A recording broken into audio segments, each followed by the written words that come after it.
You're listening to The Turn of the Century, the second story of a 3-book audio series, The Coming Dawn. Enjoy.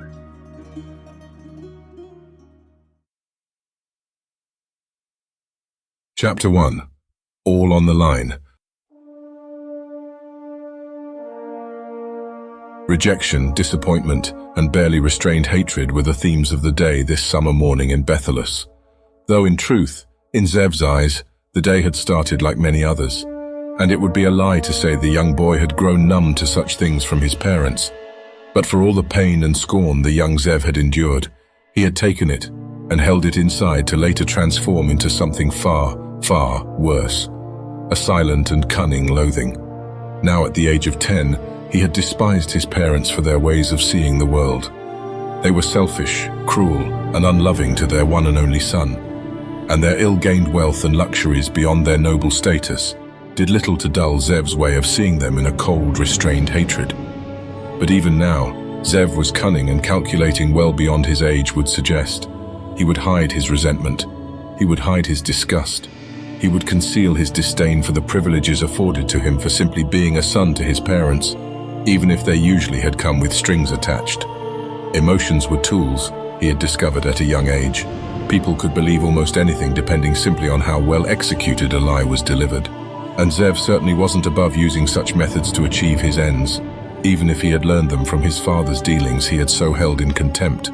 His emotions, his wealth, Zev would manipulate them however possible to right all the wrongs he saw in the world, of which the Iya had plenty.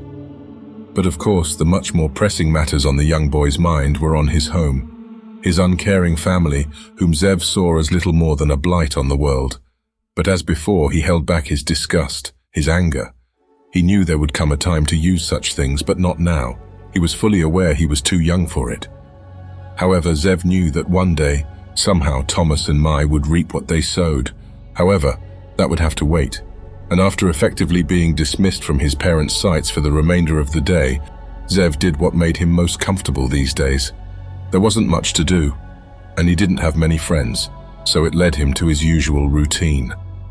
Roaming the fields of the Great Plains, Zev passed the time by searching for wildlife that was few and far between. As he walked through the long grass, Zev had finally found something interesting. Tulak, a whole herd of them, the proud males with their antlers to the front, and the numerous doe grazing on the outreaches of the short grass. Zev looked on in childlike amusement, daring to see just how close he could get before the herd would be frightened away. He was less than a stone's throw away from one of the doe now. The majestic animals through the grass were simply a pleasure for him to watch. Their lives seemed so simple in comparison, so carefree, oblivious to the troubles of the world. He was confident that creatures so innocent like these Tulak should be left to themselves. Zev wondered how much better the Ehya would be if people were as peaceful as that. A Tulak stirred in fright, surprising Zev as much as it seemed to do the animal. But it was strange. He didn't see the cause of it this time. The animal turned to the side and began to flee in a panic, the herd following suit as if they were a hive mind, and the perpetrator of the chaos revealed itself.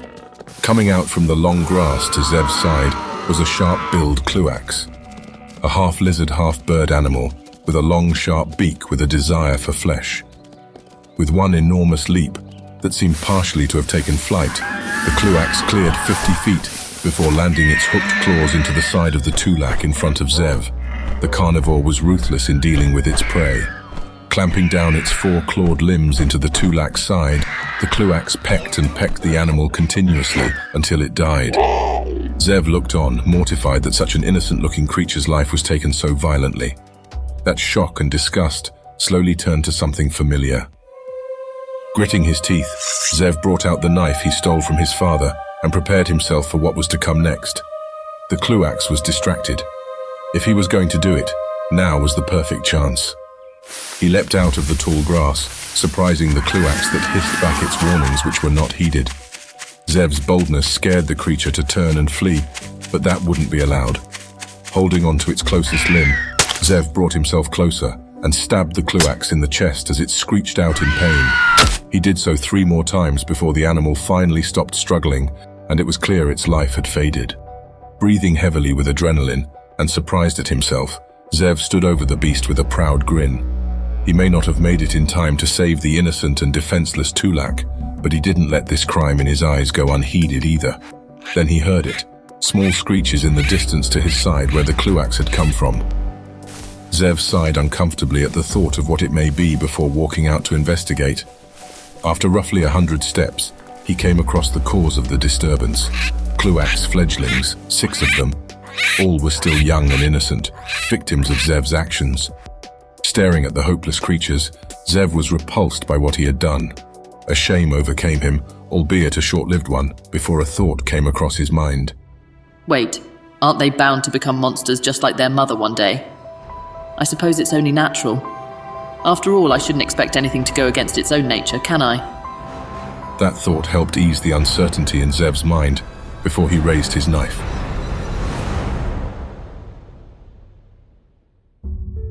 That event, which no one in the world should have known about Zev, was referenced over 20 years later in his life by a being he did not quite understand. It was right before the lowest point in his life, bar none, when he was outside the city of Valinor fleeing to the north. There was no mistaking it. Zeraz's words were spoken of Zev's earlier act directly when he spoke. You've trampled upon everything you cared for, everyone that you loved. Like the Kluaks you killed in your childhood, you never consider the consequences of your actions. You will continue to kill and destroy until the entire world is set right by your eyes. In the present, riding the Janyu, with that unpleasant thought in his mind, Zev gritted his teeth. His eyes were downcast. It had been just 2 days ago now after Zev's miserable failure to bring down the villains that caused chaos throughout the world. Ultimately, it ended in disaster. Instead of ending the threat of the Valinorian Emperor and the chaos and havoc caused by the Vaikanai's plans, instead one of them had openly revealed themselves to the world's attention, appearing as a well-timed hero to save Emperor Albrecht. And his actions amount to what, Zev thought, except rampant destruction, much of which was brought to those Zev never even had in his sights. And this, in Zev's eyes, weighed far less on his mind than that of Aziel. Brother, I failed you, but I swear I'll avenge you. Then, with a sullen outlook, Zev glanced up to the swamplands before him. That's when he saw the impossible, a usual trait for this being before him, but nonetheless terrifying. Zeraz, draped in a twisted black cloud like magic, appeared before Zev's path. His form and limbs were incomplete, his gaze piercing and taunting Zev for his failures. A frenzied fear overcame Zev. It can't be. Is this even real? Or am I losing my nerve? Responding to Zev's thoughts, Zeraz chuckled and then answered. You've lost so much more than that. Zev's eyes opened at the realization of the impossibility that the demon had followed him even here. It can't be. I wonder, Zeraz bemused with a sinister grin. Who else will you lose before the end? Those words instilled an instant, unfiltered rage in return. I'll kill him. I'll rip out his tongue. Zev thought as he frantically reached for his crossbow, cracked a bolt, and aimed with the intent to kill. But he was gone. The unnatural villain that tormented Zev was not there. Nothing but the swamplands lied before him. Zev's glare subsided to a profound confusion. Drazdan began. Is everything all right there, laddie? Elix and Drazdan followed shortly behind, staring at him in confusion. Zev looked back in surprise as Drazdan finished his thoughts. You seem a tad bit tense, the dwarf said, rolling over that thought. Well, more so than usual anyway. Elix shared an equal level of confusion and disconcerting expression as the dwarf had. It was as if they were staring at a madman who had been screaming at shadows. I must be losing my nerve. Zev considered before smiling, shrugging, and acting as if there was nothing wrong in the world when he finally answered Drazdan. All this excitement and near-death experiences recently must be putting me on edge, he said before facing forward with a wave. False alarm, everyone. Don't mind me. We can renew the awkward silence again. And like that, after putting away his crossbow, the conversation had ended. But maybe there was some truth to what his eyes beheld, Zev thought. Or maybe he was just going insane. He smiled at the ridiculously unfair nature of that prospect after the last few months he had before the sharp pain in his leg returned. Zev reached down and rubbed his injured leg. With the aching pain he felt from it, he was sure it had become infected. Typical. Ignoring it to the best of his abilities with a sour expression, Zev looked forward towards the Swamp of Doom, an apt name for such an inhospitable place. Miles upon miles of rancid, putrid, poisonous marshlands, with its fair share of unpleasant creatures roaming about. The only benefit of such a land was that it made it particularly difficult for pursuing enemies to follow. The first sign of what was to come was before him, a low-hanging murky fog. That's the first I've seen of the poisonous gas. We must be getting close. Zev reached into his bag and pulled out his dwarven-made breathing mask, perfect for just such an occasion. Unless you can hold your breath for another day or two, I suggest you put on your masks, Zev said before putting on his own, not even bothering to look back to the two. 2 days. Elix responded. 2 days have gone by, and that's the first thing you say to us? Zev's eyes narrowed in annoyance. Where this conversation was bound to go was exactly why he had avoided talking in the first place. His instincts were proven right when Elix continued. Don't you have anything to say about what happened back there? Scoffing, Zev looked back and replied, Traveling through lovely places with lovely people, talking about my favorite moments in my life. Things just keep looking up. At that moment, a blistering number of flying insects flew past their heads, irritating the Janyo enough to fight back with as much movement as possible. Of course, looking back and all, Zev wasn't particularly ready for such a reaction. Falling off his noble steed, Zev fell onto the damp, muddy, mouldy, smelly ground. The irritation of the flying insects Zev had earlier mistaken for a toxic cloud soon passed by. Lovely. Zev said with his usual sarcasm as he started to stand and shake off what muck he could. Just lovely. The one time I would have preferred a toxic cloud. Drazden just laughed and laughed. As Zev began to mount his Genu again, Elix might have joined in if not for a question on her mind. Wait, if that really was a toxic cloud, what about the Janius? Zev smirked. Who knows? He answered after struggling to get atop his mount, grunting in pain when he did. In what seemed to be a returned reaction to his opinion, the Janyu shook and grunted in frustration, surprising Zev. You see there, Drazden began to note. the Janyu aren't just some simple creatures. They're too smart for their own good, I'd say. So you better start talking nice to them if you don't want to be left behind. Zev found that comment laughable. As if these stupid creatures could... His words were cut off by a good smack from the Janyo, twisting its head back and hitting him with the back of its antlers. Drazden got another good laugh at Zev's expense. Zev muttered to himself in frustration. Wonder what Janyu tastes like. Aw, how cute. Elix said with a grin as she pointed to Zev's Janyu. I think he's starting to like you. Zev would have responded to the comment, but something seemed off. The muddy grass and puddles were moving, and the vibrations upon the face of the water around them rapidly increased. Put on your masks. Zev warned the others after seeing they had ignored his earlier request. Do it. He urged again. Zev ignored any concerned questions Elix tried to get in before ultimately she and Drazden began placing on the masks as instructed, but it was not Zev's words that inspired them to so frantically do so. It was the shaking of the ihya beneath their feet that forced them into action. It was undeniable now. The Janyu started screeching in fright, uncertain of where to flee and avoid the shaking. Then suddenly, the shaking converged upon a single point. The ground rose up with the waters around Zev before they began to collapse in. An elongated, slimy green limb reached up above the Janyu before Zev as he looked on. One emotion upon his expression overwhelmed the others he felt at that moment. Typical.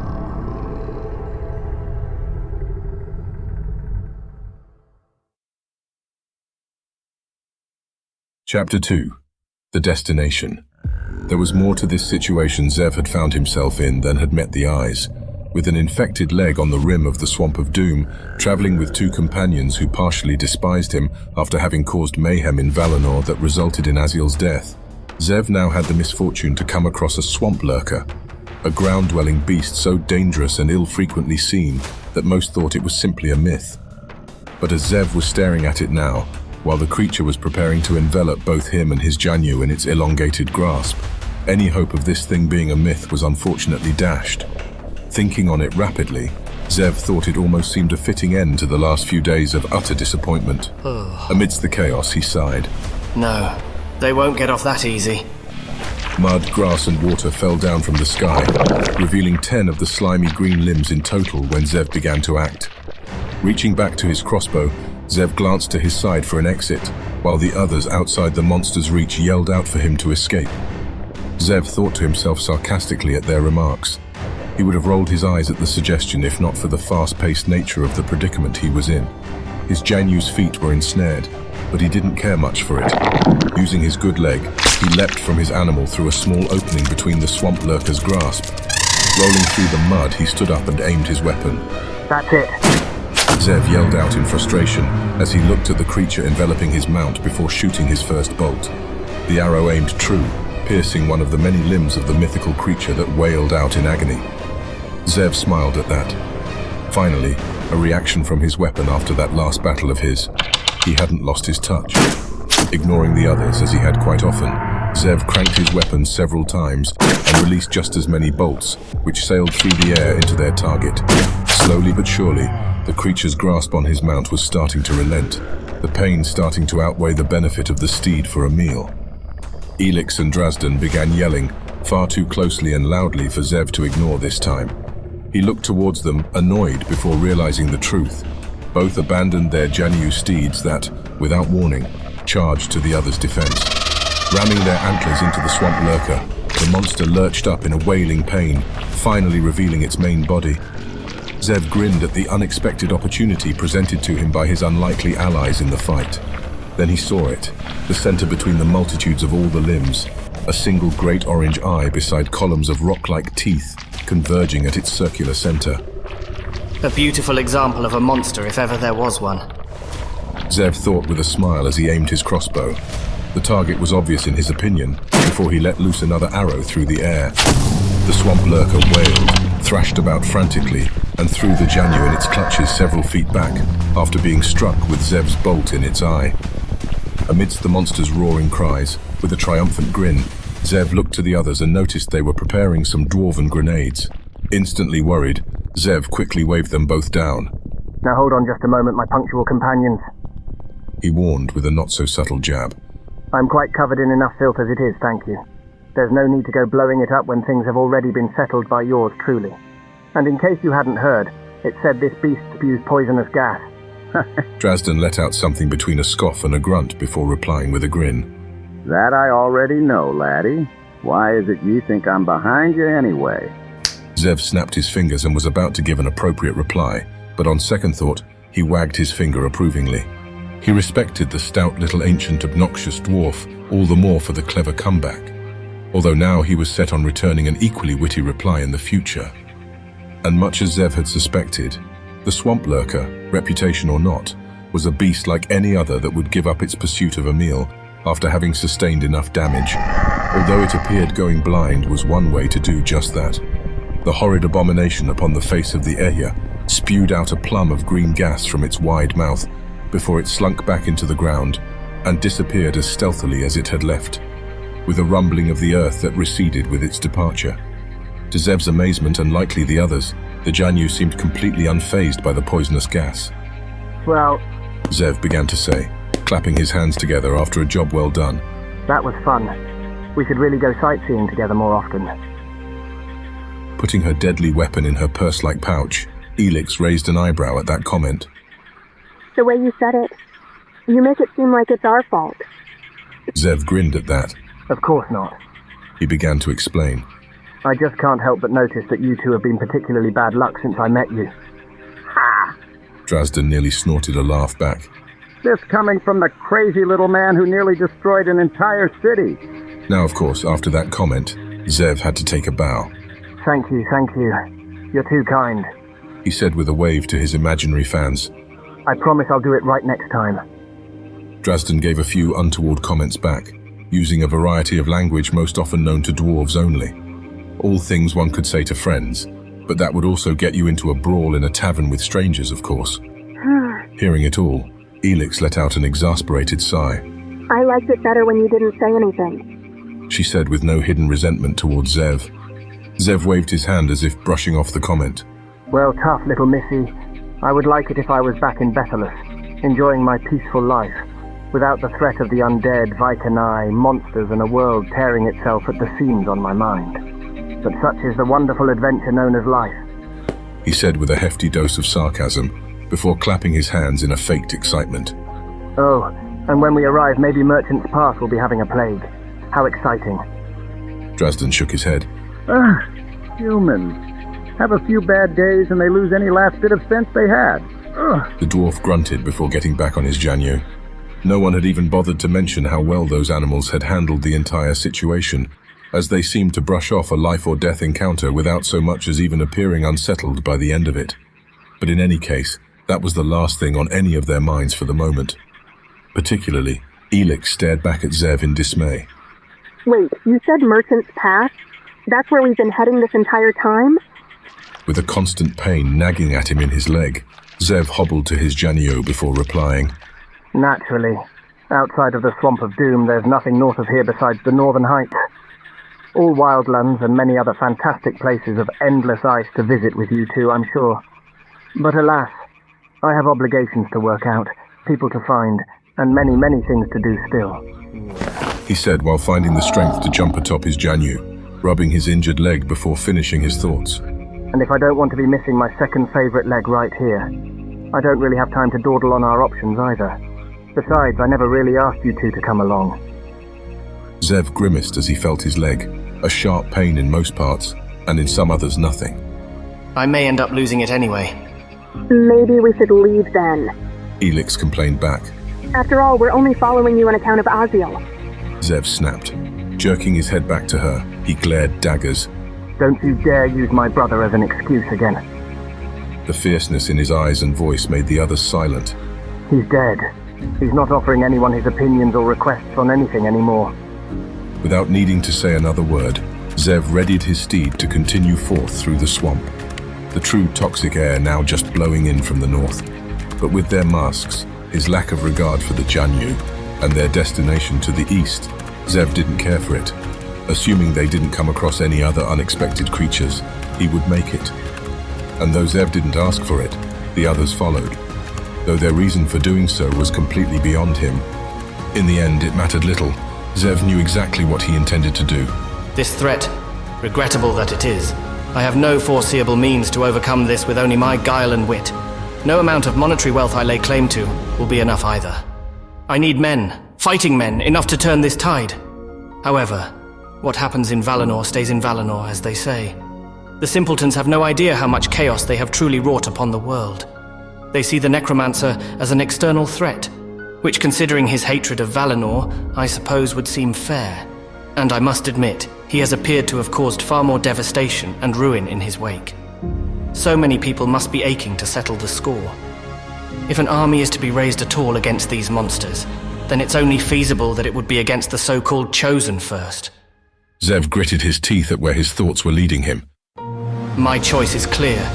In order to avenge my brother and end those villains, this blight on our world, I'll first need allies. Many. This leaves me with only a few options. The Dwarven Realm?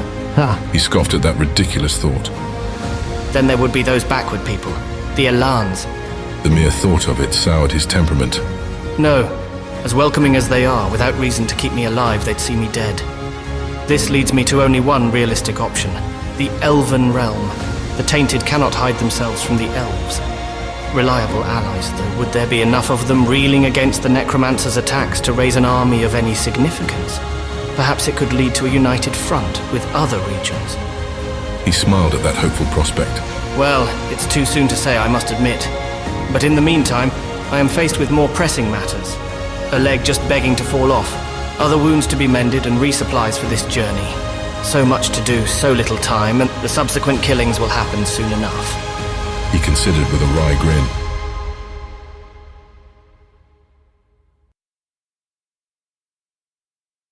Chapter 3. The Past Never Dies. Although the remaining trip to the outskirts of Merchant's Pass was fairly uneventful, the Swamp of Doom had indeed earned its ominous name. Without the dwarves' ingenious creation of gas masks several decades ago, allowing them to venture into the swamps for undiscovered treasures, surviving the toxic green air that clung to the place like an everlasting fog would have been impossible. And judging by the current conditions, their invention came into Zev's possession just in the nick of time. Zev couldn't even find relief in rubbing his wounded leg anymore. By now, he thought, it had likely become infected or worse. He grimaced at the possibilities when they came to the edge of the first buildings of the town before them. Finally, Drazden said with a grunt. So, this is what ye humans call Merchant's Pass? the dwarf said, clearly unimpressed before adding to his thoughts. Your merchants clearly do not have very high standards. Still, it'll do. He finally decided before discussing his real thoughts on their situation. We can find ourselves an inn and get ourselves some proper rest and worry about gathering up on supplies in the morning. And maybe find somewhere I can get my leg looked at. Zev considered to himself, still partially in agreement with his stout companion. On Elix's part, she was surprisingly silent about the whole situation. An agreeable change in Zev's opinion. Still, it had made him wonder, but not as much as what she did next. That precious ruby gem necklace Elix had always proudly worn, of sentimental value to her no doubt, she suddenly hid, tucking it behind her clothes. Been robbed here before, have you? Zev asked with a glint of amusement in his eyes, searching for the truth behind her actions. This town is full of unsavory characters, that is, even before you arrived. She said, smiling back at him, but Zev could tell she was hiding her true thoughts. So defensive. Hiding a bit of trauma or something of the sort, are we? Do I even bother to care? He considered, eyeing Elix down with a widening smile. Suppose not. Keep your secrets then. Zev suggested with a wry smile, earning an uncomfortable expression from Elix in return. She was far too obvious, Zev thought, finding amusement in the whole ordeal, until an abrupt end to their conversation. Before they had made it any further into town, suddenly, all the Janyu halted. What gives? Elix asked aloud, her confused frustration on the matter matching the others. Zev whipped his steed's reins. Move, you stupid animal. In response, surprising all of them, every Janyu bucked slightly as if gesturing for their riders to get off. Look here, Zev began to say. I'm not about to be ordered around by a stupid animal, let alone one that is my ride. It appeared the matter wasn't really up for discussion. The Janyu shook and shook, shaking off whatever luggage and garments they carried. Drazden and Elix dismounted, coming to the rescue of their discarded items and precariously dangerous materials they had within them. And regardless of his own possessions being shaken off his own steed, Zev stubbornly stayed on. Stop, you over-glorified horse, or I'll be having you for dinner tonight. Zev threatened his Janyu as he held on vigorously. What came next surprised him. One of the other two Janyu came towards Zev and bumped him to the ground with an ungentle push from its antlers. With one last snort of frustration from Zev's previous ride, the Janyu turned southward and began prancing off into the distance. Although his possessions were left behind, Zev cringed. Lovely creatures, those things, he said in a deflated tone. Next one I'm eating. Checking on the contents of one of his own bags, Drazden was just as displeased. Just another reason not to trust elves. Ye should see dwarvish livestock and mounts. Ha! They just do what you tell them to do. Ride, plow, and become a delicious meal when I have guests over. Nice, simple, and efficient. Not at all with how tree-hugging elves treat their animals. Elix shook her head at that. That is so wrong on so many levels, I don't even know where to begin. Largely ignoring them, Zev picked up what belonged to him, his loaded bags, his crossbow, and his quiver. With his aching leg, the process was far more agonizing than it had to be. Yeah. He inadvertently grunted in pain as he began walking ahead into the street. Just where are you going? Elix asked from his back. Rest, food, and niceties of the town are all well and dandy, little missy. But the first item on the agenda for yours truly has to be my leg, which by the looks of it may fall off at a moment's notice. Now, if you don't mind, the rest can wait. He exaggerated, of course, but it's not like Zev would have it any other way. Still, there was merit enough in his words for the others to follow after him first. Humans, Drazden began. So sensitive, moping about and such. It's just one leg. You still have another one. Zev didn't respond. He didn't have to. Elix found the comment jarring enough to reply to it. Just one leg, you say? She asked, smiling, struggling to restrain a laugh, and quite positive in herself that the dwarf couldn't explain himself out of this one. His reaction was surprising. With one loud, triumphant burst of laughter, Drazden proudly accepted her challenge. After all this time together, are you really surprised, lassie? Well, I'll tell you of an old acquaintance of mine, in the long-gone past. 200 years by now, I reckon. A fella, old Bracken was his name, was a miner with big dreams with bigger ideas. And by no means was Bracken exactly the safest miner, you see. Lost 2 legs, an arm, and an ear. Not all at once, mind you, but gradually over time. All those limbs of his eventually turned out to be replaced by wooden stumps. Most ridiculous thing I'd ever seen. And before old Bracken's retirement, everybody by then had called him Old Stumpy. So much so that most people didn't even know his name after all the shenanigans that led up to it. We often told the Munchkins some stories of Old Stumpy for a good laugh or two, and because we dwarves had all learned a valuable lesson from him. Drazden said before a long drawn-out pause. Zev snickered at the bait the dwarf presented. All right, you old-timer, I'll bite. Drazden pointed right at Zev. Aye then. Well, it's like this. The lesson be simple. Stupid things happen to stupid people. And before he could be questioned on it, Drazden continued. By the stone, you're lucky to have even one leg at all after that crazy stunt you pulled, laddie. Smiling, Zev answered. Always a pleasure, Zev said while returning a glare, a restrained one from his point of view. There was so much Zev wanted to say in return, but he didn't have the patience to answer this short-sighted fool. For years I've considered my resources. Years. From father's and mother's contacts, to the weaknesses in the palace's structure. Though I had never thought I'd be given the chance to see the day come. Zev sighed before he continued his walk. But Drazden didn't give up just yet. You're walking yourself into an early grave. You know that? Something's got to change. Those who stay back and watch have no right to criticize the few who act. He didn't care to listen to another word, and why should he, Zev thought. There wasn't anything Drazden could say that hadn't already rolled around Zev's mind for days now. And so, Zev began his walk through the city streets. Being too close to the northern heights for Zev's comforts, Merchant's Pass was quite cold. Snow had already covered the stone roads, buildings, and alleyways of this place. But still, as was the situation with this place for countless years, all the residents of the city seemed to have congregated into one central plaza to do trade and make business. It was a merchant's city after all, and any good merchant would be willing to meet the customer halfway to make a sale. Even if, relatively speaking, that meant the remainder of the town was lifeless. There was hardly noise or any sign of life besides the footprints in the snow, really. That was the case, it appeared, until Zev saw some orphans on the side of the road in an alley. 3 children in total, looking to be around the ages of 8, 10, and 13. The oldest, a teenage boy, looked up to Zev to ask a question. Can you help us?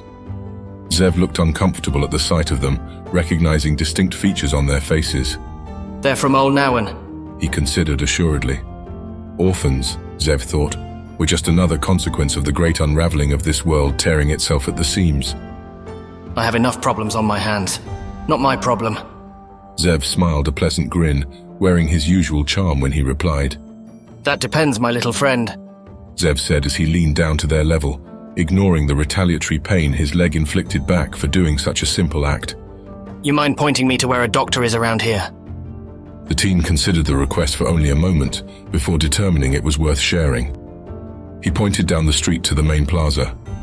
It's that way, like everything else. I saw one on the 3rd street to the right when you get to the main square. When you do that, you can't miss it.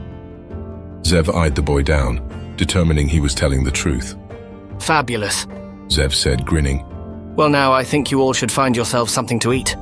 Until we meet again, my fine little acquaintances, he added, reaching into his pocket and flicking a coin in the air that the boy caught. And like that, Zev began to head his way. You're leaving? Elix asked in genuine surprise from behind him, but Zev didn't bother to stop, opting only to return a taunting grin as he looked back but kept up his pace. You want to save the world one person at a time. Be my guest, little missy. Zev mocked as he turned his face forward. Can't be. It's not possible. Again, Zev looked with open eyes at what stood before him on an empty, snowy road of Merchant's Pass. Aziel was before him. Aziel, his brother in the flesh with the same armor and holstered shield and mace he had on the day Zev had left him. Aziel's helmet was in his hands when he returned a solemn stare. They're not your problem, right? Aziel asked in disgust. You're dead, he replied before finding the nerve to continue his walk forward straight at Aziel. With the swat of the hand, before he had even made contact, Aziel disappeared before Zev's eyes. It couldn't be real. It just couldn't. This brought Zev to the subsequent question. Was he going crazy?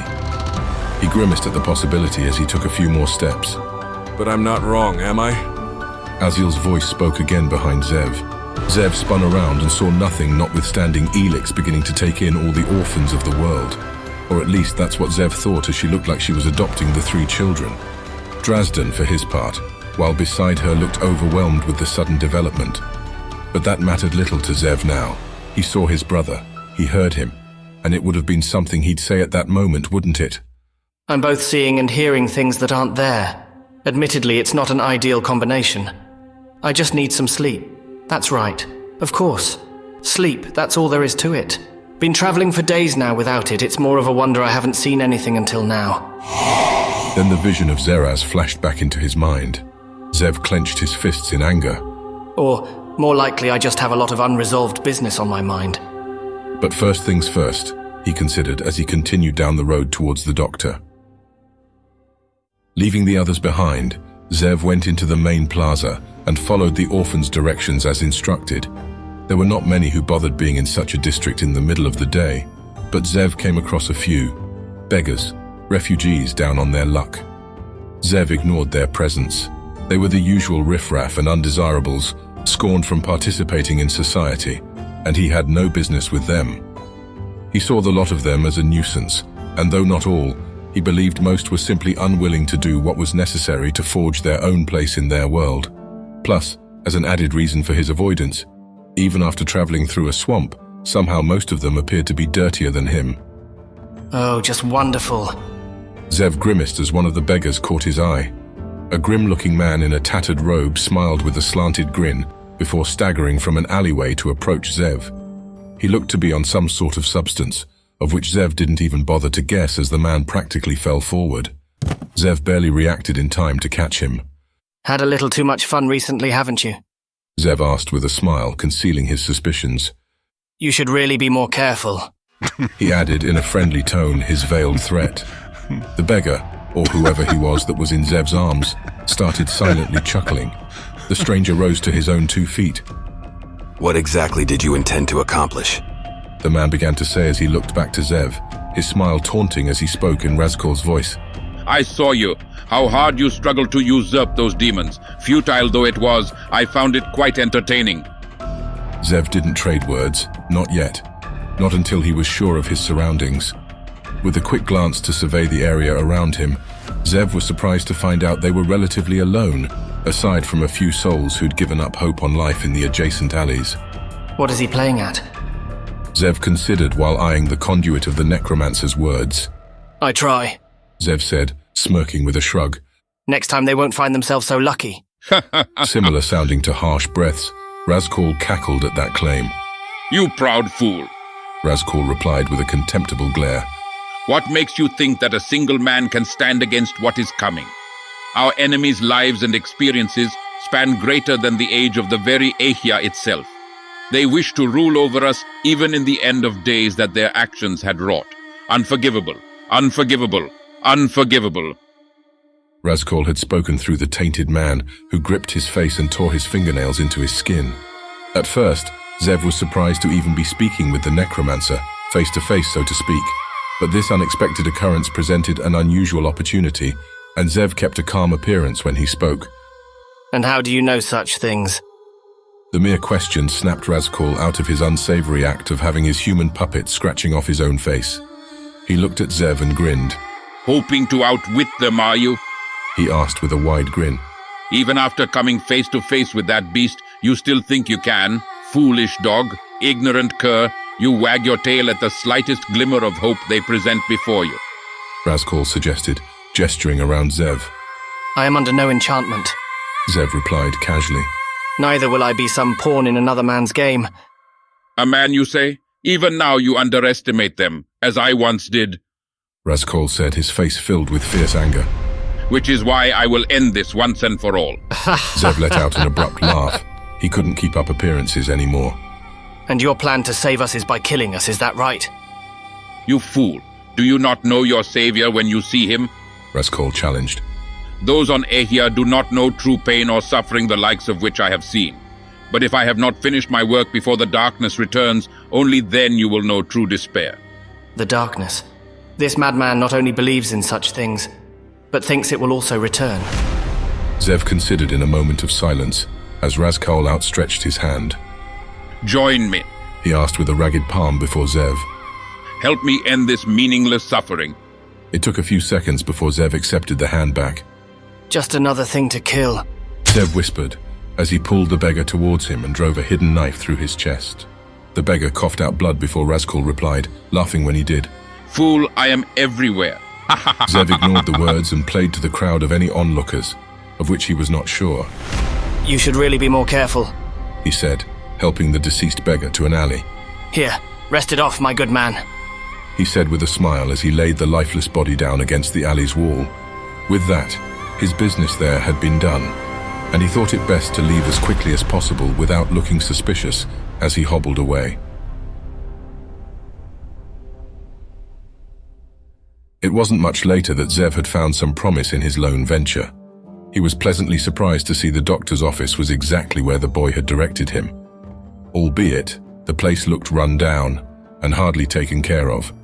But right now, Zev knew he couldn't be picky. After carrying quite a load of personal possessions with an injured leg, Zev smiled. Finally, a sign of respite. He looked at the faded sign on the door that read Belfast's Pharmacy and Clinic. The front door creaked and wailed as he opened it. No need for a bell as an alarm with the shabby establishment sounding like that, Zev considered, and the sound did just that. An old man, Belfast presumably, who likely should have been retired by a decade or two now, came from a shoddy-looking pathway in the back of the rundown place. He looked perfectly in place with the scenery of the establishment, Zev thought with a fake smile. Old, decrepit, and likely forgotten given how well either seemed to be taken care of. Do I really intend to trust my leg to this old geezer? Zev considered as his thoughts refocused on the sharp, ebbing pain from his leg. He sighed at that. He will do. New here, aren't you?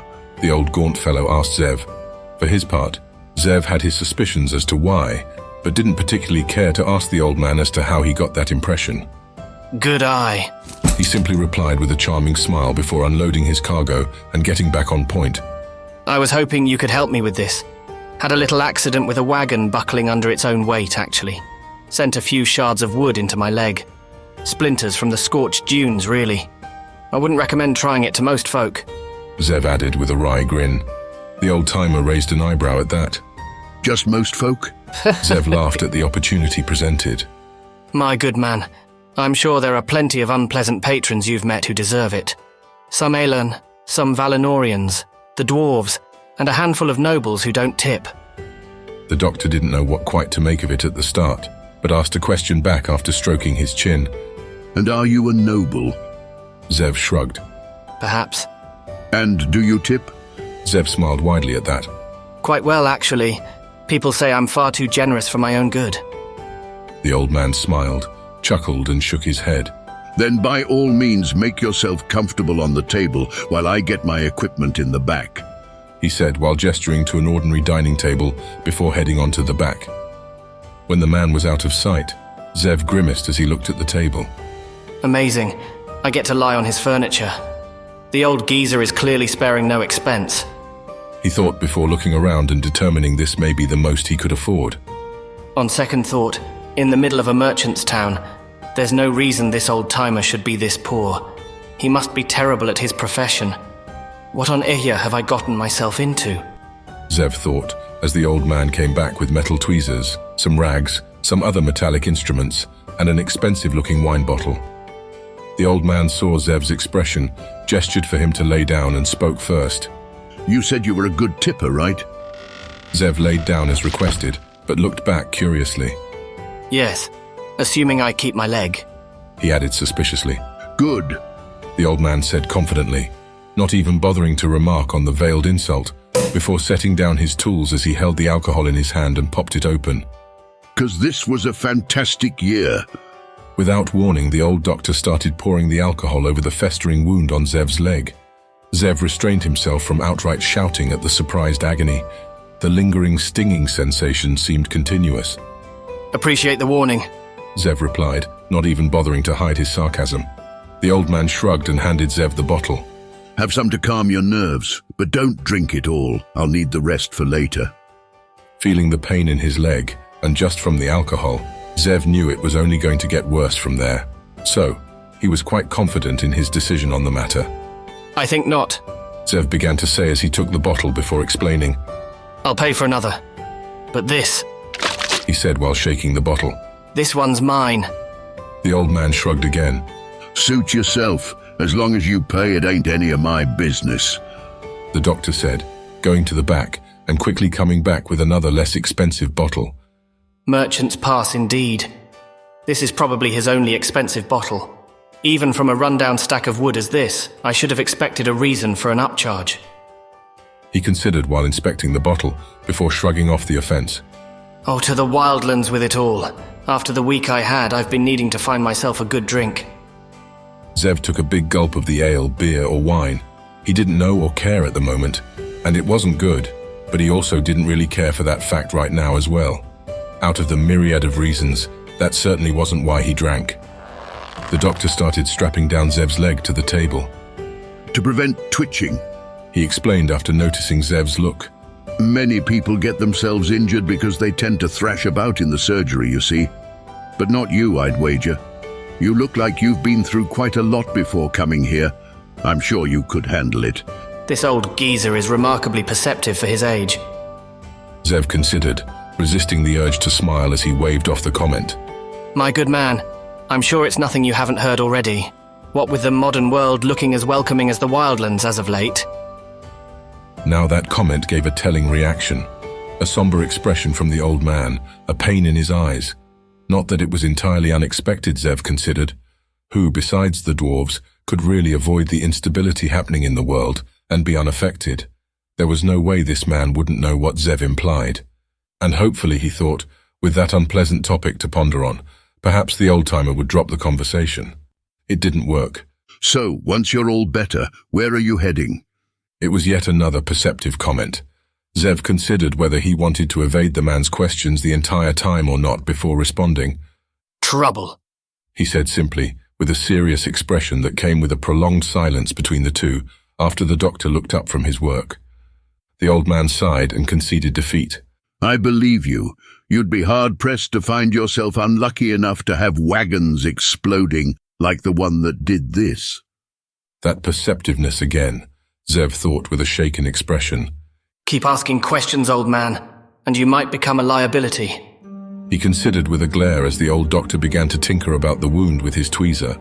He's right, though, Aziel said, seeming to appear out of nowhere from Zev's side. Where were you intending to head after all this? It's not like you can exactly go back to Valinor. Zev shot a glance to his brother, or whatever it was that tormented him of the memory, before looking back towards the old man who had been busy with his work.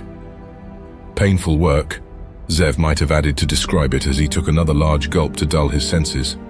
I need to gather some supplies before heading out. Somewhere safe. The elven or dwarven realms come to mind, Zev said, answering both the doctor's and Aziel's questions. Zev saw that Aziel had read between the lines, a time to recuperate before striking back at Valinor, and he was right, of course.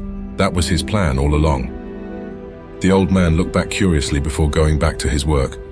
Nowhere's safe these days from what I hear, the old man began to explain. Even here in Merchant's Pass, folks have come in from all over the Great Plains, even old Nowan, if you'd believe it. All of them looking for sanctuary. A curious comment deserved a curious reply. Hey, is that so? Zev said, amused by the old man's take. And did they find their so-called sanctuary? The old man eyed him back solemnly. No, he said simply before getting back to his work. No, not many care about the vagabond or orphan much these days. Not their problem, not their concern. And partly they're right about that, but they turn away just about anybody in any situation. Folk here have no right criticizing Valinor acting like that. The orphan's now on his mind. Zev prodded the self-righteous old man. And what about you, my good man? His question earning the doctor's attention. You any different? He smiled uncomfortably at that and got back to work. I've done a bit here and there, not much, but I do what I can, he admitted. So much for that. Zev considered, almost smiling at the realization that what he suspected of the old fool proved to be right. All talk, no action, just like the others. Who were they to criticize him when they did nothing? Chapter 4. To kill or not to kill? Zev's surgery went as well as he could expect, painful, with less than desirable results. After he had finished picking out pieces of wood, and to Zev's surprise, bones, the old man put on a handful of ointments into the open wound and wrapped it in medical wrappings. But his last act really sold how bad it was to Zev. Getting a plank of wood, the man brought it to Zev's side and measured the length of his feet to just above his knee before making a mark. "I'll be just a moment," the old man said as he went to the back and brought out a saw before beginning to cut 2 pieces of wood to the same length with a short plank for Zev's feet. Hammering them together, he came back and positioned the connected planks of wood beneath Zev's feet and up his leg before beginning to wrap and tighten them together. Zev didn't need to ask the ramifications. "You'll never walk the same again," the old man said with a somber voice. "And that's only if you try and stay off of it for the next few days." Zev laughed at that. My lucky streak continues, I see. He said casually as if it had hardly even bothered him. No matter, I'm quite resourceful. The doctor didn't respond. He didn't seem to have the heart to say all on his mind before the completion of the surgery, with one last tug to tighten the braces. "You still intend to continue?" Aziel said, now on Zev's other side. It almost felt taunting at this point. Of course, Zev said with a smile, answering Aziel's question while looking at the doctor to continue where he left off. None of this is coming out of the charity of your heart like you spoke of before, I'd imagine. That comment rubbed the old man the wrong way. "There's a difference between charity and handouts," he said with a heavily conflicted smile that sorely wanted to shape into something else. "Besides, weren't you going on about being a great tipper?" Zev laughed out loud at that before sitting up. Naturally, he said with a smile, but feeling annoyed with the charade enough to wave the old man away to prepare the bill. All too happy to leave, the doctor headed for the back of his store and started scribbling in the costs. The scribbling continued for far longer than Zev thought reasonable, and tearing off the paper note, he came back and presented it to Zev. "I thank you for your business," the old man said with the same customary warming smile he presented since Zev first entered. Zev took the note and looked at it, and looked, his face becoming more contorted the further he stared. With a new uncomfortable, uneasy atmosphere, Zev nearly threw it back in the old man's face when he presented it in his hand. Belfast, was it? Zev began to ask, amazed at the old man's nerve, wanting a name to associate with his frustrations. After Belfast nodded, Zev began his tirade. Mind explaining yourself, old man? Zev asked with a serious glare. The old-timer knew exactly where the offense had lied before Zev explained. I wouldn't be surprised if I could buy this sad excuse of an establishment with these costs. The old man scoffed. "So much for Big Tipper.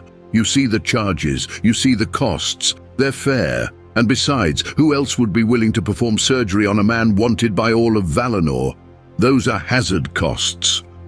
That was news Zev partly expected, but he admittedly did not expect to hear them so openly said aloud. The old man had indeed become a liability, and Belfast had proudly become so. You! Zev seethed through his smile, changing his disposition rapidly into his other menacing half. Finally gotten so old that you want to end it all. Is that right, old man? You already know I'm intending to leave town, and I'm sure there are plenty of ditches I could find around here just about your size. Then I can leave the problems you might bring with you a few feet under the snow. The old man chuckled. "What happened to that charm of yours?" the doctor said with a proud smile as he continued. "And your threats mean little to me, stranger. At this age, every morning I'm surprised to see I lived another night. So if I can't make the most of my time left, then what's the point?" he said as he started rearranging his tools and instruments used in the procedure. Zev felt up the hidden dagger in his pocket. So what then, old man? Want to be buried with wealth you could never obtain in life? He asked before abruptly displaying his dagger, twiddling it around in his hands tauntingly. Preying on the desperate? I should think that a single shekel would be wasted on someone the likes of you. "It's not for me," the old man said, partly laughing before he finally turned back. His face dropped. "By the Great Divide, you're really like the rumors said," he said in amazement. "Did you really do all those things they said you've done?" What a nuisance, Zev answered. I imagine they've said a lot of things, really. Hadn't heard a bit, I'll freely admit, he said, shrugging. All I can say is I only killed those who had it coming. Valinor has never been short of its villains. he said while gliding the dagger across his neck, nearly cutting it. And the innocent, Aziel said at his back. Zev's fingers twitched uncomfortably at hearing that, his temperament darkening. The old man, for his part, didn't even acknowledge Aziel's presence there when he responded to Zev. Villains, you say? The doctor said while peering back. That term varies broadly, particularly on the one who uses it. Zev waved his dagger towards the man. Enough of the chit-chat, old man. I have grand ambitions to right these wrongs in Valinor that will die with me, and I cannot let that happen. And you've so proudly have deliberately shown yourself to be a liability to my health. I'm sure you understand. Zev began to say with a cold fierceness as he came closer, his crutch tapping against the wood floor and his dagger arm extended. Give me one good reason why I should let you live. The old man stood defiant and unmoving. Aside from the leg. He dared to taunt before speaking further, extending his hands to their surroundings. You think my establishment would be like this if I were using the money on myself? Zev looked around. That is true. It makes little sense, but... You're charging me a small fortune, old man. There's something you're not telling me. Zev said as he brought the dagger inches from the man's throat. The old man looked back defiantly. If you're going to do it, then do it. I won't be begging for my life if that's what you're after. What's with this old geezer? Deliberately prodding into sensitive information that can get him killed. Does he really not fear death anymore? And as for this place, he charges obscene prices, and yet lives like a dog. There's something to all this that I'm not seeing. Zev withdrew his dagger slowly and sheathed it into its secret place amidst his clothing. Speak, he simply instructed. Restraint, Aziel said at Zev's other side. I didn't expect that. I'm glad to see it. Zev clenched his teeth. I don't care what a memory thinks. Seeing as the intensity of the situation finally died down, Belfast sighed loudly in relief. You had me worried there for a second, he said, laughing, but his laughter quickly subsided by Zev's unamused expression. Well, anyway, you wanted to know what I've been doing with my money, right? Then you'll have to take a walk with me. It's kind of far, mind you, but I reckon after that little stunt you pulled, you deserve a little payback, he said, gesturing to Zev's injured leg with a grin before making his way to the door. This man really does have a death wish. Zev considered as he gathered his possessions and followed shortly after the old man who waited at the door.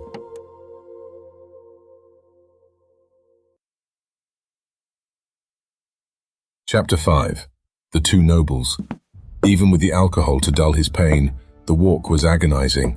Zev hobbled after the old man through the streets of Merchant's Pass, and in return, the old doctor looked back and snickered at the discomfort Zev was having. Keep laughing, old man, Zev said, grimacing. I have a bolt with your name on it if I don't like what I see. The old man chuckled in annoyance. Charming till the last, he said as he began leading Zev down an unsavory street of the city that was filled with vagabonds, refugees, and other helpless souls on the side of the road. Zev almost snickered at the doctor's comments, but inevitably he decided not to. He didn't care to. This obnoxious old man, this city of merchants, the pair of pretend do-gooders he left behind, they meant almost nothing in Zev's eyes. They were all the same, rich or poor, one way or another. No matter how grand or virtuous they pretended to be outwardly, they were all in it for themselves.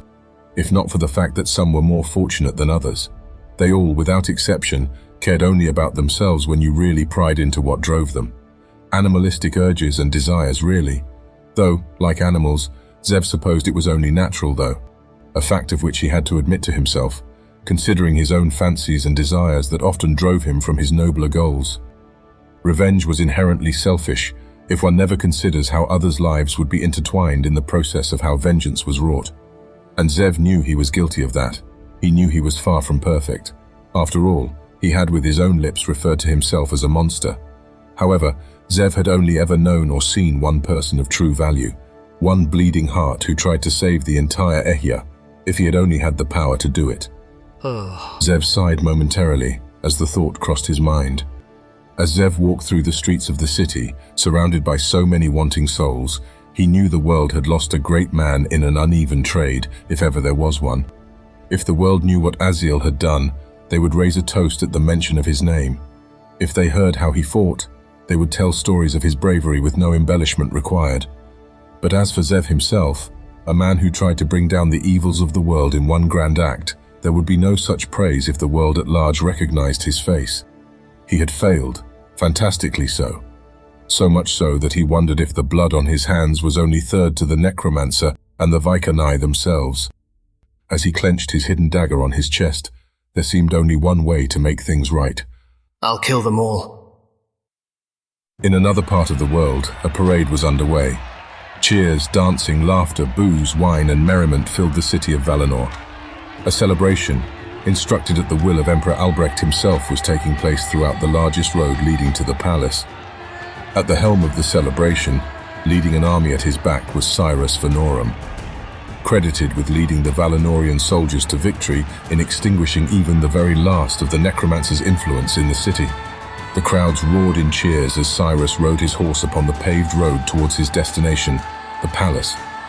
Waving and speaking to the crowds as he went on, Cyrus's natural charm and smile won over the crowds, which had included both men and women alike in this city. All came to attend the victory over the enemies of Valinor. Every man and woman of every age, their loved ones, and even the less savory relationships with disparaging ages came out to celebrate. But no one cared to mention it. The people of this town had all but known it existed, and pretended to oppose such things, but now that they were so boldly out in the open, most of them considered that it wasn't any of their concern. Now Valinor showed its true colors proudly to the world. Cyrus smiled at it all. This kingdom had finally started to reflect the desires he had hoped for. And having made it to the palace gates, Cyrus looked up to the pavilion before him. Albrecht stood proudly before his subjects, and his guard and newfound advisor, Adolin, were at his back. The Vaikanai didn't even attempt to hide his identity from the world, though all who saw his ears naturally believed Adolin to have simply been an elf, a fact of which, for a long-lost race, was impressive well within its own right.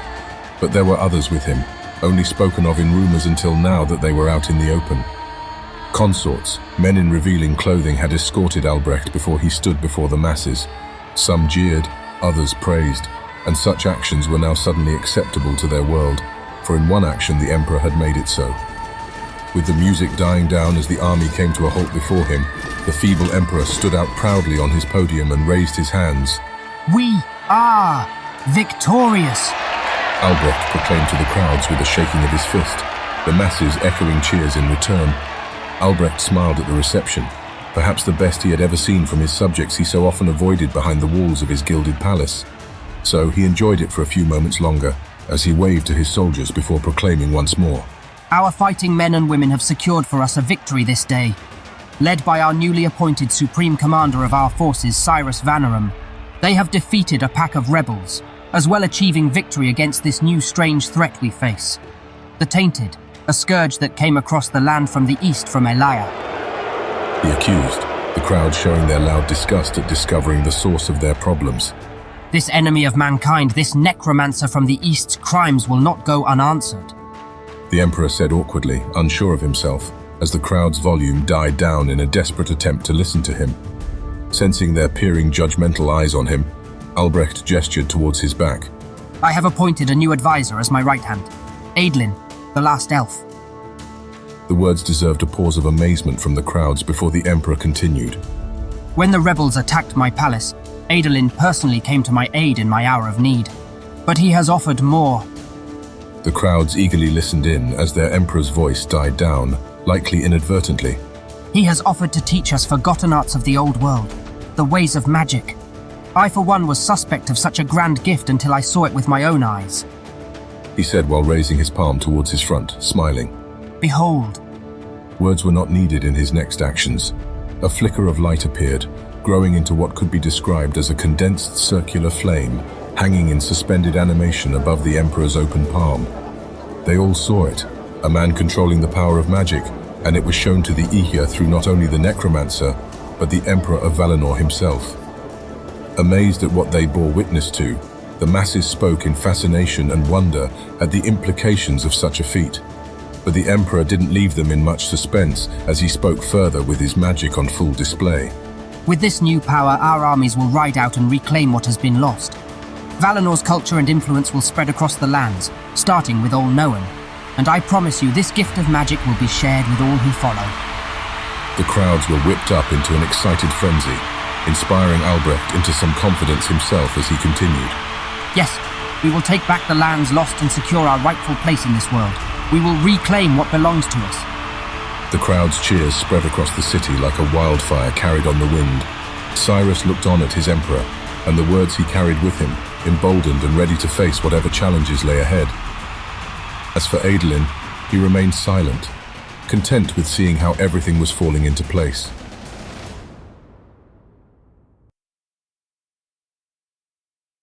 Chapter 6, Destination. With his leg punishing him with every step, Zev had about all he could stand of following the old man through these miserable streets of Merchant's Pass. How much further? He asked, the hostility in his tone showing. We're here, Belfast answered, presenting the evidence to Zev. Zev didn't know what to make of it. There was a rundown camp for refugees, orphans, and just about any other sad soul in Merchant's Pass possible that they hadn't yet run out of the city. This? Zev asked for affirmation with no small hint of disgust. This is what you wanted to show me? Belfast smiled. Not what you were expecting, was it? Been doing this for almost 10 years now. Even like this, though, it takes a lot of money to help support these people until they find some work to hold themselves up. But even then, he began to say, scratching the back of his head, the people of this city know they're desperate and offer them barely enough coin to eat for their work. It's only gotten worse since that necromancer, or what you call it, showed up. Zev raised an eyebrow at that claim. You've been supporting them this whole time? The old man didn't immediately reply as Zev continued. What, out of the goodness of your own heart?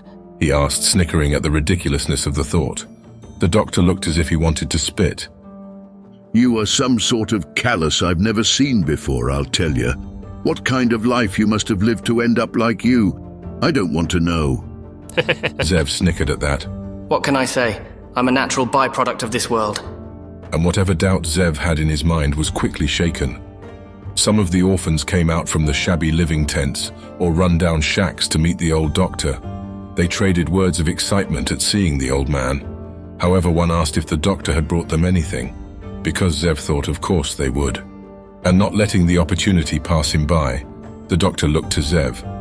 Oh, I don't know, he said with a smile that dimmed after he looked at Zev. That remains to be seen. Zev looked back incredulously. Am I really being guilted by a walking skeleton right now?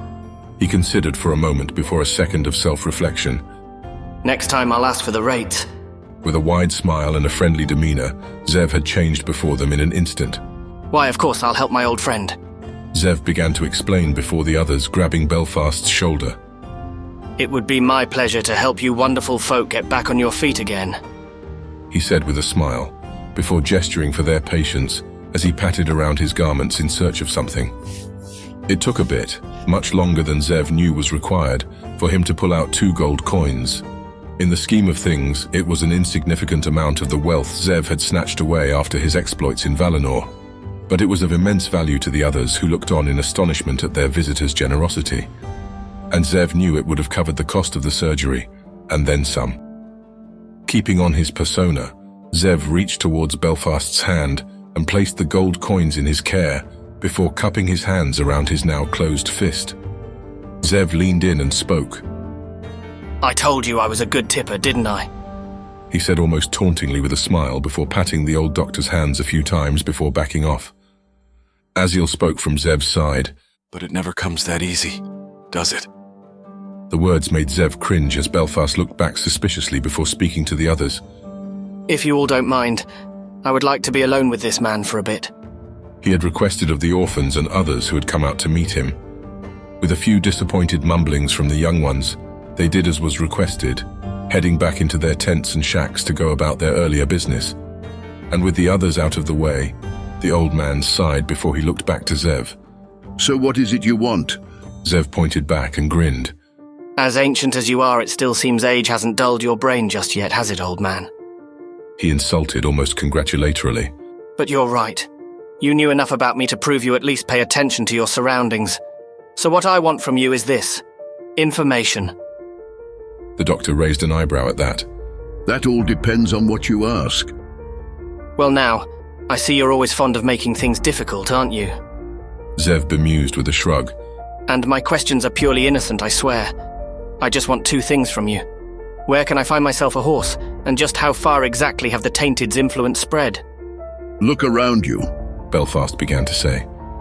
Would people really come to Merchant's Pass for a better life if things weren't desperate? There is nowhere left for them to turn to? I suspected as much. And the horse? This is Merchant's Pass. Trading is all that happens here. Go around the main square and you're sure to find a few willing to sell their horses to you. Though given the times, I bet you'll have to pay an arm and a leg for it. And you only have one good one left. He mocked again. Zev ignored that as he looked around and noticed a merchant's wagon and its shopkeeper. And what of him? Zev said, gesturing to the lone merchant. Belfast was getting tired of the subject. Who can say? Maybe he rubbed the others the wrong way. Maybe he never got a permit, or most likely he wants to avoid attention like another person of ill repute I know. He said, eyeing Zev down. Zev forced a smile. Thank you for your time. You've been such great company. Zev said as he started departing the man to head towards the lone merchant. What are the odds? He saw them as clearly as they saw him right back. Elix, Drazden, and the three orphans they'd spoken to earlier were heading straight towards Zev. Zev shrugged and spoke aloud to the others closing in. Making new friends, I see. He said with a sly smile as he looked at the three orphans accompanying them. Just wait. You've yet to get to the fun part. These two just love discussing prophecies of impending doom and destruction and what they like to focus about. It's both charming and welcoming. I fail to see how you don't have a crowd of fans parading behind your every step. There was certainly a fair bit of confusion on the expressions of the orphans after that comment. Elix groaned, failing to have the energy or the will to even properly respond to that comment. As for Drazden, he eyed Zev down the entire time as he walked up to him. Why, hello again to ye too, the dwarf remarked with a grin as he walked on by. It's nice to see in the few hours we've been parted that ye haven't become an even more insufferable twat since the last time we saw ye. Very reassuring. Zev snickered at that. You win this time, dwarf. His curiosity getting the better of him, Zev looked to the others to see what business they were going on about. Elix, for some unknown reason beyond Zev's knowledge, had kept a considerable distance from the others. She looked far more than simply perturbed, but had oddly not said or indicated anything other than the distance she shared to illustrate it. However, the others weren't exactly keen to recognize it for what it was, failing to see the uncomfortable situation Elix had suddenly found herself in when the dwarf began to speak. Ye this Belfast fellow we looking for? Drazden asked almost demandingly of the old man. The old doctor looked back, intrigued. Yes, Belfast said before quickly gesturing to Zev. You know this ruffian? What, him? Drazden replied while waving off Zev. Yeah, I know him. He's not playing with a full deck, if you know what I mean. And I'm sure you'd already know, given your question, but as humans go, he's not exactly a people person from what I can take. Zev forced a smile and bowed. Why always the flatterer, you stubby little man? Drazden let out a disgusted grunt at that, before turning his attention back to Belfast. See what I mean? Belfast was at a loss for words and clearly uncomfortable, but a rescue came to his aid in the form of Elix. She waved off the nonsensical discussion as she came closer to the old doctor. Never mind that, she said, excusing the matter entirely.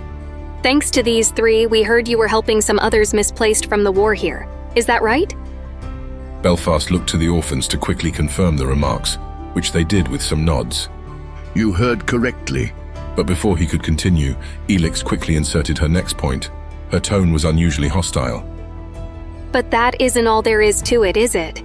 There's another reason why the people here have been ostracized to the outskirts of the city, isn't there? You know something.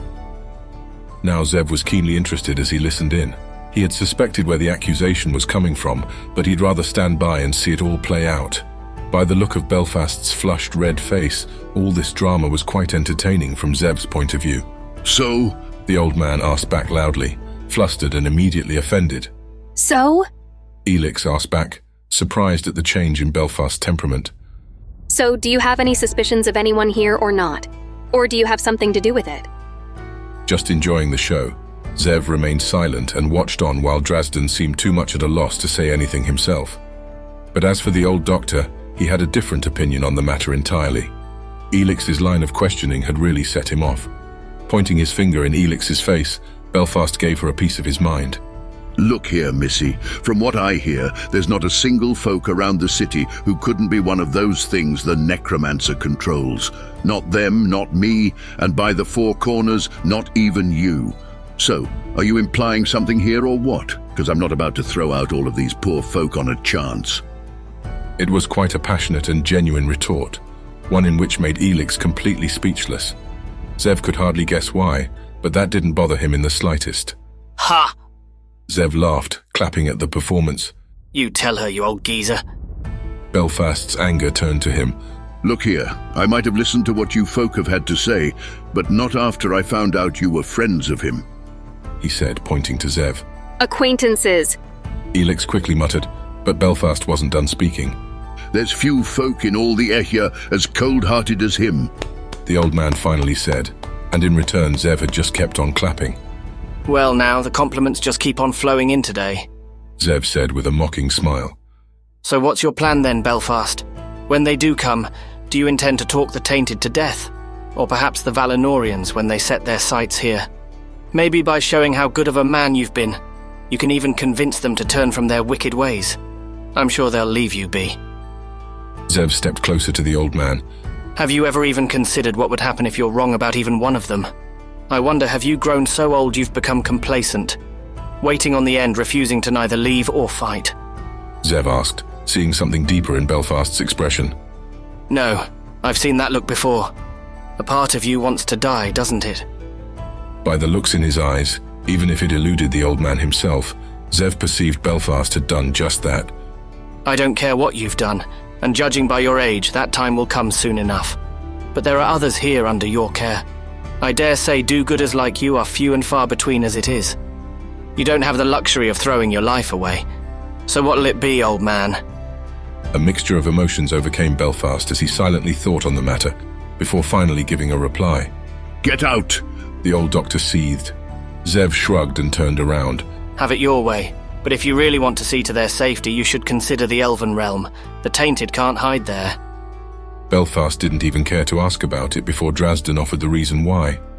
It's them pointy-eared folk, would you know it? They've returned. Seeing Zev beginning to leave again, the dwarf spoke up to him. Going to cause chaos somewhere else, I see. Zev let out a sigh that was a little too in agreement for Drazden's tastes before responding. Naturally, it's what I'm best at after all, isn't it? He said openly while walking towards the merchant.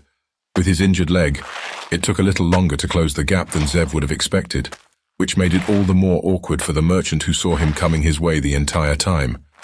Still, the young man put on a smile and welcomed Zev once he was close enough. Welcome, welcome, he began to say, displaying his merchandise. Come and see the valuables I managed to carry away with me from my home of Old Nowen before disaster had struck. Cultural riches, the likes of which we may never see again, and are sure to only gain in value, he added with a grin. Oh, my mistake, the man mentioned in realization. I didn't expect to see any other survivors from Old Nowen. Old Nowen? I've never been, Zev said, examining the man's outer appearance, determining there was a chance it could be true. You were there when the city got attacked? The merchant didn't pause when he spoke further. Yes. Why I barely escaped with my life, the man said before elaborating further. Which is why I'm here looking to sell my wares. Treasures and family possessions are nice, but alas, I am a refugee and cannot afford to be picky with how I find coin to feed myself. Acting his part, Zev laughed at that. I'd imagine. He admitted with a smile before inspecting some of the man's wares. Trinkets, baubles, and indeed some personal family heirlooms and treasures seemed to be what the man had for sale. Zev picked up a valuable-looking candle holder intended for 9 separate candles, particularly small given its purpose, but nonetheless an item of traditional significance to the people there. This looks special, Zev said with a wry smile as he inspected the intricacies of the piece. You have a fine eye, the merchant complimented. It's been in my family for years. Zev looked back curiously. Oh really? What's it for? He asked innocently. The merchant waved off the comment. It's a traditional item of which I'm sorry to say I was never a part of, but you will not find an item of the like outside of Old Nowen. Humming thoughtfully, Zev grimaced and put the item back down. I shouldn't. I'm strapped for coin as it is, he said apologetically before eyeing the merchant. Perhaps you have anything more resourceful like food or items for a journey to sell. Maybe your horse? Zev asked, pointing to a horse he'd seen tied to a log earlier. Forsaking all expected mannerisms of his trade, the merchant was painfully annoyed to hear that. Didn't hear me earlier, did you? If I had such merchandise, I wouldn't need to be selling these items to you now, would I? Oh, I've been listening. Zev thought with a smile as he waved his farewell to the man. May the light shine upon your feet. What does that even mean? The merchant asked back in frustration. From Zev's perspective, at that very moment in which the question crossed the merchant's lips, his fate had been sealed. There was no reason to hide behind a ruse anymore. Zev couldn't help but laugh before replying. Well, my arrogant acquaintance. Zev said with a grin. During times of chaos, there's always someone looking to take advantage of the confusion, isn't there? I should know. I'm one of them. The merchant's face went pale. I don't know what you're implying, but you have to leave. Now! As if I'd really just leave. Zev thought with serious eyes as he brought out his crossbow and pointed it at the merchant. The man, for his part, screamed in shock. What are you doing? The merchant proclaimed. That very same question was mirrored by Elix, who started to race towards the scene, Drazdan a significant distance behind her. Normally, he would have ignored her, but Zev decided to fill Elix in this time. He waited until she was up close to continue his little chat. Not very intelligent, are we? Zev mocked the man as he explained himself. Being a native of the Old Nauen region, I could tell there were some significant gaps in your story. Cultural norms from a citizen of the city that were simply forgotten. Doubtful. Elix interjected. You'd kill him for that? No. Zev simply answered as he narrowed in his sights. But I will kill him for having murdered a small family. The merchant laughed uncomfortably at that claim. Where's your proof? He demanded aloud. Solemnness, for perhaps once in his life, was the expression Zev wore sincerely when he answered. Your features are unlikely to be of the region. Your basic lack of social customs is another. And most damning of all, your possessions. Zev said in a cold anger as he displayed the evidence. Odd that all your clothings for men, women, and young girls would be the same size as if they had previously belonged to someone. But they did, didn't they? The man's fearful reaction to the charges provided more evidence to Zev's claims as he voiced his last question. Tell me, was killing an entire family fleeing war for easy money really worth it? Zev asked in a fit of fierce anger. The merchant did as was expected, revealing his hand when cornered and bringing out a dagger before him. It made little difference. Before he took 2 steps forward, Zev had already shot his crossbow, the arrow piercing the merchant's head and killing him on the spot. I'm going to assume that's a no, Zev said flatly. Well done, Aziel's voice said beside him, but Zev tried to ignore it. There was an unsettling silence as Zev stepped forward to retrieve his arrow bolt, with Drazdan just making it on the scene. You just can't help yourself, can you? The dwarf said in shock at yet another dead body from Zev's handiwork, before pointing his finger at the perpetrator. You got some serious problems to work out, human, and I reckon you can start by resisting the urge to kill someone for a day. That's no fun, Zev replied dismissively. Besides, he had it coming. Oh, right, sure, Drazdan mocked. Why shouldn't I believe you? After all, you got such a spotless record and all. Support came to Zev from an unlikely source. Believe it or not, he's right. Elix said, amazed at herself. That man had killed an entire family. The situation still didn't sit right with Drazdan. No need to ask the crazy one, but I don't suppose the idea of bringing him to the authorities had ever crossed your mind. This is Merchant's Pass. Elix began to explain. There's no such thing as justice here. She elaborated with no small amount of hidden contempt in her tone and words. The dwarf, for whatever reason beyond Zev's understanding, appeared to not be surprised by that kind of response. Right then, Drazdan said uncomfortably. I suppose you still intend to try the same thing here in this city, though, like you did the others? The dwarf asked, leaving little room for interpretation as he brought out his copy of the Words of Truth. Not these people, Elix said, her expression conflicted. Pretending he hadn't, Zev listened intently. So there are some people too far gone for even you, eh? I remember hearing about it from your pa. For someone focusing on literature written thousands of years ago, ye certainly have problems letting go of the past. Why don't you do it? In fact, why do you even care? Elix pressed back. You don't even believe it, do you? There was a moment of shared unspoken amazement between Elix and Zev as they saw the dwarf's reaction. He was solemn, sincere, Of all the people left on Ehya, a dwarf believed. Drazdan was surprisingly serious when he grabbed onto Elix's hand and placed the book into it. I think this time it's best you do it, lassie, he said sincerely while placing the book in her hands. With a great deal of inner conflict revealed upon her expression, Elix just looked at the old book for a second or two before bringing it to her chest. Whatever crossed her mind was anyone's guess, but nobody there would have missed the shaken state she was now in. With tears rolling down her eyes, Zev could only guess what Elix was thinking before she spoke. I'll do it.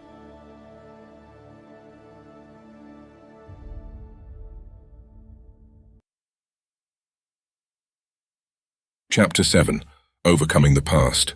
The orphans stayed behind with Belfast, which, given the fact that Zev had just killed someone in their presence, wasn't exactly an unexpected outcome.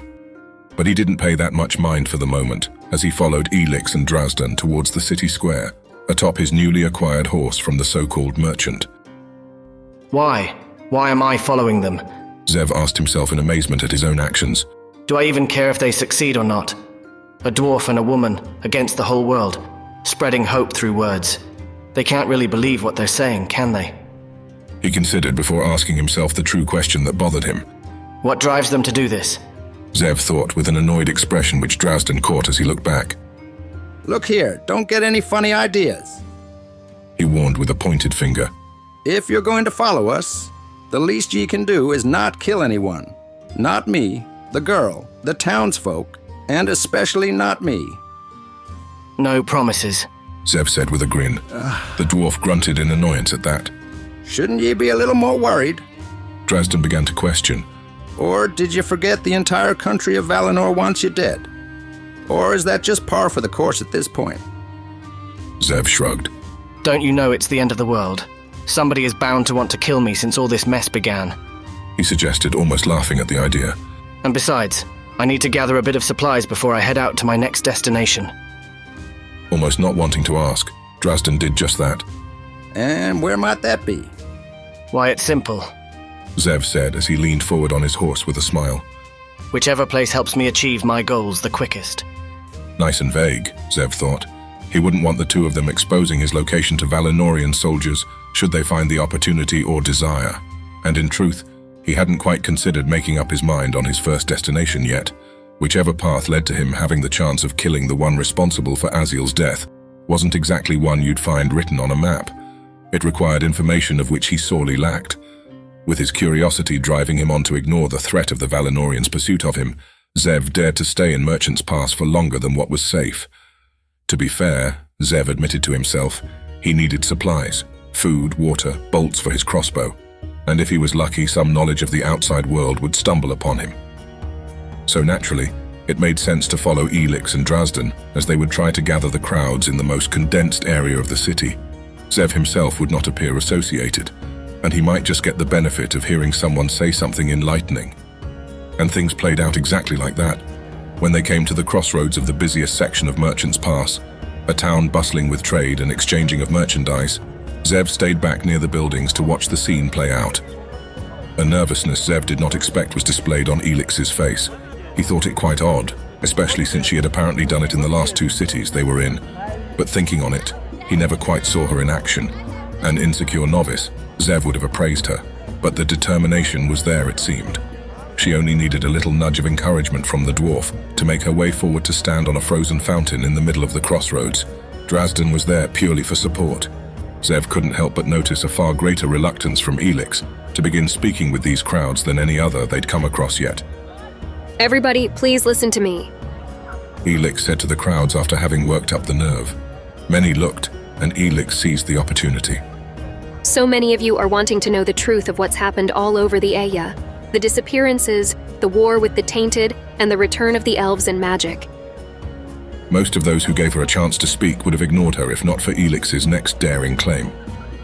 I know what's happening, she proclaimed to the crowds as she brought out her copy of the Words of Truth and held it high. These events have been foretold. The words burst into flame when the vanishings happened, and there's still more to come. The end of the Ehya is upon us. Zev couldn't help but smile at her boldness from such an indifferent crowd. Their looks of contempt would have matched his own long ago, but they didn't know these two like he had. They actually meant no ill will, and amazingly they didn't seem to do any of these things for personal gain, just like his brother. Novel examples of goodwill to your fellow man, but foolishness all the same, Zev thought.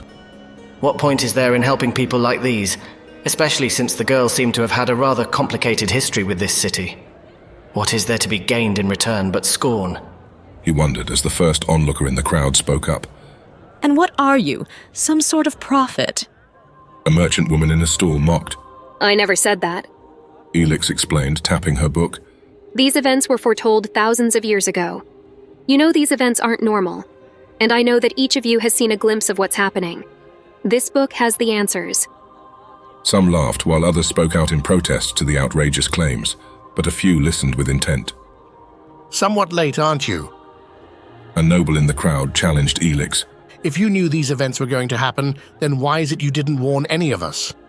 Because I didn't know. Elix yelled back in frustration. I didn't believe it myself.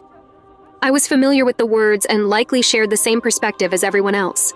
These stories often serve as a source of comfort for those seeking answers to common questions. However, the reality is that some things lack clear answers, and at times, unfortunate events simply happen without a clear explanation. That's what I believed, but I was wrong. And I never would have found it out if not for seeing my father disappear before my very eyes. Enough of this! A man in the crowd proclaimed with a wave of the hand. Out with it. Why did the vanishings happen then, huh?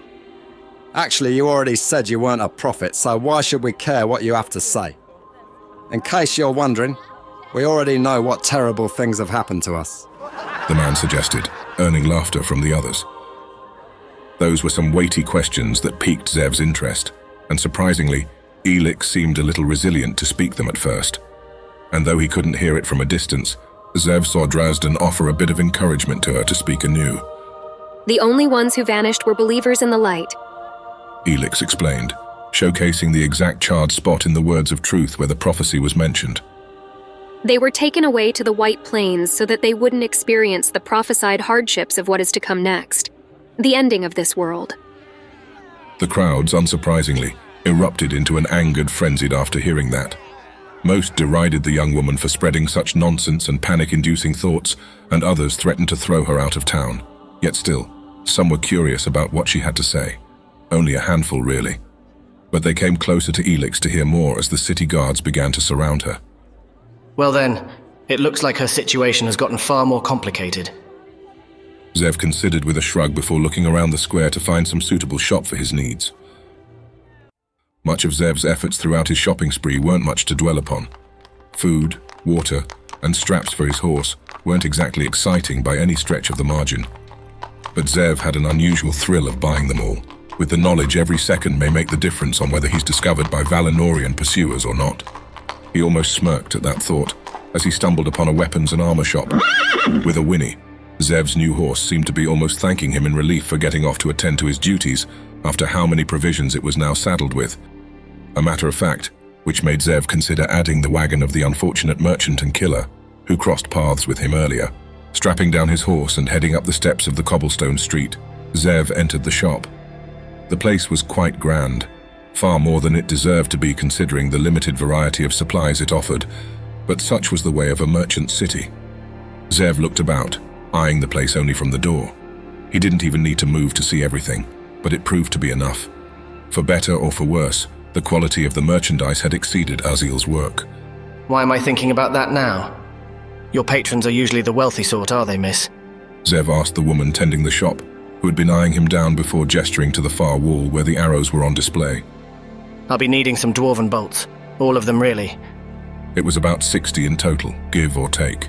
Enough to help with almost any other situation Zev imagined he'd find himself in, if he were not facing up against the entire might of Valinor, or a necromancer and his armies to the east. But there wasn't really much he could do about that little fact now, so Zev decided he might as well make the most of it. No hesitation in what you want, eh? The shopkeeper asked in return, smiling, and heading her way to retrieve the arrows. It took her 2 trips before plopping down the last of the arrows on her counter. That'll be 2 for every Valinorian gold shekel, the shopkeeper said, her hands hitting the table almost challengingly, as if anticipating a confrontation from the words. She was right to be concerned. Caught so off guard by her audacity, Zev's expression showed exactly what he was thinking. Momentarily speechless, his mouth aghast before swaying his head and eyeing her down. Is this some kind of joke? He asked, still feigning his pleasantness about him. She had the nerve to scoff at the question. Ha! This is Merchant's Pass, sweetheart. I only serve merchants and pampered nobles, of which I'm certain you're not the former. If you don't have the coin, I suggest you leave. A thought crossed Zev's mind, grabbing the woman's hair and pulling her forward as he held a blade to her throat to make her more reasonable. But on second thought, that wouldn't be very gentlemanlike, Zev considered.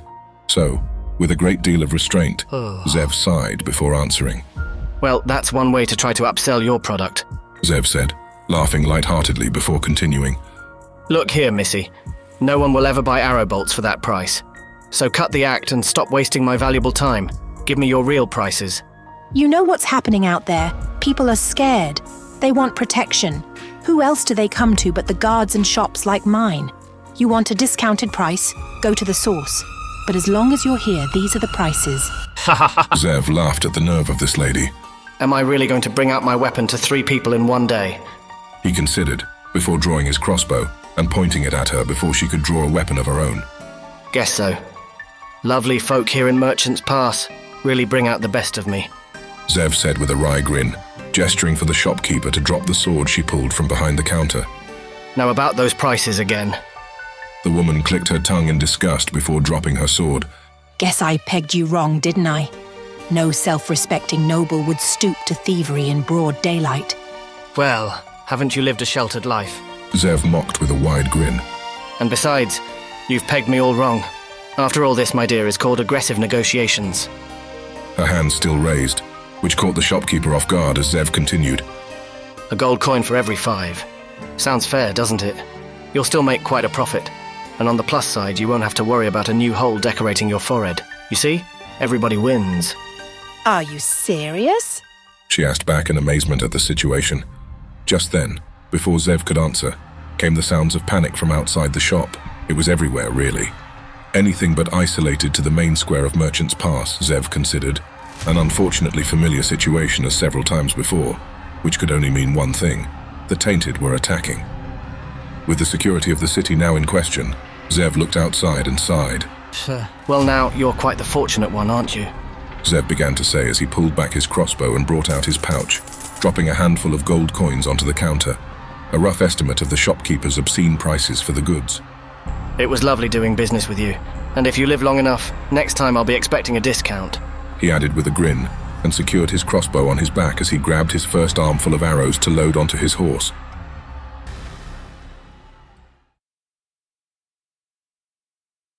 Chapter 8. The Vaikanai's Reach. With another pleasant exchange with the locals to add to his list of things he did in Merchant's Pass, Zev finished loading up his heavily burdened horse in the middle of the Tainted attack on the city. Looking around frantically while he did, Zev saw a few of them making a mess of things in the city square. The town was in a full-blown panic as the merchants' guards raced in to defend their employers. Everyone else was on their own. Merchant's Pass is always so lovely this time of year, Zev said with amusement at the ridiculousness of his complications in the short time of his passing through as he jumped atop his horse, which complained at his weight. Shush you. I'll have you know that the option of turning you to glue or not is still on the table. He reminded the oblivious animal before setting it towards his destination to the city's nearest exit, south. Galloping upon his horse, Zev's eyes darted around to see the city in chaos. A massacre of the armed tainted towards those who were either too poor to afford a guard's protection or lacked the foresight to carry a means of self-defense for themselves. Even if this was a merchant city, the number of those fending for themselves only doubled those who had guards shielding them. Still, Zev considered, all in all, it was a bloody mess.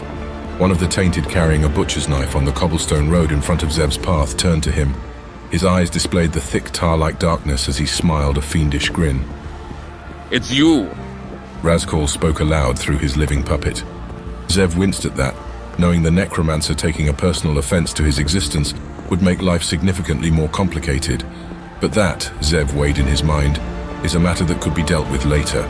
So, his horse galloping, Zev drew out his crossbow with an already loaded bolt and steadied his aim for an aggravatingly difficult shot. To Zev's surprise, The tainted ducked to cover before his horse's path. You witless vermin! Razkol proclaimed. Did you think it would be so easy? Behind the obstruction of his horse, Zev could only guess what had happened before his charging steed made an impact. Unsurprisingly, the obstacle before him was easily run over, or so it seemed at first. With a loud crying neigh, the horse collapsed forward toward the ground at full speed, sending Zev airborne before crashing at least 15 feet from the incident. His arms, legs, and body slid across the surface with new fresh stains of blood, as proof of what happened when he shook off the shock of the impact. Ah! Grunting in frustration as he started to stand, Zev looked back. Again it happens. He complained to no one in particular while checking to see if he had broken his leg again. That settles it. I'm having horse for dinner tonight, he added while looking back at the steed.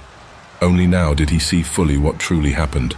The butcher's knife was stuck right in the chest of Zev's now deceased horse. But if that wasn't enough, Zev heard the cries of others converging in on his spot. Well now, that just isn't fair. They're coming for you, Aziel said, standing beside Zev. You made a powerful enemy. He won't stop until you're dead. I've had worse, he said while standing with feigned confidence. Aziel shook his head at that. Can you run? Zev chuckled at that, feeling his aching leg which still surpassed the rest of the pain in his entire body after being thrusted off a horse full gallop. Let's find out, shall we? Wincing in pain, Zev forced himself to stand. The sounds of the tainted were pretty much coming from everywhere at this point. Everywhere except the town square. Zev couldn't help but consider the possibility Elix and Drazden might still be there. Unfortunate though it was, but Zev knew he had little choice. Well then, suppose I'll apologize later. Zev considered as he hobbled down the road as fast as he could manage. There weren't many roads Zev had passed when making his escape before he came to the realization that the tainted were hot on his heels. The truth was obvious to Zev. His injured leg had severely decreased his mobility. By the Great Divide, move! He considered in frustration just before the first of the tainted raced around the corner and saw him.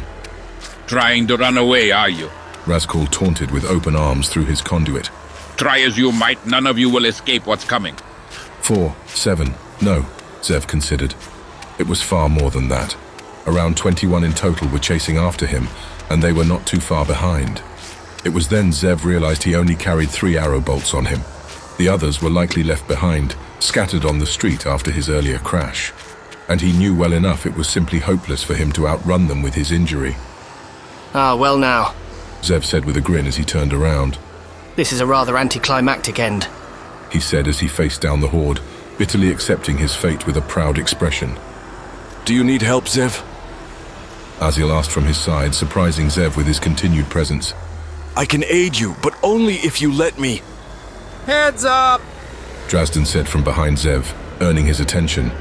To add to his surprises, Zev turned and saw an already ignited dwarven bomb heading straight for him. He scrambled to catch it, going so far as to drop his crossbow before thrusting it behind and over his head towards the tainted. With a loud boom, screams, and a plume of smoke, Zev didn't even need to turn back to know what happened. The sound was as satisfying as a beautifully performed serenade of a Valinorian chorus to Zev's ears given the circumstances, even if it had left a ringing sensation afterward, which made it difficult for him to even hear the others. By the stone! Drazden said in aghast. What type of throw was that? Are you trying to kill him? Who says I wasn't? Elix said with a mischievous grin, likely feigning her embarrassment over the whole ordeal. Ah, what a bit. Behind! Aziel's voice warned Zev, interrupting his thoughts. He didn't know what to think of it before seeing Elix frantically pointing past him towards the ruins of the alley. She screamed a quick warning, and Zev hardly turned around so quickly he almost felt whiplash from it. But it was just in time to see 3 of the tainted bursting forth from the ashen smoke. Positioning his crossbow, Zev released the first bolt that stuck into the first tainted's neck, the obvious choice of the 3 since he was the one who carried a sword. The enemy began flailing as he collapsed to the ground in front of Zev, but he couldn't even hope to reload his crossbow in time for the others, one carrying a metal bar and the other a knife. Drazden and Elix frantically panicked with what Zev would describe as their incessant screaming. Now, you die! Razkol spoke through his living conduit that held a knife before the puppet jumped atop the still lying Zev. The rest happened in less than 2 seconds. The brunt of the tainted's body slammed down onto Zev while he discarded his crossbow. The man's knife aimed down towards Zev's chest, with both hands gripped on tight to add to the force. With the time available, and his limited options of death or an undesirable outcome, Zev knew there was nothing else to do. He held out his left arm to defend against the blow, the knife of the assailant easily penetrating and sticking out the other side, stopping short of piercing Zev's leather armor fully. It was all the time he needed. With his right arm, Zev pulled out a hidden dagger and jabbed it upwards below the Tainted's chin as far as he could manage. The reaction was a typical one for Zev by now, a lifelessness he had seen more often than he'd care to admit. To Zev's surprise, the corpse's head was smacked to the side by a metal pipe, before falling to the side, and with it went his dagger. The last was before him, trading places with where the last Tainted just was with a sudden leap towards Zev. The Tainted motioned to swing his pipe again, and Zev had no choice but to defend against the strike with his already injured arm. With a loud crack, he didn't know if the arm had broken or not, but it mattered little for the moment, as the Tainted leaned in, pressing his pipe over Zev's chest. How fitting an end for filth such as the likes of you, Razkol taunted with a sinister grin. That you would be a puppet in life and in death. And with blackened eyes, the Tainted held a free hand over Zev's mouth, clenching hard and digging in with their nails before drawing out the tar-like blood. As if I'd really just accept it. Zev thought with a grin. Admit it, you've already lost this. His words were cut short by the Tainted ramming his hand down Zev's mouth. The suddenness of it all completely caught Zev off guard. Of all the... how could I let this happen? He thought to himself in a mad frenzy, unable to get the puppet's disgusting blackened, blood-ridden hand out of his mouth, Razkol cackling like a madman the entire time. Every new expression of agony Zev displayed only brought him more joy, and Zev could feel it, the unnatural dark taint forcing itself down into his bowels, as if it had a mind of its own. Fight it, Zev! Aziel proclaimed, all other sounds strangely mute to Zev in the moment. No, it can't end like this. Meanwhile, Aziel was speaking. Let me help you. All you have to do is let me in. In turn, Zev ground his teeth in frustration. Sunder it all. It won't end here. The cocky, gloating expression the Tainted displayed suddenly fell short. Fear and trepidation now crept upon its face. It can't be. Razkol nearly snorted in a thick mixture of disgust and hatred. Zev could not describe where he found the strength to fight back, and he knew he couldn't chalk it up to sheer willpower. He pressed back against the Tainted, pushing him back so powerfully with his injured and good hand that the Tainted stumbled to a stand now. Zev would have gloated, but a sudden and violent eruption from his bowels upward sent him into a vomiting fit. He had barely had enough time to lean to his side as the blackened blood spewed out of his mouth. What on Ehya is this? Zev considered to himself as Razkol practically growled with indignation. How long do you intend to stand in my way? He roared. Ha! Zev scoffed. Well, now you didn't really think it'd be that easy, did you? You should really be accustomed to disappointment by now. He said while starting to stand, patting himself down mockingly while stealthily reaching for another hidden dagger of his. It was mostly a ruse. Zev was fully aware of the damage he had sustained, and the reach the pipe offered compared to his measly daggers. But whatever shook his enemy's nerve was just another avenue he was willing to exploit, and it worked like a charm. Unforgivable, Razkol began to say, his tainted hands covering his face in frustration. Unforgivable, unforgivable, he said at last, bringing out his pipe and beginning to charge Zev.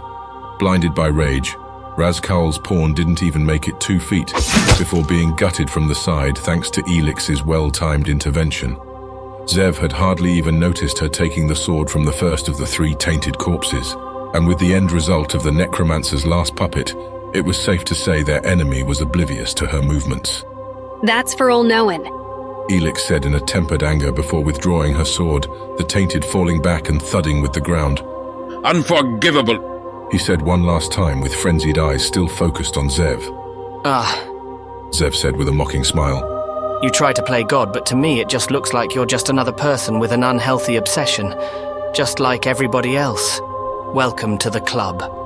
With frenzied eyes opened wide, glaring at Zev, the tainted breathed one last time. If anger could be detected in a living thing's last breath, Zev was sure he had just heard it. In the Elan's prominent palace, Razkol took refuge, his decayed face twisted with scorn, frustration, and hatred as he clenched down upon it, ripping some of his lifeless flesh off in a blind rage. Once again you foil my plans. Razkol seethed through rotten teeth. But no more. I will not abide by your schemes any longer.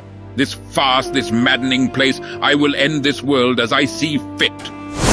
His hands ignited in a blue flame as he turned about, flinging his awesome magical powers around the room, sending it into a fiery inferno. When the season's right, you wretches will burn. The Elan roared in a hot rage, his anger unquenched. Back where Zev and the others were, he began to stand, taking special precautions not to break any other limb this time. Well now, Zev began to say with a smile as he looked at Elix. You're getting quite the hang of this life, aren't you? Even if your throwing still needs a little practice. Elix sneered at that. You're welcome, she said before sighing.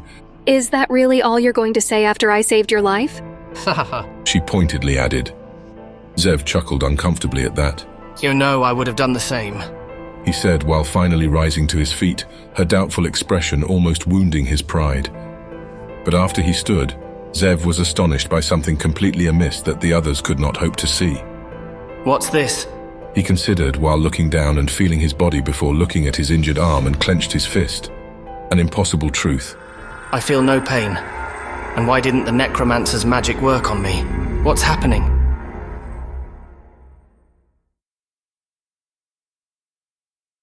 Chapter 9, The Lion and the Dead. While the entirety of Merchant's Pass was in chaos from the Tainted's assault, Zev found himself with Drazdan and Elix in an alley. With the others' aid, Zev was still surprised he could stand unaffected and unfazed by the damage he had sustained, let alone the necromancer's magic.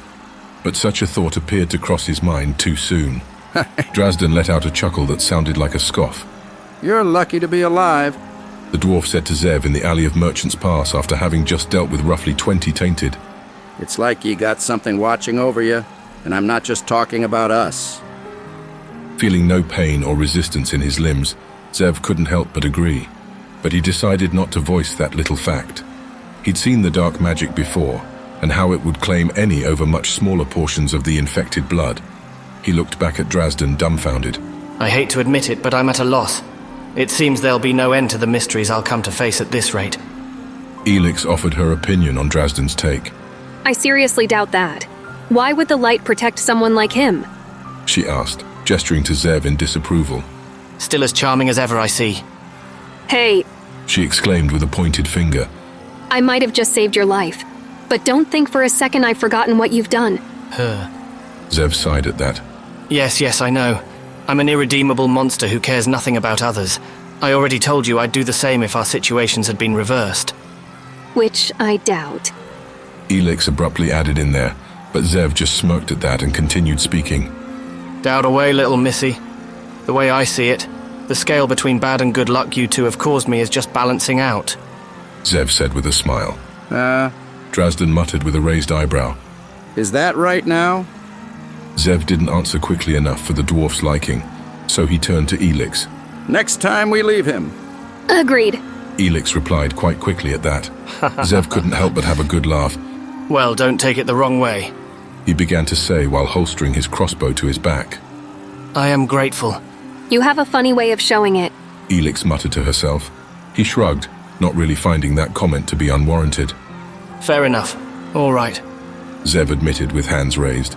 I am in your debt, he said, the blood from his wound arm dripping on his face. Zev had almost forgotten it. If not for the droplets hitting his face, he considered he might have. The pain over his entire body seemed to be a distant memory. If Zev had believed in any such things as the supernatural, this would have been a prime example. But he didn't. So he saw there was no reason to entertain that notion. Reckon even my ancestors had never seen anything like this? Drazdan began in amazement before he warned Zev. If you don't want to fall down dead, I suggest you have that taken care of. Zev chuckled at that suggestion. Oh, it appears I'll be reacquainted with that cranky old goat again. Lucky me. Move, Aziel's voice warned in Zev's ear.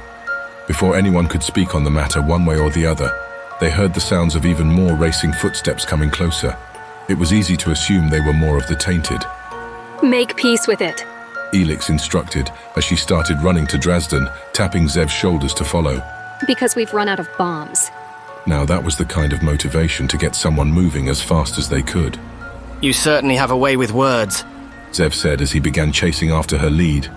It hadn't escaped Zev's notice that he was somehow managing to keep up with her with an injured leg.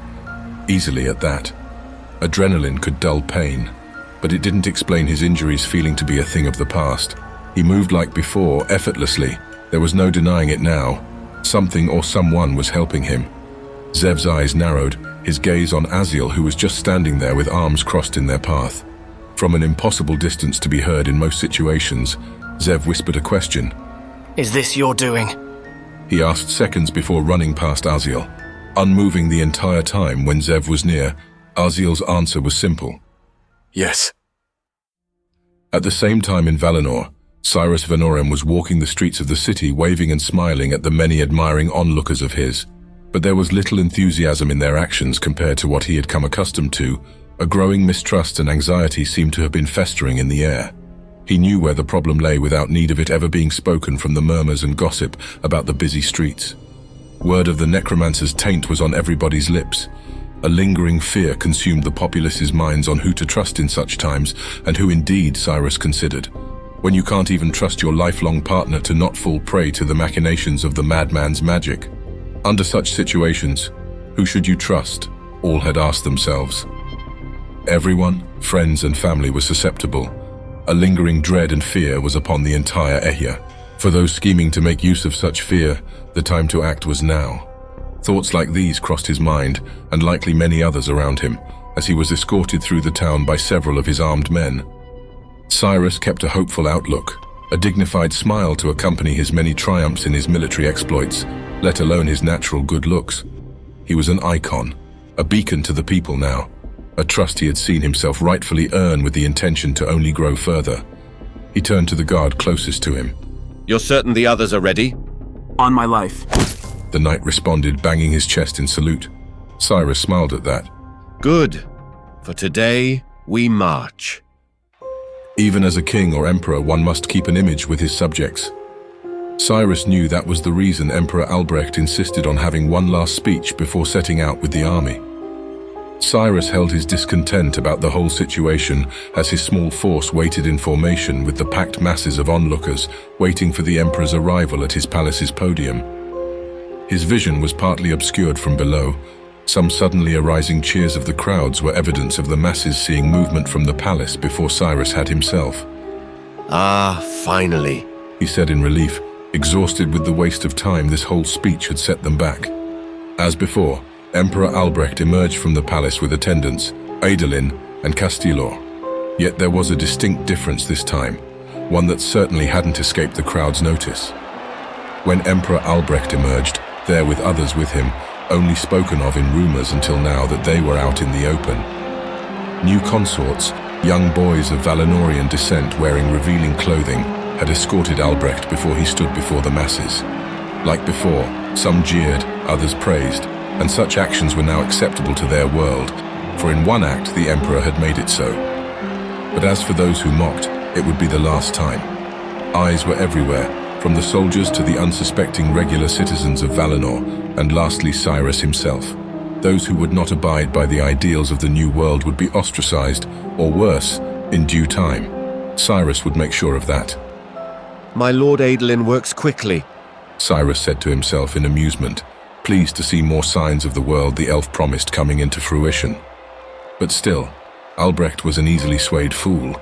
Cyrus, as well as many others in Valinor, were well aware of that fact. It would take far more from the elf to earn back the trust he seemed to have so purposefully squandered.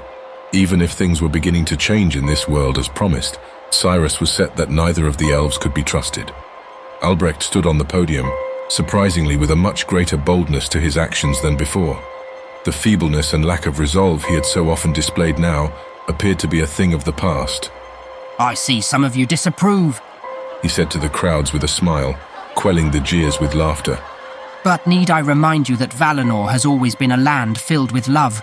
Who are we to say to one another what is right or wrong? Is it not better to live and let live in peace and harmony?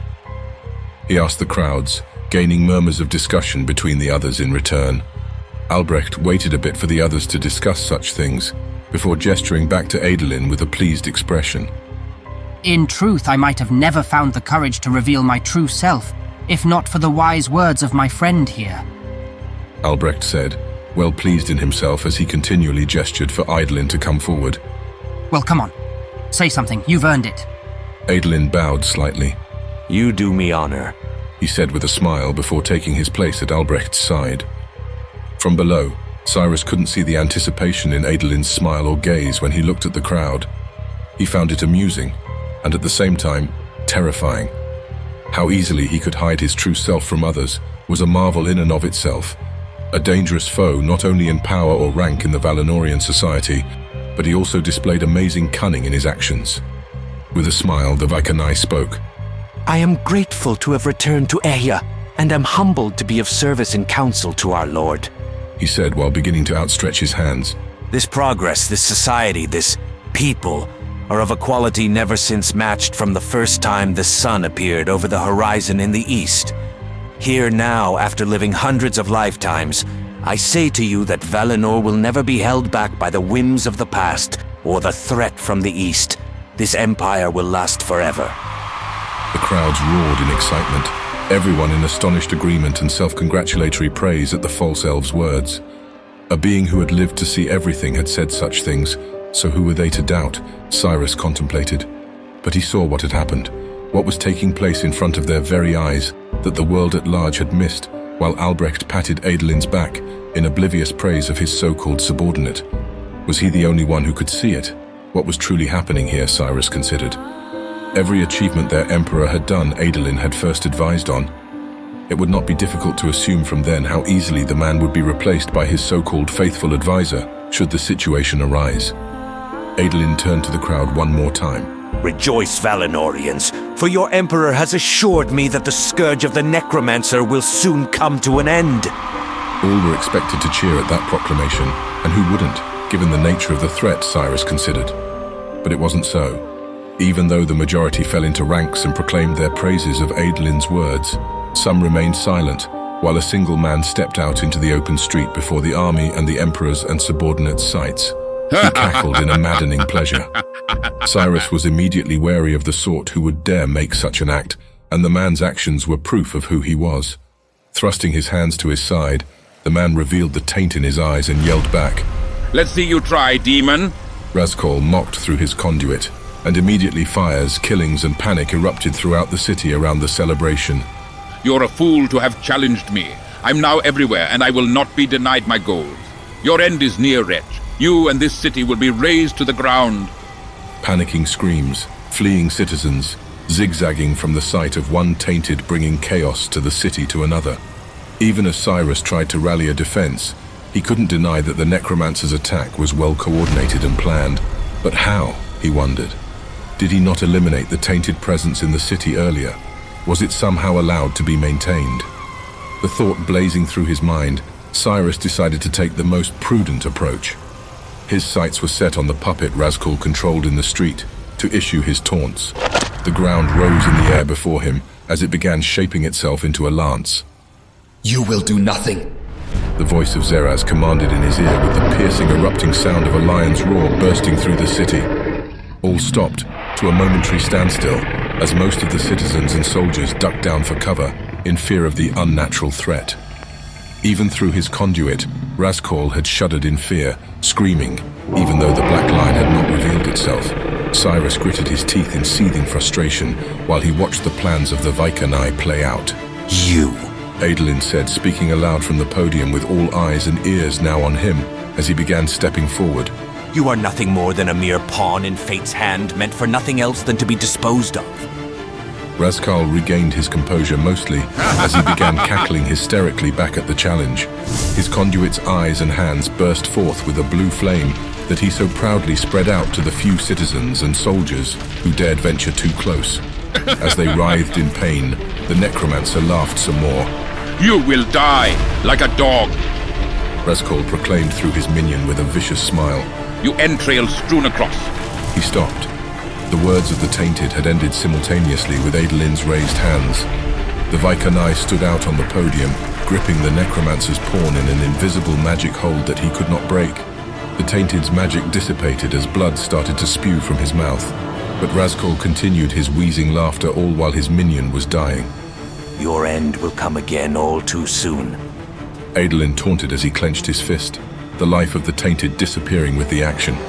The display of such sheer power had amazed all who had beheld it. The awe-inspiring might Adolin had shown demanded respect, while it also earned the people's favor. It wasn't long after that Cyrus had rallied his men to deal with the immediate threat of the Tainted's attack throughout the city. With the threat having been disposed of, the march toward the city of Olnauen had begun. Cyrus took the lead before the armies, Emperor Albrecht, Adolin and Castielor, with the other nobles and advisors who had taken the journey in the rear. While they began crossing the Great Plains, Castielor began redoubling his efforts to get more well acquainted with the Emperor.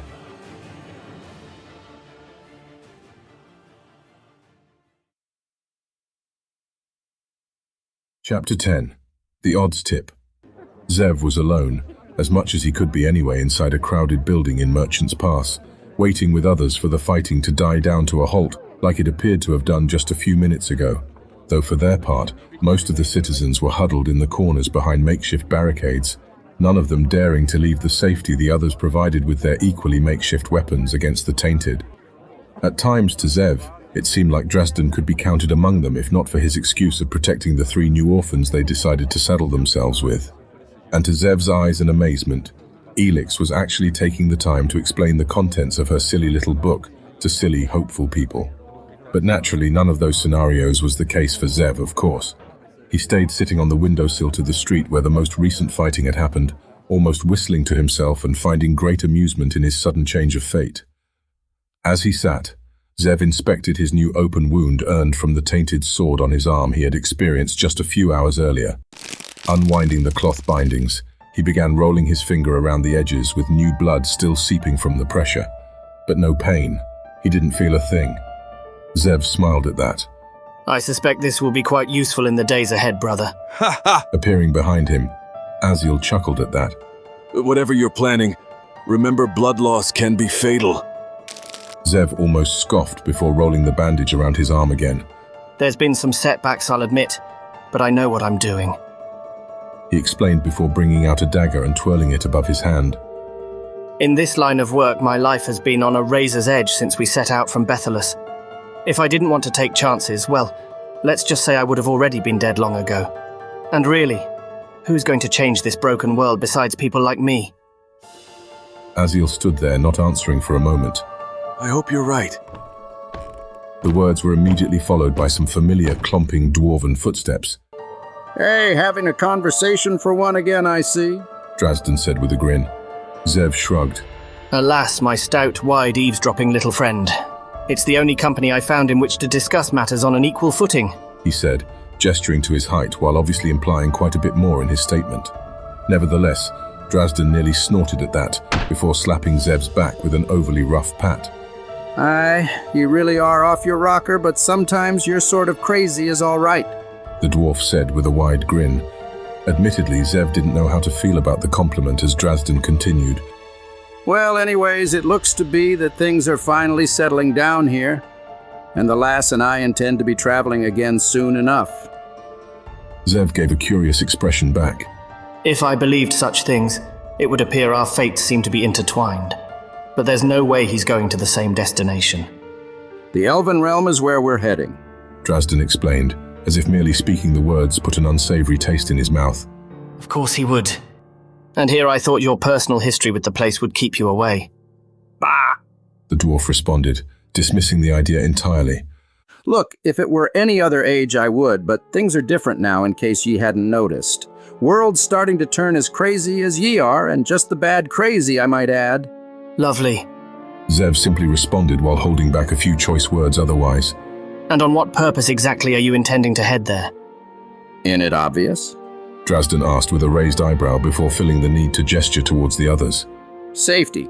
As far as I can tell, only the Elven Realm is safe right now. That's where we're taking these wee munchkins and the rest of the blokes and lassies who decide to tag along. Annoyed with it all, Zev breathed a heavy breath in and out. Just like that time we travelled to Valinor, eh, brother? Well, I'm sure we can agree that it can't possibly be worse than the last adventure where we travelled with helpless refugees and hapless nomads. Zev said with a grin as he stood and twirled a hand around. Still, I suppose I can help see you miserable lots there, he said with a mischievous grin, Drazden didn't say anything until Zev walked by. Just a bundle of joy, that's what ye are. Spreading happiness to the four corners wherever ye goes. Zev would have snickered, but he didn't want to let the dwarf have the win just yet. What can I say? I'm a saint. And I suppose that makes me an elf. Drazden said with a chuckle. Zev turned back and shook his head. Shortest, boldest, and hairiest elf I'd ever seen. Drazden raised a suspicious eyebrow at that. Flattery will get ye nowhere, lad. So you keep that to yourself. And just for the record, I prefer dwarves of the lassie persuasion. Zev snickered finally. Drat, he said, clicking his teeth. You win this round, dwarf. Get used to it, lad. Drazden got a good chuckle out of that admission before finally asking the question that seemed to be on his mind. So why is it you're coming? And don't tell me it's because of my charming personality. No use stating the obvious. But another reason. The dwarf added with a waving hand. Oh well, why bloody not just tell him? Zev hummed to himself in contemplation. Why, Drazden, you said so yourself, you broad midget, you.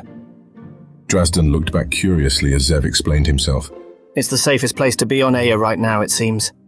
And people who have either nothing to do with Valinor or the Taint are naturally flooding into the place. Naturally, from my last few ventures, I've come to realize that this mission of mine is a bit for me to go at it alone. So, I thought to myself, what better place to find people willing to fight up against them than there? Ha! The dwarf scoffed at that. Roping folk into your shenanigans, are ye? How many of them will you consider expendable, I wonder? Zev gave an exaggerated shrug as he began walking toward Elix. Ah, Drazden, don't you know me? You wound me, good sir. He said with a smile to mask his true thoughts. Everyone's expendable. Oh, yuck! Elix said at the sight of Zev, a less than flattering welcome for sure. Don't tell me you're becoming friends with that thing. There was admittedly some playful fun to her comments, but some did not account for the entirety of all her feelings. Forcing himself not to laugh, Zev smiled and bowed. Charming as always, I see. He said before finding an excuse to walk off, the three children nearby becoming a suitable reason. Honestly, lassie, Drazden chastised behind Zev's back. There goes any chance of us having a moment is gone. Oh. Elix remarked understandably, still within Zev's hearing. Then I suppose you owe me later for saving you then. Drazden snorted a laugh, and Zev withheld his own when he approached the three orphans and grinned. It wasn't until now that he actually cared to study them. Teenagers, the lot of them. 2 older boys and a younger girl. Why'd they go and get themselves saddled with this extra baggage? He thought while smiling before speaking up. I don't believe I've been properly acquainted with you fine young men and lady. You'll have to pardon my earlier meeting as I was in a bit of a rush on account of my leg threatening to fall off. Zev explained with a playful grin, displaying his still wrapped leg with wooden brackets before setting it back down. Now then, the name's Zev. And yours? He said, offering a handshake to each of the three. The orphans began shaking Zev's hand back in order from the oldest to the youngest, as the first spoke up. My name's Faicha, and this here's Piotir and Nairi. The oldest orphan explained as he gestured to the others, pointing out the boy first, then the girl. Pleasure, Zev said, smiling widely. Now, if you don't mind, would one of you care to explain how you came by Merchant's Pass? Nairi looked back at Zev curiously. How did you know we're not from here? Zev was quick to answer. Well, because you just told me. He teased with a grin. But first, because your names are rather exotic for a damp and rough place like this city. I'd assume your home would be on the outskirts of King's Height, just to the east, if I'm not mistaken. He explained, the three of them clearly impressed. Not to mention the war has had a tendency in making orphans of many, forcing whatever survivors to flee to a light-forsaken place like this. But best to keep it pleasant, I would think. Our story's not too different from the other orphans around here. Faicha, the oldest, explained. The Tainted came and killed off our parents. We were barely lucky enough to get here to live off the scraps others give us. No offense to Belfast, though, it's just... he's got a lot of mouths to feed. Ah. Zev nodded understandingly.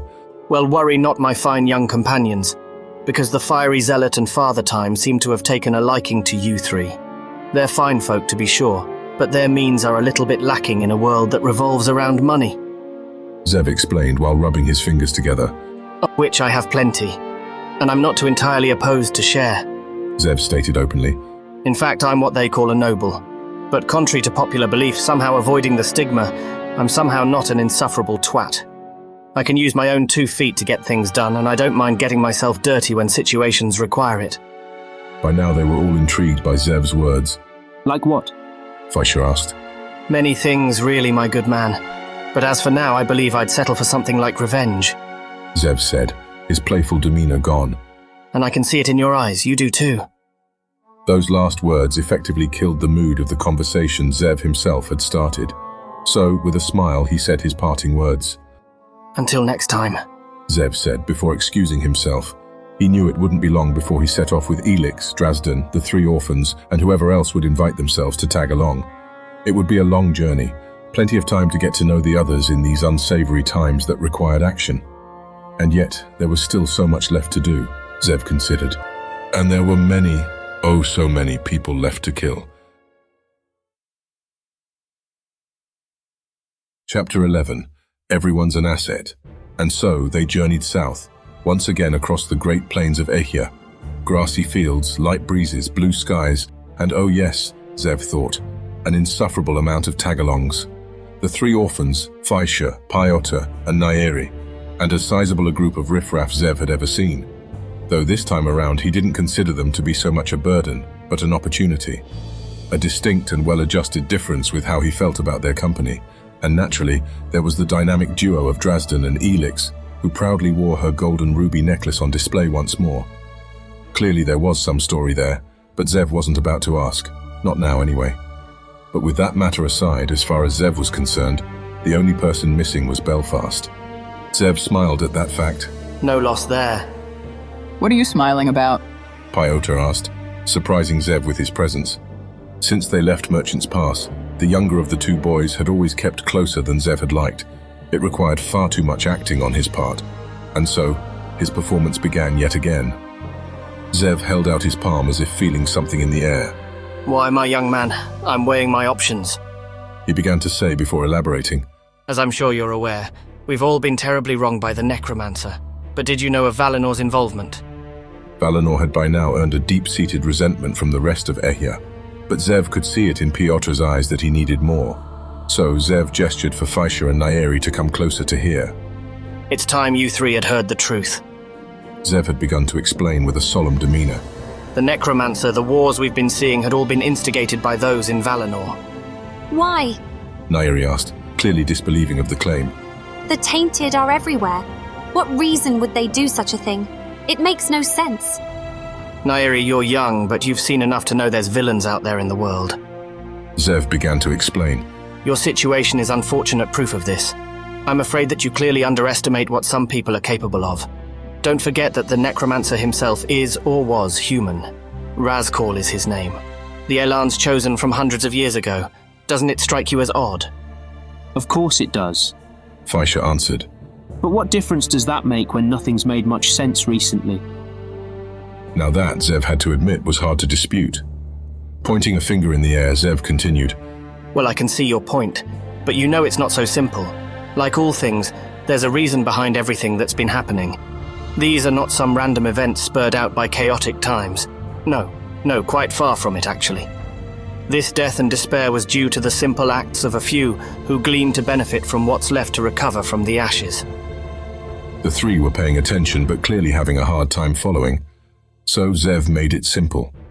The leaders of Valinor used dark magic to resurrect the Necromancer to unstable the regions to the east of their city. They want power and control over all the 4 corners, and they saw a way to do it while limiting the loss of life in their own empire. How can you say that?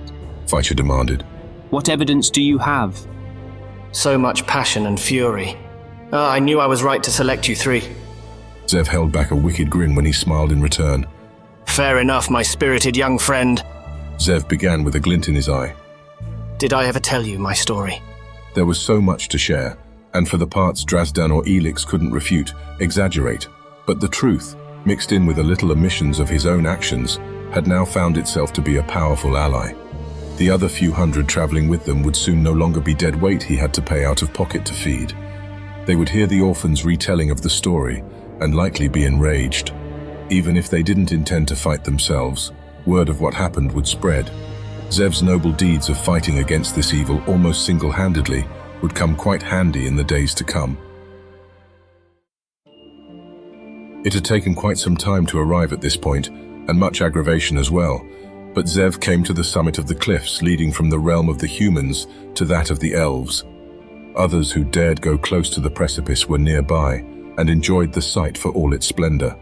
A cliff, stretching as far as the eye could see from the Valinorian coasts to the west, to the beginning of the scorched dunes to the east.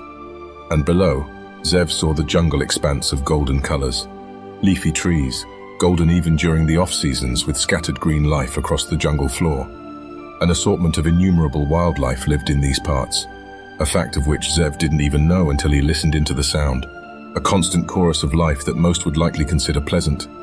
Should have brought something to plug my ears. Zev considered, grimacing, as he looked left to the path down.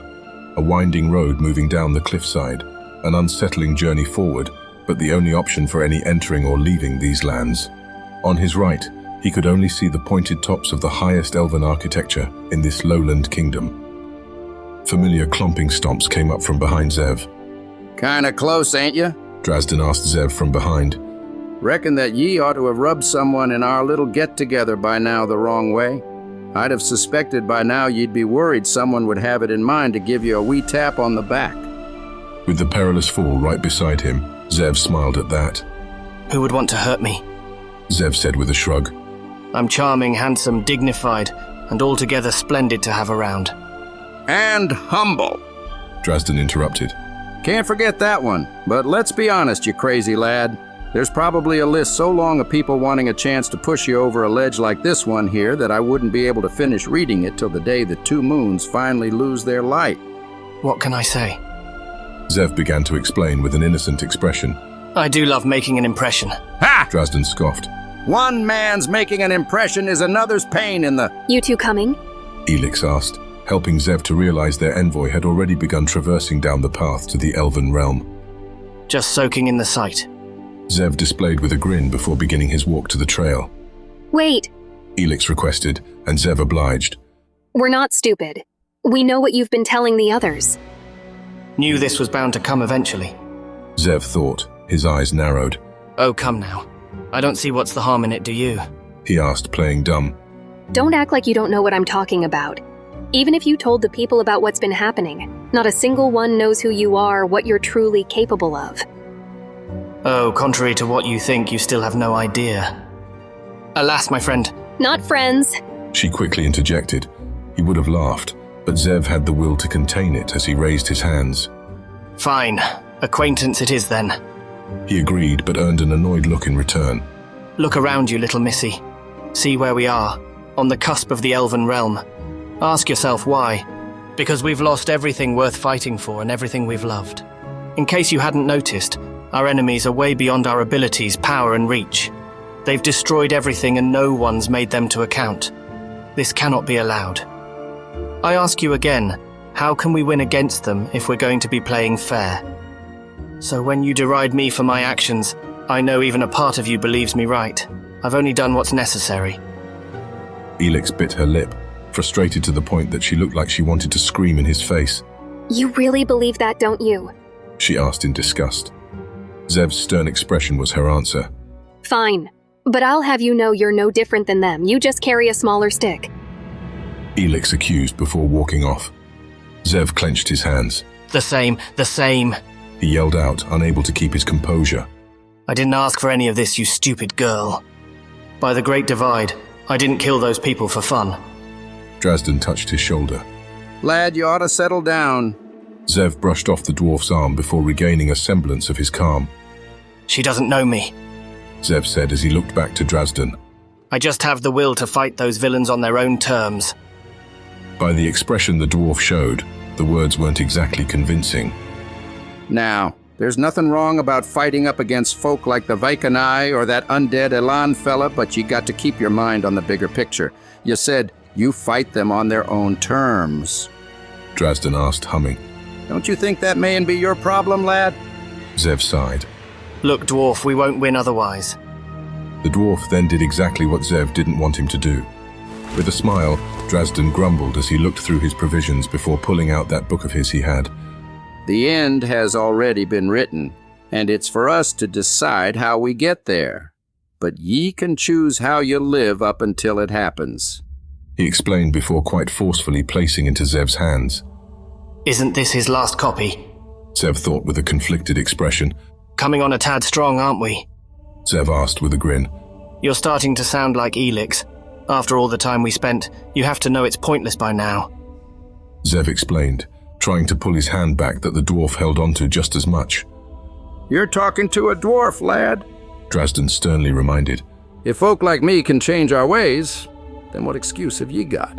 Stubbornness? Ha! I could tell you 100 tales where my stubbornness had led me that would make you blush. Well, now the dwarf's unusually passionate about this, isn't he? Zev considered, speechless as Drazden insisted again with a pat on his hand. So, do me a favor and hold on to this, will you? He requested while pulling his hand back and leaving the book in Zev's possession. Befuddled, Zev displayed the words of truth. What's this, you old dwarf? Why would I want parchment of something I don't even believe? Because, Drazden said with a pointed finger, I believe in you, and by the light I may be the last soul on Iya who does. I know ye saw it. The big fella changed his mind before the end, so can ye. And without leaving room for argument, Drazden excused himself from the conversation as he went on ahead. Zev held the book in hand, contemplating what to do with it, how easy it would be just to toss it over the edge. I didn't believe... Azil simply stated behind Zev. Zev twitched, a pain surging through his body as he considered the words. No, you most certainly did. Zev answered with an irritated confidence about him, while inserting Drazden's old beaten-up book into his jacket, before following after the others. After being able to see it from above, it took surprisingly longer than Zev or anyone else had anticipated to make it to the outskirts of the Elven Realm city. 3 days, in fact. Through the plentiful dangling foliage of the healthy jungle, Zev was one of the first who spotted the city from the ground. He let out a brief chuckle. Finally, I think I've had enough nature to last a lifetime. What? Drazden asked back in a faked shock. I'd had never believed it. Who'd had thunk that a strapping lad like yourself with built legs and bulging arms would get sick of a few days' walk? All insults, of course, but Zev was confident enough in his abilities to have not cared, and besides, he didn't mind it. Oh, is that right? Zev asked, amused. Don't tell me that with those stubby little legs you aren't the least bit excited to be done with this insufferable little adventure of ours. Drazden scoffed at that. And return to the city where my reputation was all but shattered and my finances utterly destroyed. He replied with a raised eyebrow, but Zev just shrugged and smiled. I admit, but just a wee bit. If nothing else, I can finally have an excuse to get rid of you. He added with dismissive waves. You always say the nicest things, Zev said with a grin. Coming from behind, Elix interjected herself into the conversation. You two really are becoming friends, aren't you? She asked, amazed and slightly disgusted, both dismissing the idea as ludicrous, or pretending to anyway.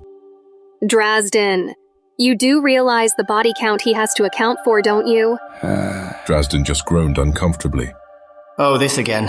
I think I'll have a bit of fun with this. One man's body count is another man's statistic. He teased to get a rise out of her, and it worked like a charm. That's... Elix began to say in astonishment. That may be the worst thing I've ever heard. Zev grinned at that. Stick around a little bit longer and I'm sure I can top it.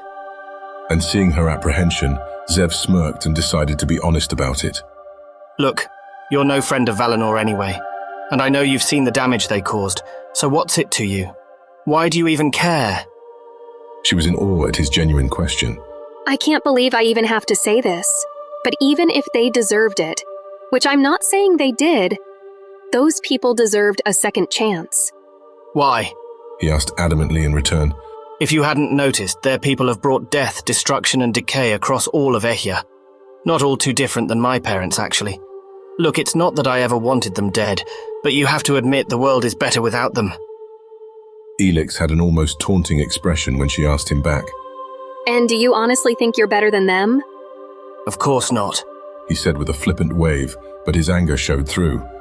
Haven't you been paying attention till now? I am my parents' son, after all. There was an uncomfortable moment of silence after that admission, one in which Drazden muttered something to himself that Zev didn't quite catch. and after an exhausted exhaling breath, Elix finally responded. I wonder, when Aziel came to rescue you, did you wonder why he did? The mere mention of his cousin's name reflected a deep-seated disdain on Zev's face, one in which Elix ignored. Did you think you deserved a second chance? She asked before excusing herself from the conversation and walking away. Zev clenched fists tightened so hard he drew blood. Insufferable little girl. Zev seethed silently to himself before Drazden spoke up. Lad, the lassie's right, you know. The dwarf stated simply, earning a glare in return before speaking further. But it's up to ye what you do with this opportunity the big fella has given you. I think you owe it to him to make the most of it. With the continued uneasy expression, Zev returned. Drazden also excused himself to leave. Now alone and ahead of the group, Zev let out an irritated sigh. This will follow me forever, won't it, brother? He considered to himself, not really expecting an answer. It might, Aziel said, appearing to his side. The suddenness of this time seemed more surprising than the many times to Zev before as Aziel continued. You should be careful in there. Why? Zev asked plainly, uncaring how it might appear to others who may be watching now. Did you forget? The elves haven't forgiven you for what you've done. The words seemed possible, Zev considered, as Aziel spoke further. They won't accept you. Zev let out a chuckle. Fine, he said in defeat before adding to his thoughts. Then I'll just stick to the shadows. Whether the others realized it or not, Zev had separated ways with them just before entering into the city. A marvelous place of elven structures and historical significance that was lessened by the introduction of humans to these lands some time ago. Many broken pieces of white stone had fallen from the lasting buildings, only to be replaced by lackluster works of mankind's ingenuity built atop it. However, it wasn't like Zev much cared for such things. His eyes were set on a different prize. With the few hundred of refugees, Drazden and Elix entering the city, it was quite easy for his presence to go relatively unnoticed as he headed down another section of the city. Surrounded by unknown humans in their once homeland since their return, the elves didn't give Zev's presence much concern, likely thinking he belonged as much there as any other, which naturally came to his advantage as he acted the part to fit in perfectly, as if he had always belonged to this city since his birth. Hopefully, Zev considered, no one would use a saying specific only to the region. But if it came to such a thing, he would dodge and obfuscate as much as required to wiggle out of the potentially incrementing situation. But such as it was, these people were largely foreigners to the conflict of the outside world. Outside of the initial vanishings, mind you.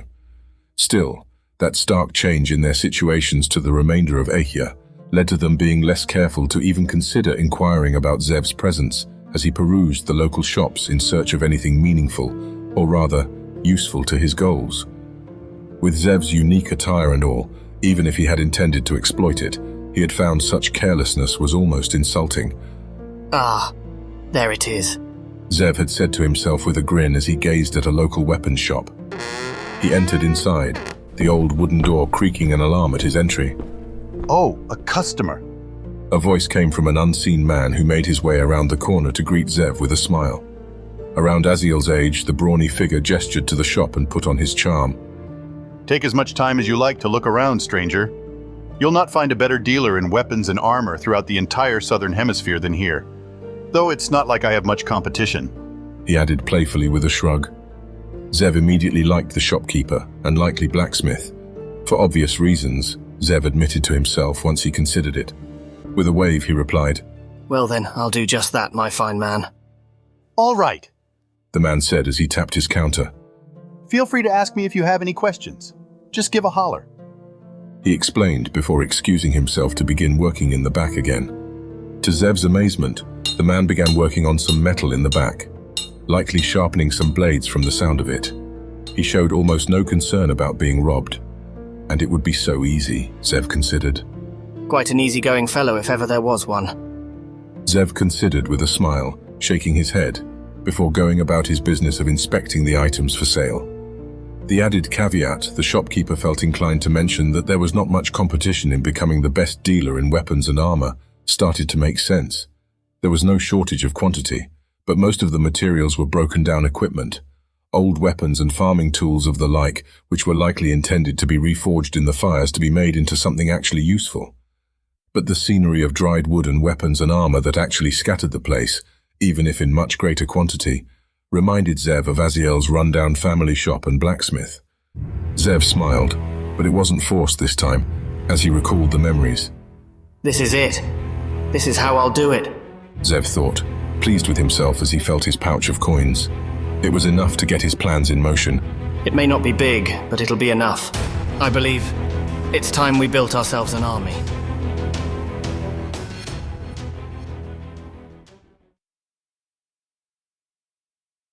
Chapter 12. Elven Eyes.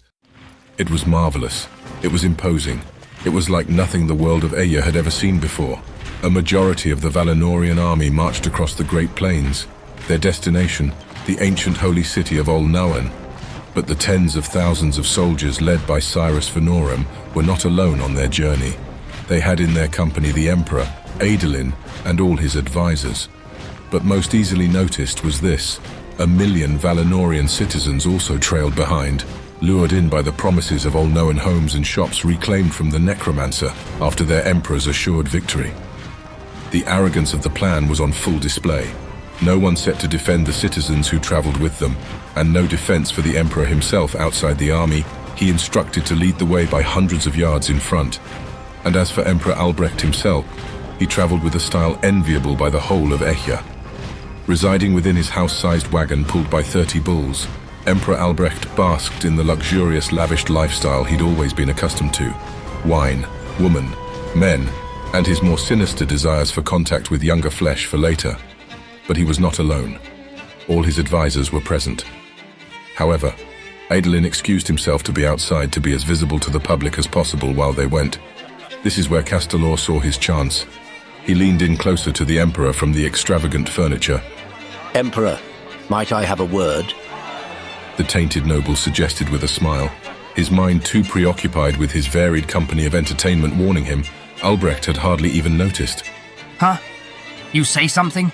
He asked back almost at an insulting distance for verification from the man who was right in front of his sight. My Highness certainly knows how to live life to the fullest. Castelor noted with a grin, before displaying an open palm in offer. Have you perhaps considered the more extravagant items to entertain yourself with? I have many such items myself. His entertainment interrupted. Albrecht saw his advisor as nothing more than a nuisance.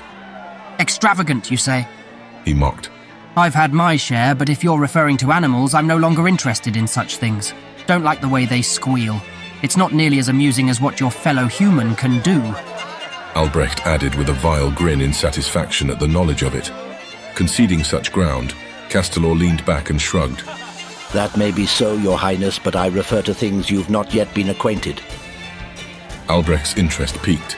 He pushed his admirers away to listen more intently. Young items from the East. All of them untainted. Perhaps even the last ones of their kind throughout all the Eya. Ha! The Emperor scoffed at that. You think I would take such a risk myself with them? The risk of being infected by those things is far too great. I'm surprised you'd even have the gall to suggest such a thing. Castelor held his palm against his chest. Your Highness, please. He beseeched. I offered this gift to you purely out of good intentions. I would never ask anything of you unless I wasn't first confident in its safety. But if you so desire it, I could personally show you the safety of these items myself. Castelor offered. Albrecht was almost offended. You mean to say you would spoil them? And if only you enjoy them with me, then it would look like I'm somehow showing you favor. Ugh. He mentioned, groaning at the thought. I could only imagine the unending prattling from the others should it look like I'm showing you preferential treatment. At an impasse, Castelor didn't know what to say. The silence prompted the Emperor to sigh loudly before speaking further. Fine, why not? He asked with an inviting wave. Bring them and all the other advisors here. I see no reason why I should have all the fun.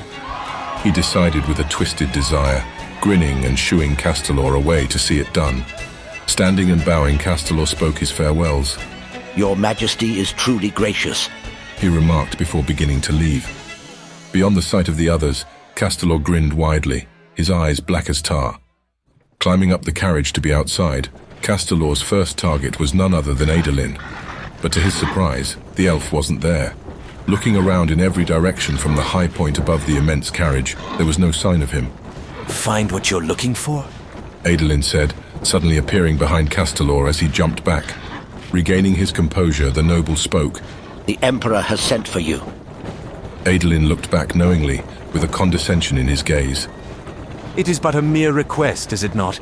And I have no desire for such things on the cusp of battle. You would be a fool to try it. Castelor warned. The Emperor is not a forgiving man. Adolin walked by and looked to the masses, giving a cryptic reply. And neither is the last living man from Bethelus. In time, I have faith you will come to understand what I mean. Impertinent elf, Castelor responded. To think you can deny the Emperor's kindness. He will hear of this. Go. Adolin replied in a monotone voice, uncaring as he waved the man away. Grr. With an aggravated grunt, Castelor responded. Feel free to join us when you change your mind. The Emperor may even forgive you for this slight. He warned before walking away. Adolin stayed and looked out towards the people below him, his people, his pawns, and his destiny. Back in the Elven realm, Zev and the others had spent months there. To avoid detection, Zev had from the second day upon the arrival re-established himself as belonging to the refugees. There was ample room in the ill-maintained elven structures to allow their arrival, and none of the elves he encountered had known him from his earlier exploits in Valinor. Not that it was of any real surprise. Almahiel's presence was almost always forewarned at the arrival of her guard's escort. Zev just couldn't explain it, but something about the idea of that elven princess seeing him was unnerving. Like the simple act of it all would undo everything he tried to work for. And as for that unlikely follower of the light, Kazim Mahir, and the rest of those who followed him, they had made themselves quite comfortable already. At this point, an outsider could not so easily distinguish them from those who had lived in these lands their entire lives, all of which Zev had avoided as well. Still, over the months of his expensive products being forged, Zev determined it was about time to start meeting some old acquaintances, and Kazim was never hard to find. Like many other times before, he spent much of his time helping others with manual work, or sharing his insight on matters, often referencing that book of his when he did. Today was no exception. Kazim was surrounded by a few whom he was instructing on the technicalities of the words of truth as Zev walked towards him. Still living up to your robe's appearance, I see. Zev began to say with a smile, earning Kazim's attention. Ah, Kazim said with a smile. I had a feeling there would come a day we would meet anew, though I'm sorry your brother is no longer with you. Kazim solemnly mentioned, Zev almost forgetting the thickness of his accent until this point.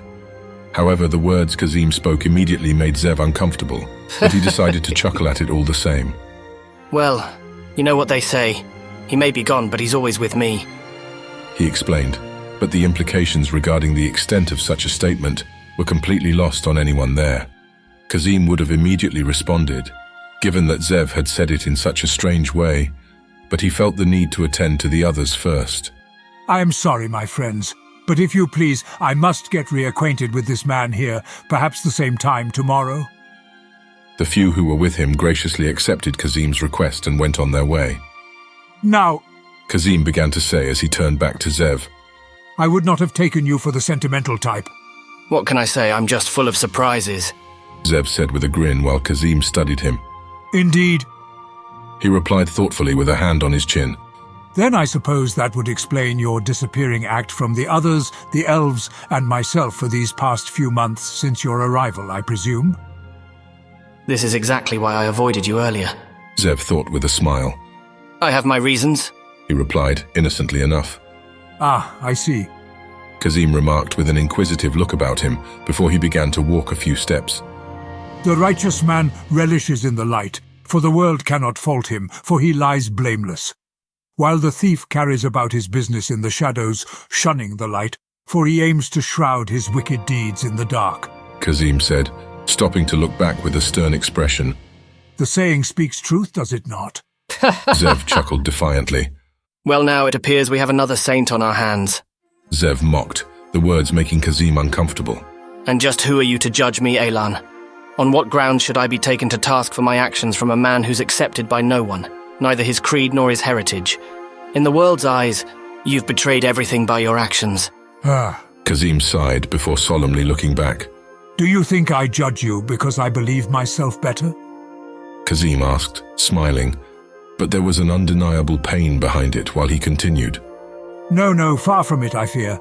There are few in Aya who must be made to pay an account for their actions as the likes of me. And by the light's grace, I hope to someday atone for my crimes. The words surprised Zev, such openness and reflection of crimes from a man who appeared to be one of Aya's most upright. But Kazim wasn't finished in his words, as he pointed a finger warningly to Zev. This is why I speak these warnings to you, that you do not go down the path I had once tread. A moment of silence was observed between them, a silence that was broken by Zev's slow, mocking claps. You're getting quite proficient at public speaking, Alan, if I do say so myself. If Kazim was offended, he did well to hide it. Perhaps another time then, he said regretfully. So for what purpose was it that you'd come to see me? Come now, isn't it obvious? Zev said with a grin, Kazim looking back curiously before the answer was provided. You need people to fight a war. Several days had passed since Zev's conversation with Kazim, and as Zev had suspected, he would have the Elan's aid in the coming fight. His mastery at arms aside, Kazim had already won the hearts of the people he had encountered. A valuable ally in the days to come, Zev had planned. In the old ruins in the Elven realm, Kazim, where the few hundred refugees were, and Zev had once again paid them a visit. As typical as the times before, Kazim was understanding and did not push the issue while Zev played at their loss, of which there was an abundance and desire for revenge. Amid it all, Elix felt compelled to intervene again. Kazim, why are you helping him? She asked the man of the order outright while Zev was in their company, but she didn't care, and neither did Zev for that matter, as Kazim answered. He plans to strike at the necromancer. Kazim began to explain. And what is wrong with that? You have seen the damage he had wrought with his own hands, and those here who still have yet to find justice for the crimes he has committed. How could you say that? This is no army. She protested, gesturing around to the others. If you go, then you're sending them to die. And what good is it to fight anyway? What good is it? Kazim repeated, taking issue with the question. My friend, it is precisely that mentality that got us here in the first place. Empires and nations do not fall under their own weight unless they first allow a rot to take root within. And though I understand your fears that people's lives here may be lost, if we stay and do nothing, more rampant death is all but assured for the rest of the area. You know this. Elix sighed, holding her face in frustration. Fine. Elix exclaimed as she looked back. Just tell me you're not following that thing's lead. Zev finally felt the need to interject. Eventually I'm going to start taking offense. Zev said with a smile, a mellow enough mood regarding the matter that Kazim seemed to ignore him. No. Kazim answered her question, earning an amused look from Zev at the revelation. I am highly trained in leading others into battle, so it's natural this burden should fall to me. Though I cannot promise we all come out of this alive. He said with a somber expression to the crowds, reminding them of what it was he was asking of them. Ah, would you look at that? Drazden began to say, stepping in to join the conversation. What do you get when a psychotic arsonist, a walking twig, and an Elan from the Order of the Light meet? The dwarf said, an awkward pause coming from the others after the dwarf apparently abruptly stopped his joke part way before the expected punchline. And what is it you get? Kazim asked, genuinely curious where the dwarf was going with all this. Drazden looked perplexed at that. By the stone, do you normally answer a question with a question? The comment confused everyone as Drazden continued. And here I was hoping somebody would fill me in. It was apparent by now the dwarf had been completely serious, and the surrounding reactions varied greatly. Kazim was speechless, Elix groaned aloud, and for Zev's part, he snickered before outright laughing boisterously. Ignoring Drazden's intervention or Zev's reaction, Elix had to finish her thoughts with Kazim. No. She protested. All Zev cares about is himself. No longer finding amusement in the situation, Zev almost snarled at that remark, but Elix wasn't done speaking. I'll show you. Elix adamantly stated to the others as she turned to Zev. You didn't hear about it, did you? Zev tried to feign disinterest, but Elix saw right through it, adding to her earlier words. It's about who's responsible for Aziel's death. That immediately sparked a reaction. Tell me. Zev demanded with no hint of humor or witty remarks, just pure, unbridled, focused resentment. Elix almost found it amusing how quickly it appeared she was right on the matter, gesturing to Zev before she answered. His name is Cyrus Vanorum. The man had recently been promoted to the head of the Valinorian armies due to his recent achievements of quelling the tainted threat in Valinor, and personally killing the leader of the revolutionists, they say. He's being celebrated as a hero. Remembering the name, Zev clenched his fists. That miserable lout. I knew he was up to some mischief. Blasted all to the scorched dunes and back again. I should have killed that villain when I had the chance. Zev considered in a silent rage at his thoughts, his expression showing a deep hatred. Elix, and likely anyone else there who saw Zev, must have noticed at least a small hint of the truth in her earlier words. They say he can perform magic like the necromancer, as well as a handful of his men. Magic? What difference does that matter? Nothing a well-placed knife or arrow can't fix. If even the elves can die, so too will these filth. He considered with a cold gaze. How did you come to know this? Zev asked almost threateningly. Reports from others fleeing the Great Plains, lad. Drasden responded. We were bound to hear something sooner or later, especially with the Valinorians' intentions to attack Olnoan. So it's true. Zev considered with a quick glance at the others. Azil deserved better, Zev said in remorse before issuing his true thoughts. That villain won't live past the week. There you have it, Elix said, displaying Zev again. All he cares about is settling the score with those who rubbed him the wrong way. Stupid girl, Zev insulted. If you hadn't already noticed, then there's no hope in getting it through your thick skull. My enemies are your enemies. Don't give me that, Elix protested. You didn't care one bit what was happening in Valinor until you had a name behind Azil's killer. Admit it. She was right. Zev knew that much. He was too obvious this time, too passionate. He had let his emotions rule over him, and in so doing revealed his hand. So with a smile, Zev bit his lip and let Elix continue. This isn't a fight we should be having. She pleaded to the crowd. If you go, you'll likely go to your end. Her words earning some murmurs in agreement from the crowd, and help came to Zev from an unlikely source. We should fight, Kazim said, standing forward tall and proud. It is true we may die, but to live life fearing to act, I say, is a fate far worse than death. You can't be serious.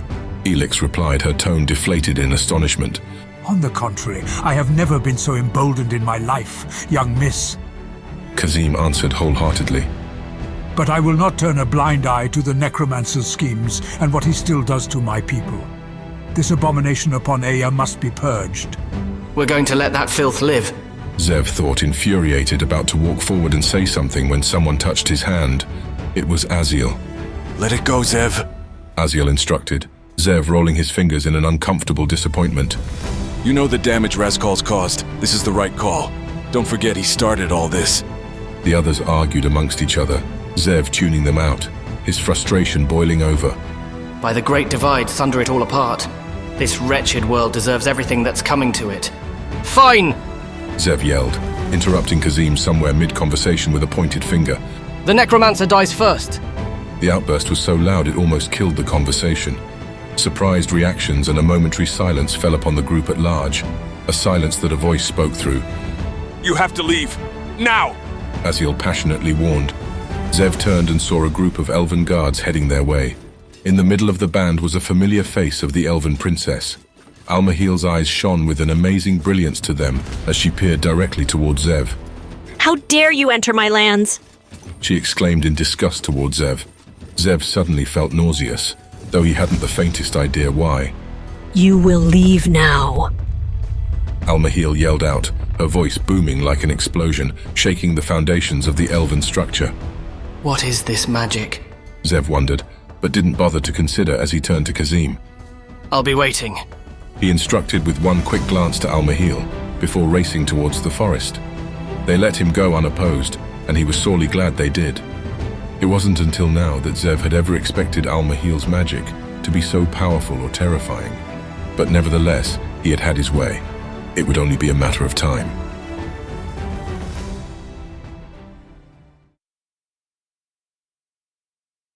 Chapter 13. The Assault of Olnoan. The assault on the city of Olnoan had begun. However, These were far different times than the last, when the city was assaulted over 1,000 years ago. Headed by Razkaul in his years as the Chosen, the E.C.E.N magic was to attribute for when the nearly impregnable defenses of the walls had finally broken down. And now, in the present age, without dwarven weaponry to aid them, the Valinorians' assault required patience. Siegecraft continually launched boulders from over half a mile away, battering the several houses upon the outer walls of the city. Using his own ballistae, the city launched weapons from their siege engines in turn to strike back. It mattered little, as there was an abundance more of Valinorian siege weapons to carry on the fight, which ultimately appeared it would linger on for months at this rate. The tainted within Olnauen would ultimately have to wait for the wall's defense to eventually break down, and for the real fighting to begin. However, contrary to what most of the Valinorian citizens there had seen, the delay before the real fight did not merit any lack of action from the opposing forces. Atop the Emperor's enormous carriage, Adolin peered on, observing the progress of the assault. Cyrus rode up to him on his horse before dismounting and climbing up to his level. Adolin appeared to be hiding back a smile. The sight of it amazed Cyrus. My lord, Cyrus began, dispensing all formalities after a quick bow. I've gathered the men and verified things are moving ahead as what was planned. We will have broken through Olnowen's walls within 2 or 3 months. Adolin breathed in deeply. No, the Vaikanai said simply. Cyrus was stunned. No? Adolin finally showed some real emotion, chuckling slightly when he turned with a small grin. Yes, he reaffirmed, explaining himself shortly after. You have control over the forces, do you not? Cyrus quickly considered the implications. Was this a test, he wondered? The thought forced him to remain focused as he confidently replied. Of course. Good. Adolin responded with a quick glance to Cyrus before he looked on to Olnowen again. Delay it for me. 3 to 4 months should suffice. A multitude of conflicted thoughts rushed into Cyrus's mind upon the words. One ultimately presided over the others as he responded in defiance. Why would I? He seethed, but Adolin didn't answer, not directly anyway. Surely it has caught your notice, Adolin said with confidence. What's been happening throughout the nights and day? You mean the Emperor? Cyrus questioned back, earning no response. He's been inviting others into his carriage constantly, men and women of the like.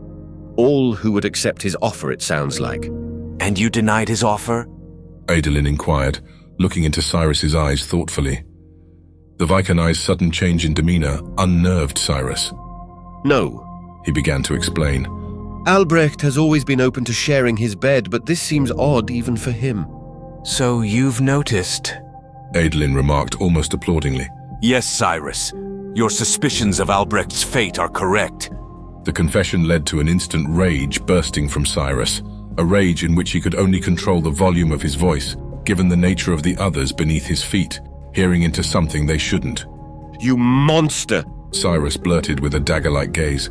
You knew all along, didn't you? This didn't happen by chance, did it? You orchestrated it. Oh? Adolin noted condescendingly. Do not feign ignorance, human.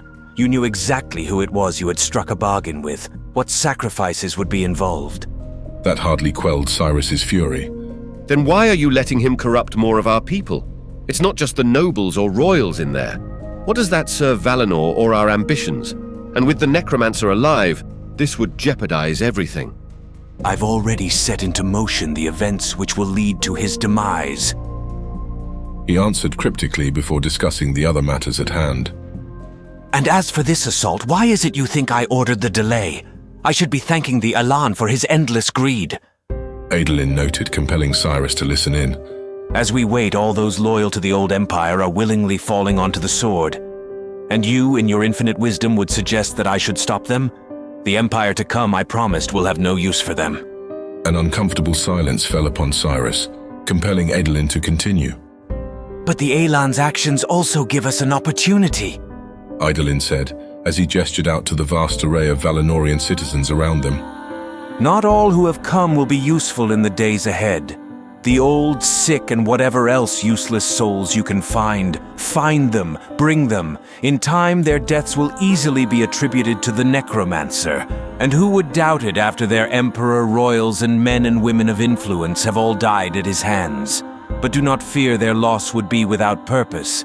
for I will make better use of their wasted lives, imparting on the few and worthy power, such as I had done to you." Adolin instructed with a cold maliciousness in his eyes.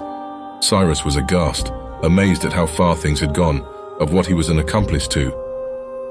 "When will it be over?" Adolin's answer came to him easily. "When I say it is." Hours became days, days became weeks, and during the entirety of that time, Zev had been made to suffer the humiliation of waiting for the others in the forest-like jungle outside the Elven Kingdom, surrounded by trees and an incessant chorus of wildlife. Zev easily lived day after day on the abundance of fruit, fresh water, and animals. Though admittedly, he despised every minute of it. His glaring eyes focused toward the direction of the Elven Kingdom. Well, I'm beginning to think that I'm really the only man left on Ehya willing to fight these villains, Zev said, groaning in annoyance. "You took refugees, most of whom had never held a weapon in their lives, and asked them to fight a war for you," Aziel noted beside him. Always he was beside him now these days. "For us," Zev exclaimed. Aziel seemed to pause thoughtfully after that impassioned correction. "Do you even have any idea where to begin your search for him?" Aziel asked, presumably referring to the monstrosity, the necromancer. "I've read enough," Zev answered thoughtfully. "There is one place that villain had wanted for his own his entire miserable life. It's where he'll be." "As confident as ever," Aziel replied, his entire presence fading as he had done many times before. Zev's eyes narrowed upon the indication of movement coming from the distance. "Finally," Zev said with a grin. In the heart of the fallen Aelan Empire, in the throne room of the enormous palace, Razkol was there. Assured in the security of the city's defense that the Tainted had offered him, he was of little concern of danger. And at the rate of the conversion of those being added into the fold, he was more than confident in his success in the days to come.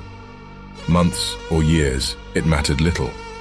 The fate of those who resided on Ehya had seemed such a foregone conclusion at this point. So many humans and dwarves had already fallen under his power, most of which were still undetected, that he had already started considering how his days would be as the last soul on Ehya. Still wearing the robes he'd adorned upon his death as the Aelan's chosen of the gods, Razkol went about the palace halls until he came to the prophet's chambers. How he wished nothing more than to obtain the luxuries and renown that title would have offered in his life. But as he came upon the clothes of the prophet, it seemed to be so meaningless now. Holding a woven webbed veil of precious jewels that Razkol had once thought himself destined to wear infuriated him. "Those promises," Razkol hissed through his decaying flesh. "The lies," he remarked, clenching his rotting hand down atop the fabric. The sight of flesh peeling off at the action enraged him as he threw the veil across the room. "Demons!" he roared, snarling at the thought of it. "The filthy wretches! How long have they planned this? Since the foundations of the Ehya?" Razkol decried as he made his way outside to look at the remnants of the destroyed Aelan Empire. "What has become of my empire?" He reminisced in amazement at the great fall it had sustained since his time, the ruins now that remained after his new ascension. "I suppose it matters little now," he said with a thoughtful look with his single eye at the palm he displayed before him. Scraps of the century-old flesh blew off in the wind. The sight of it made Razkol snicker, then laugh, and cackle boisterously in excitement. "Soon the entire Ehya will suffer my fate, to become nothing more than dust in the wind," he remarked with a wicked grin.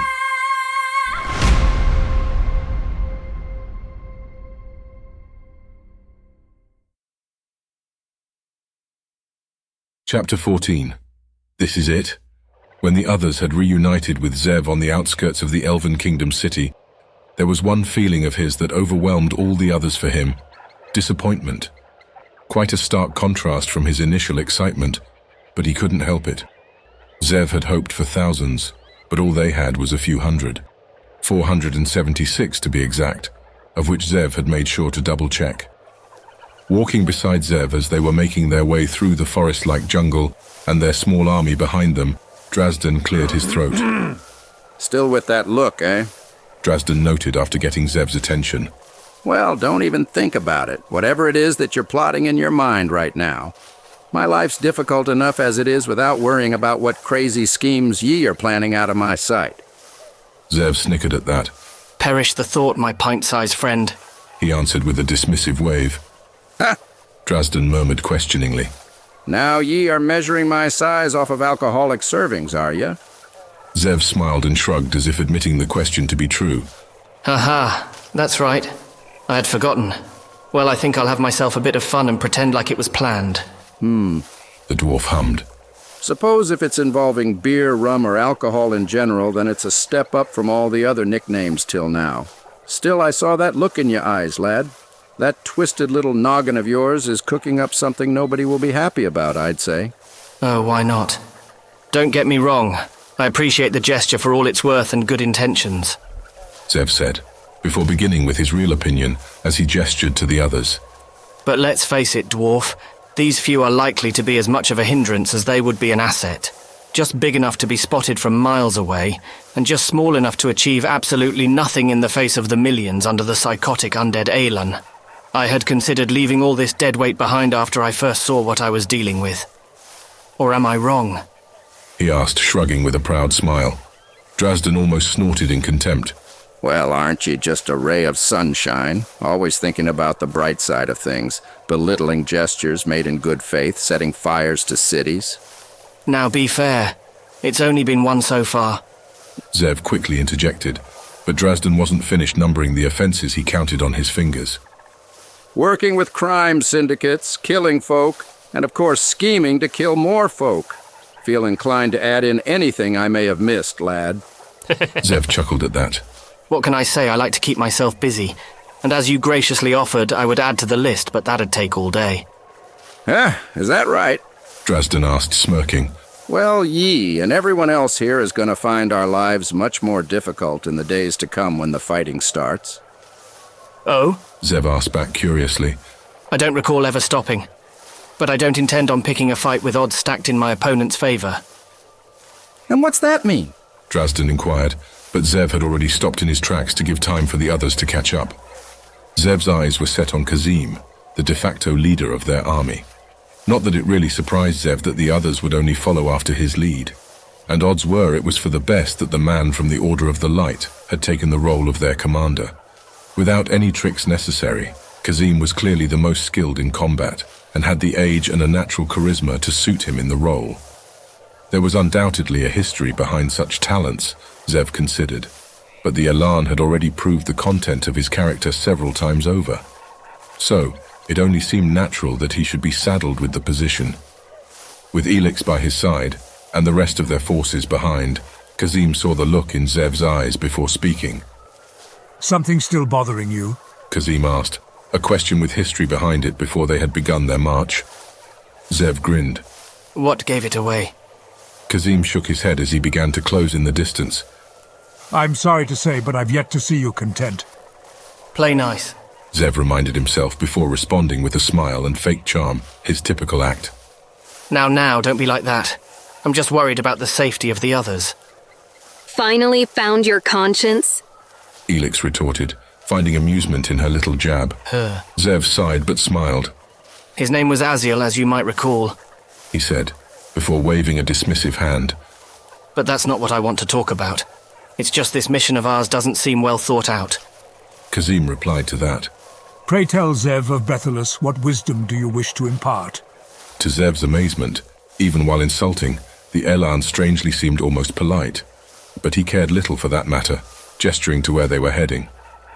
Well, first off, I couldn't help but notice that with you and this fiercely fit, brave and imposing little army we have here, that we would most certainly make both Valinor and the Necromancer quake in their boots if they saw us, as the saying goes. He said with a hefty dose of sarcasm. Kazim didn't hide his offense at the words. These are not some mindless rabble, the man of the Order reminded. Most who have come with us are hardened warriors. I had seen to it that those who would slow us down remained, and I'd have you know that in my younger years I've achieved far greater achievements with fewer numbers. This, I promise, I will pull the evil from my homeland out from the root. Kazim boldly proclaimed an otherwise interesting analogy for dealing with the Necromancer.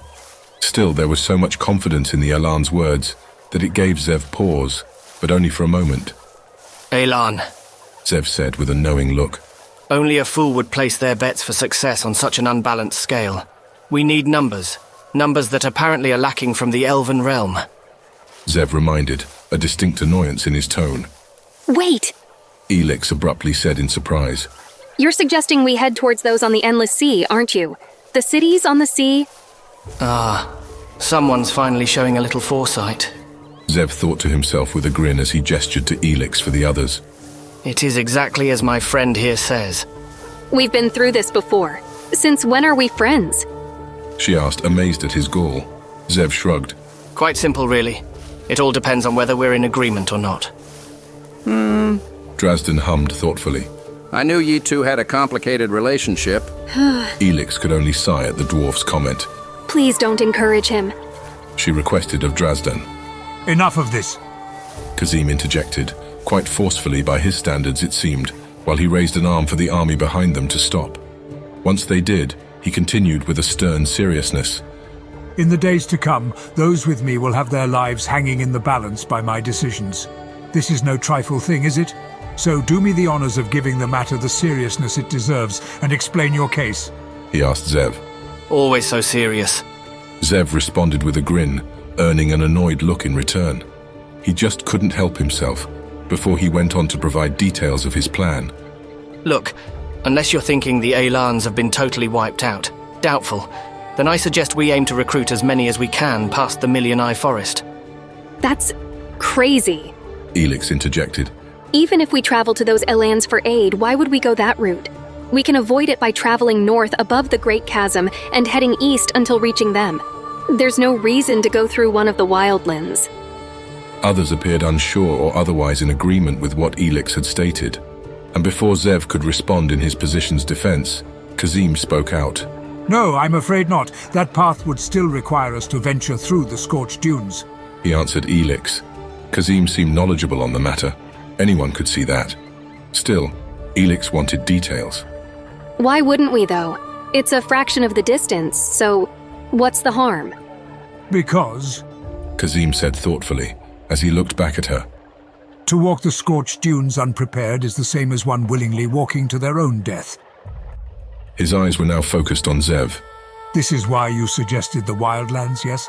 Precisely, my astute acquaintance. Zev answered with a grin. It pays to be informed. Informed, is it? Elix asked challengingly. So little is known about that forest, it's a thing of legend. Will you take responsibility for any of those that die? Zev showed an equal level of respect back. And you, little Miss Perfect, would you have taken responsibility for those who died from heat exhaustion? He inquired, turning his gaze to Kazim. Or perhaps sending what little few we have directly into the necromancer's arms. It would absolve us of any guilt and responsibility for their lives, wouldn't it? After all, we would all likely perish. Settle down, laddies, Drazden said with a calming voice to the group at large, but it had little effect. Kazim's eyes narrowed as he looked at Zev. Even once in your life, have you never questioned your actions? What unforeseen consequences could be inflicted upon them?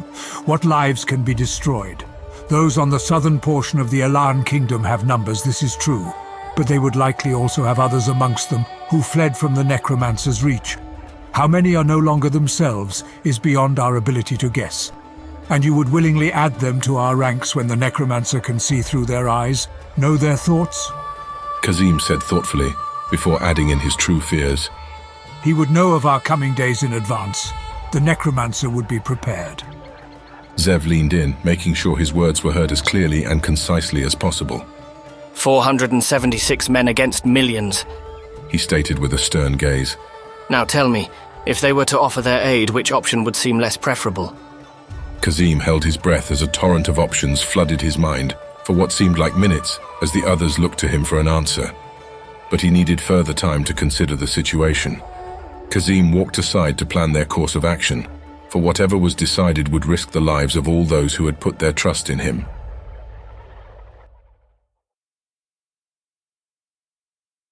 Chapter 15. An Ancient Threat. The argument, if you'd like to call it that, or chit-chat with acquaintances as Zev would prefer, ended as one might expect. Though several days later, finding themselves on the verge of the Million Eye Forest, it was safe to say what the group decided, or rather, what Kazim was convinced into.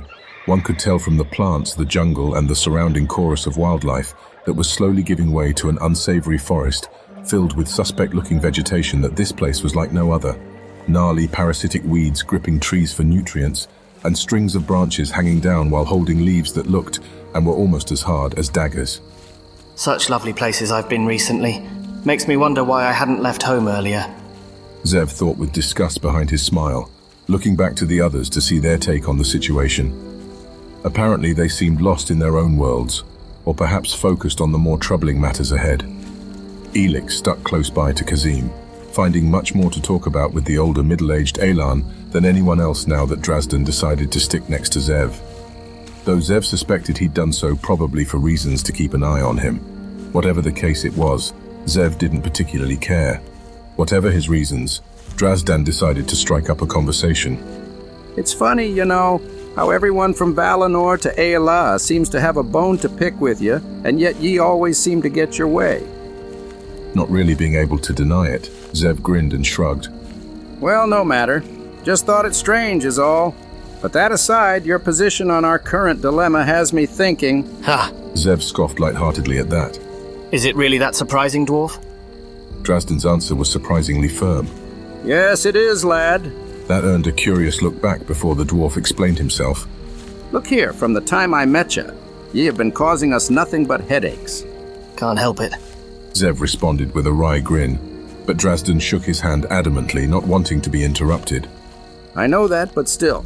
Drazdan jabbed, probably unintentionally at that before getting to his point. Ye have been running off, causing mischief, like setting campfires where there shouldn't be, or making explosions and fancy balls. You know, generally making a total agent of yourself while others come later on to try and pick up the pieces. Oh, that is quite a list. Zev faked in apprehension, and Drazdan insistently waved a finger to finish. Aye, it is, but throughout all of that, ye somehow managed to do it all alone. I knew he was getting somewhere. Zev thought with a grin. Your point? My point? Drazdan asked back in amazement. My point is that your trademark is to go in silently and leave with a blast, or blasts as it were. Going in undetected and all that. So why is it you're suddenly wanting to add to our merry little band when you know it'll give us away? Ha! Zev sighed. Fair point, my small in stature yet wide companion. Why would I make such a change? He asked back, gesturing with his hands as if weighing the options on a Zev-made scale. Because I failed when it most mattered? Or is it because I lost the only person in Ehya I cared about? Aziel was right there, behind Drazdan, walking in stride awaiting the answer. That phantom, ghost, or whatever it was always lingered, if not out of sight. Zev knew that. His presence was and is a constant reminder to Zev of his ultimate failure. Trying to restrain himself, Zev gritted his teeth at that. Because I only make bets when the odds are tipped in my favor. Besides, 476 men against the necromancer hardly make a nice distraction. Drazdan just grumbled at that pathetic answer, the silence giving Aziel an opportunity to speak. You're doing the right thing, Aziel reassured. Whatever is necessary to stop the necromancer.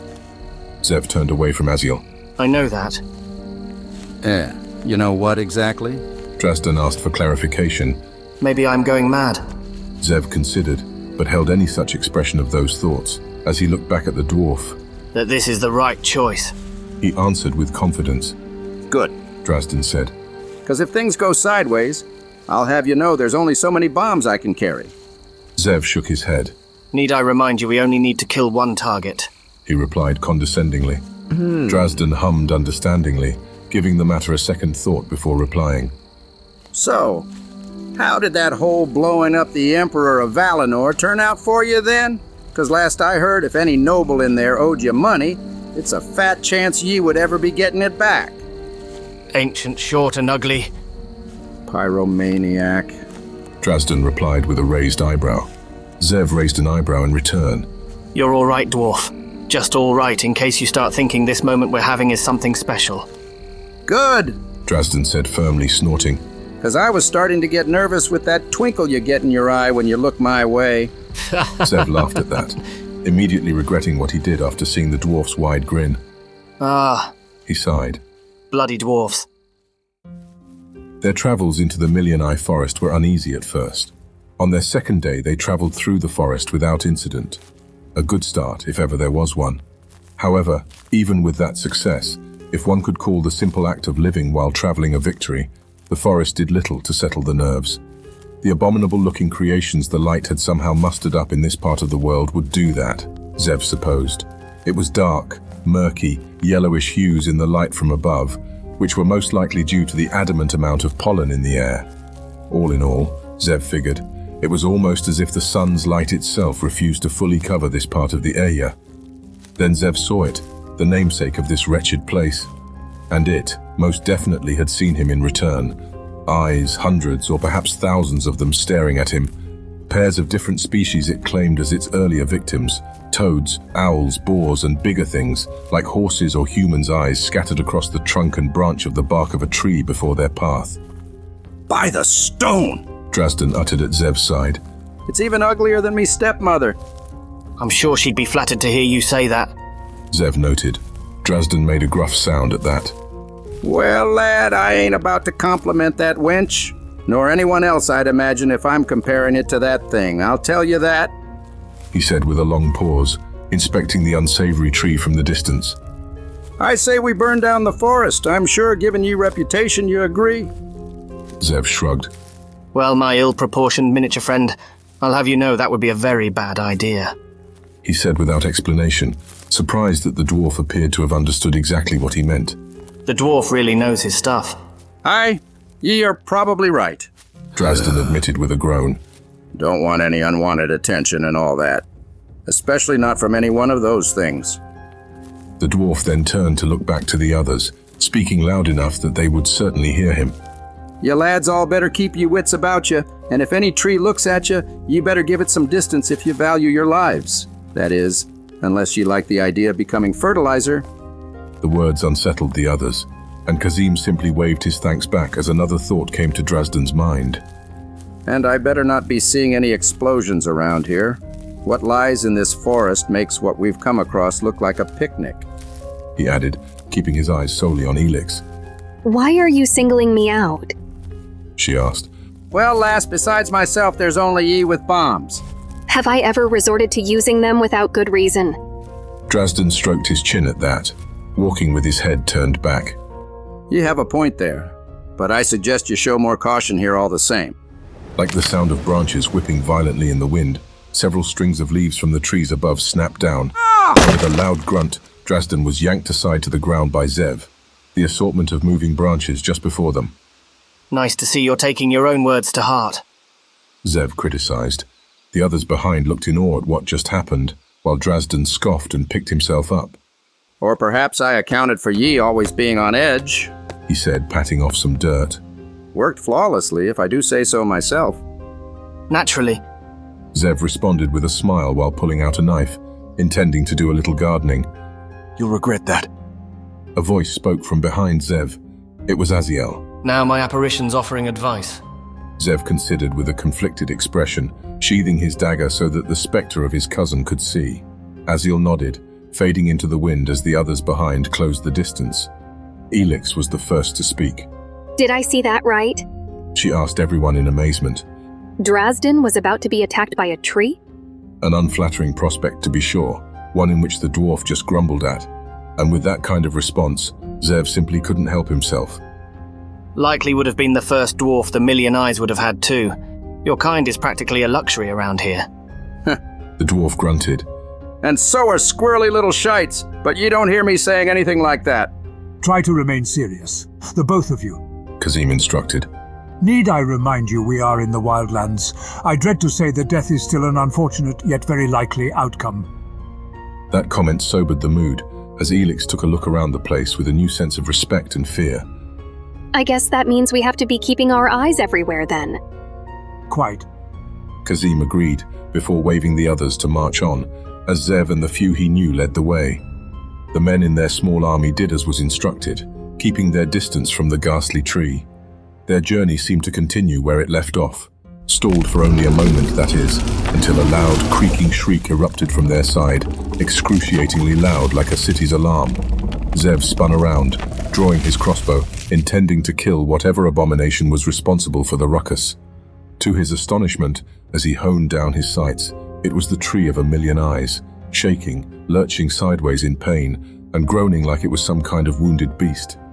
"You half-wit," Drazdan complained aloud, his eyes set on a man who had his sword drawn near the cut branches. "Do ye realize what else lies in this forest?" The answer, and approaching threat, announced itself in a distant roar. Zev spun again, his eyes now focused towards the sky. Oh, just lovely. He complained, gritting his teeth in anticipation. What on Ehya was that? Elix asked on behalf of the majority, Drazdan answering her. "That'd be the wildland's greatest danger, lassie." The dwarf uttered in fear, instructing Elix with a shaking pointed finger to reach for her bombs as he did. "By the light, dragons," Kazim said, steeling himself as he turned back to the others. "Look to the sky, men, and fight like you've never had before." The small army drew arms, preparing for the coming fight as they frantically searched the canopy. It was unneeded at first. All heard the enormous wings flapping through the air, approaching ever closer. The dragon darted overhead past them, causing men to scream in fright. Elix finally pulled out a dwarven bomb herself, preparing to light it at a moment's notice. "You're staying?" Aziel asked at Zev's back. He ignored the words, honing his sights, and following the sound of the flapping reptilian wings from beyond the canopy. "I'm surprised in you. Most of those here mean nothing to you." Maybe he's right. I don't have any obligation to them. Zev thought, lowering his sights slightly. "Hey!" Drazdan remarked to his side, earning Zev's attention. "Keep your wits about you.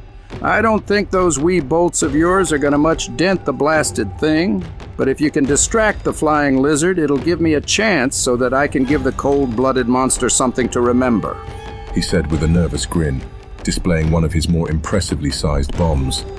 Striking up a conversation. Now of all times. Zev thought, laughing at it all. His nerves no longer tense, he aimed his crossbow again, scoffing.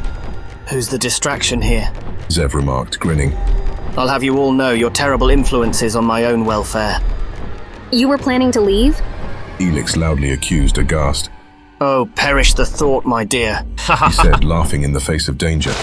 Their awesome foe arrived, coming from the cover of a large tree, breaking, twisting, snapping the large limbs like they were nothing as it swooped down, roaring, before biting down and plucking up a screaming soldier as it flew a few hundred yards away in a blistering speed.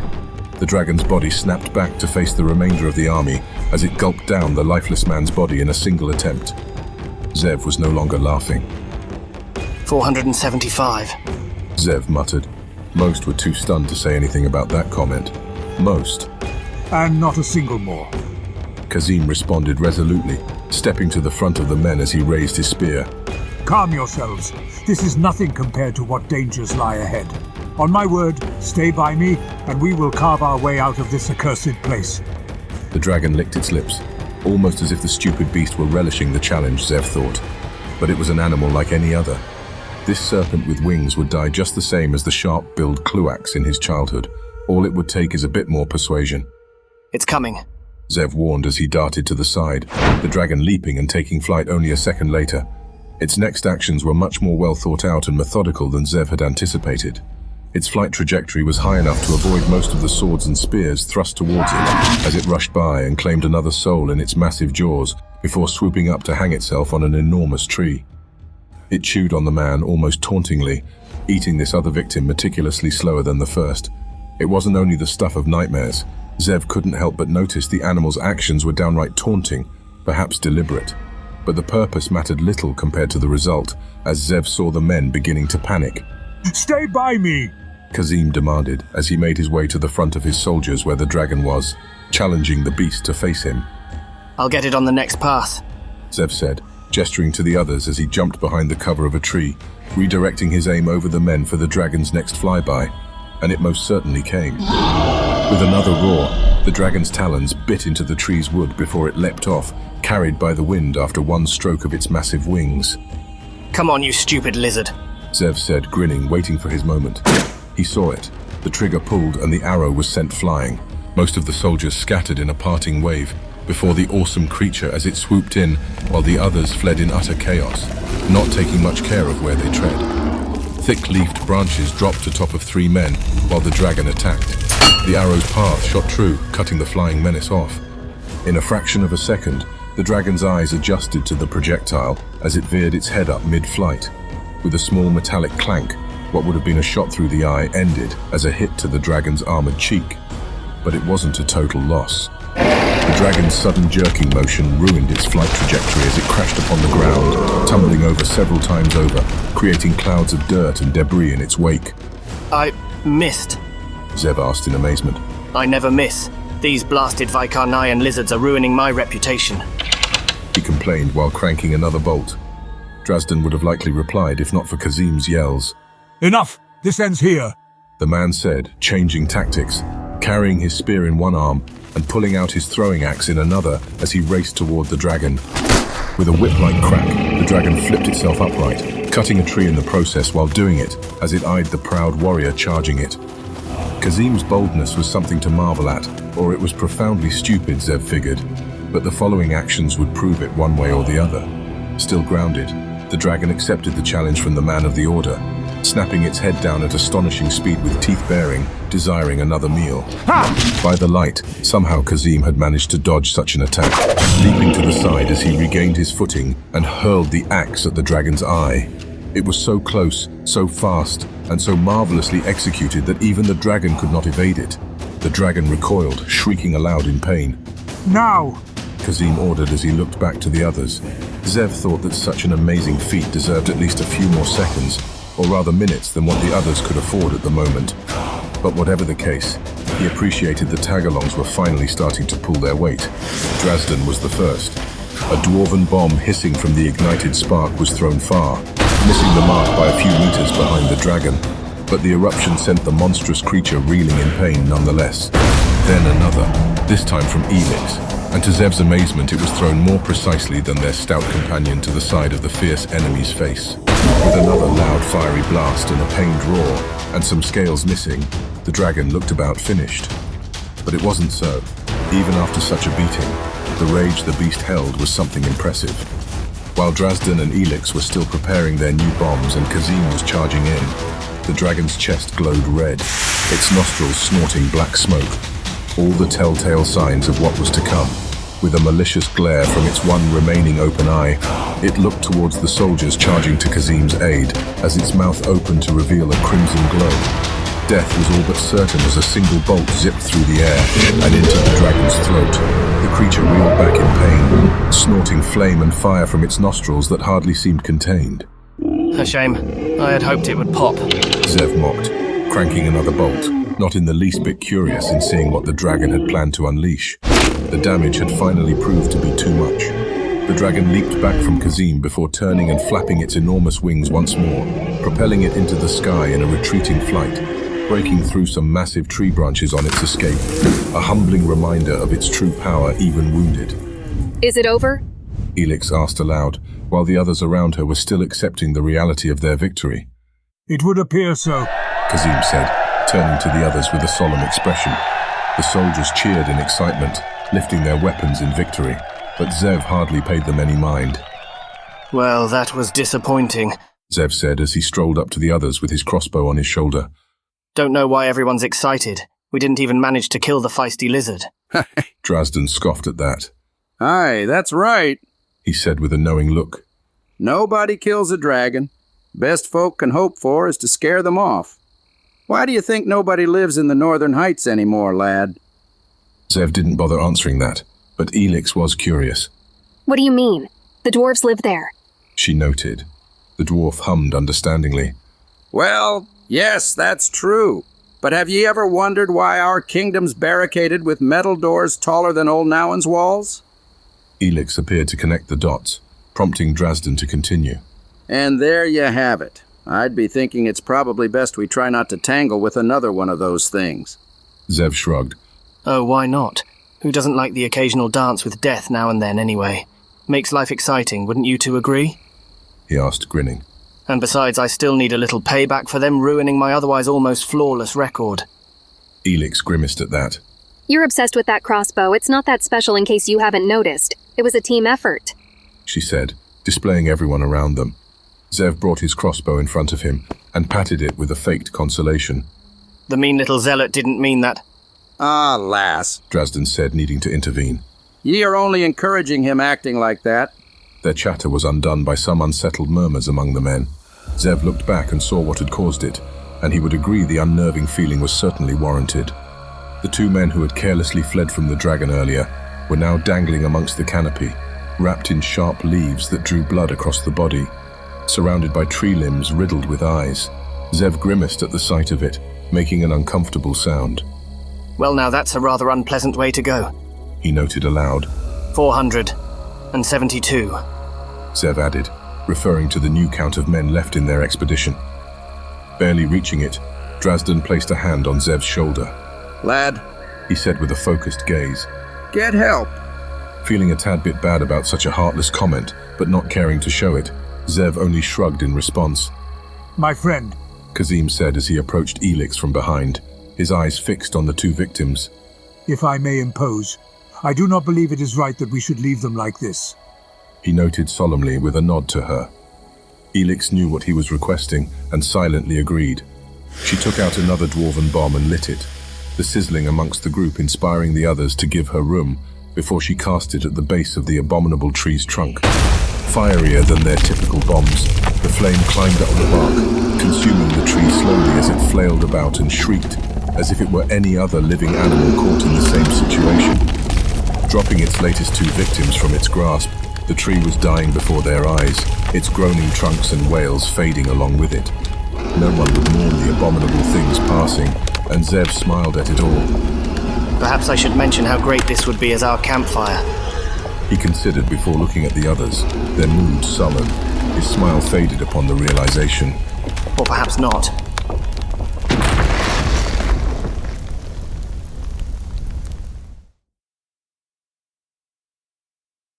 Chapter 16. A little bit of reading. Their travels continued as one might expect. That is, except for the lack of death, heartache, and all-around unfortunate encounters, as Zev partially anticipated. It spoke well of their not-so-merry band heading to the Elan seafolk of the southeastern coasts. In truth, he had anticipated at least 10 times more casualties. Perhaps it was his terribly low expectations of people he considered, or rather, Kazim may have actually found talent worth investing in, though it's not like Zev would ever admit such a thing. But as it were, that was neither here nor there, especially considering they were now on the cuff of the scorched dunes. Albeit, it was only a half-day journey from the forest through this small section of those terrible lands to reach the Elans they sought. One would be a fool to traverse it without respect. The Million-Eye Forest ended abruptly, giving only about 10 feet in a solid line between the changing of the red sand-baked desert and the unsavory forest at their backs. It was surreal, like even the forest itself dared not tread one step further than the invisible boundary would allow. But even still, while surrounded by the shaded forest, Zev could determine why. He need only look less than 100 feet ahead. Red-hot sand dunes, blistering with heat like they were on a sizzling pan, and as for the rocks, well, they really sold the dangers of this place. The rocks, or rather boulders that protruded from the sands, were cracked, and sometimes split apart, which would garner the question, by what exactly? The answer was clear. Heat, unimaginable heat. Zev, and likely the others, stood stunned in deference to the sight and the knowledge of what a simple 100 feet can do. Shaded, albeit still hot, or quite simply death in minutes at best. By the Great Divide, this place is even more welcoming than I've heard, Zev said with a grin before looking at the others. If I may suggest, Alan, it might be in our best interest to make the trip at night. Kazim found everyone's reactions amusing. Do you forget where I hail from? He explained, reminding the others. Only with specialized equipment could one traverse these lands, and even then, they do not dare journey it through the day. Kazim said, snapping off a branch before casting it onto the sands before their group. The Elan saw the curious look from the others, inspiring him to grin. If things go as we hope, you will see what I mean. As he said this, the green leaf before them started changing, its vibrancy shifting to brown before it began to catch flame. That got a good startle out of anyone who witnessed. By the light, Elix said in amazement, her gaze shifting around to see what was the source of such a thing. How is this possible? Elix asked, while backing up to the security of the forest she had just recently smiled at being done with. Though her change of perspective was quite understandable, Zev considered. 10 feet. Zev began to say in both shock and awe. 10 feet here means the difference between life and death. I had heard stories, but thought they were nothing more than the prattling of gullible fools. But to see it, it almost looks as inviting as coming face to face with a dragon. Drazden scoffed at that. Aye, except there ain't any dwarven-made instrument nor device to protect ye from something like that. The dwarf said smugly, reminding the group at large that the weapons and bombs that finally saw the beast off had all shared the same origin in common. Brag all you like, my stout little friend, Zev said with a mischievous glint in his eye. Still doesn't change the fact we all need to slow down our journey to account for your stubby little legs. Drazden hummed. I can't imagine why people think ye are an insufferable little psychopath. But naturally, ye would never hear it from me. Zev smirked at that. I think you're all right too, you old fool. His presence naturally demanding the attention of others, Kazim had a few things left to say when he displayed his hand toward the barren landscape before them. For those daring to travel across the scorched dunes, we should consider ourselves lucky, I believe.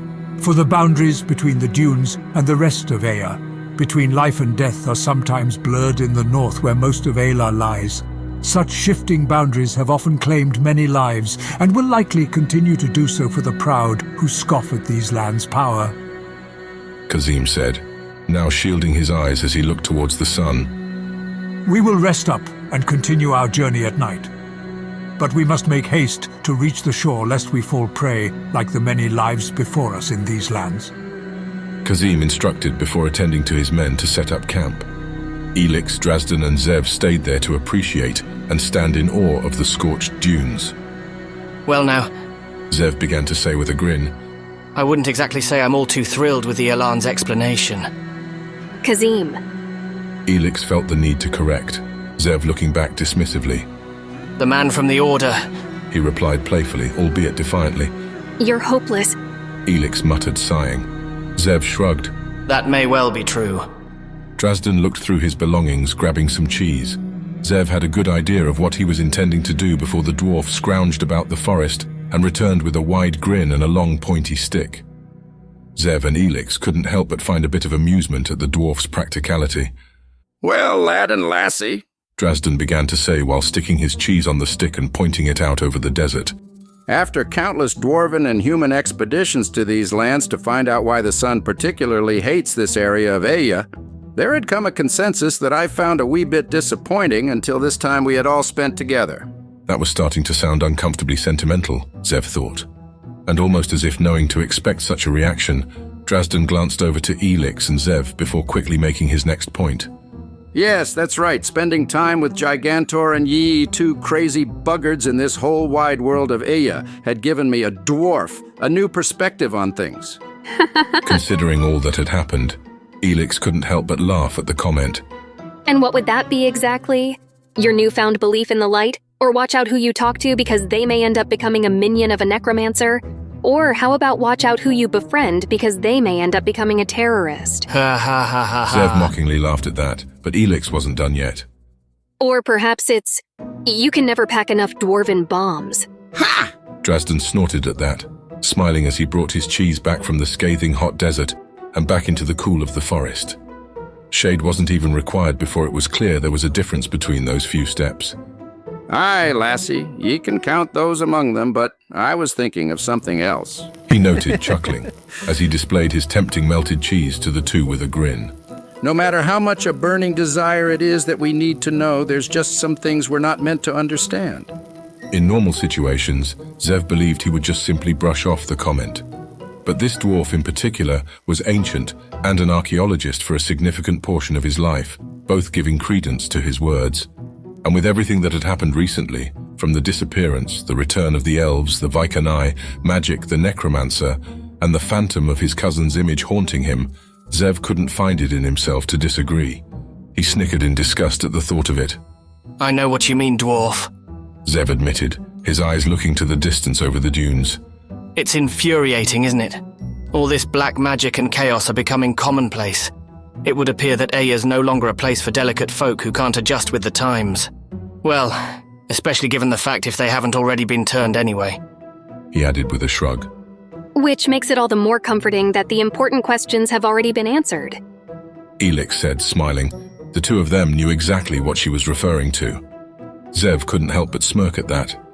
Rather persistent, aren't we? He asked back, grinning, before noticing Elix's hopeful and Drazdan's curious looks on him. That made him uncomfortable. With a grunt, he conceded. Fine, I'll read the bloody thing. Zev conceded, tapping his chest where he placed Drazdan's gift. It's not like there's anything else to do while we wait. Naturally, the dwarf said, his pearly white showing pushing his luck. Shaking his head, Zev didn't care to argue the point any longer as he went back into the forest to find a suitable place to rest. In truth, having distanced himself from anyone and everyone there, Zev truly had no way to pass the time. Reluctant at first, he pulled the book from his clothes. You're really going to read that? Aziel asked, surprised. Zev sighed after hearing his voice. It would appear so. He answered with a deflated tone, giving a defiant look to the apparition before beginning to read.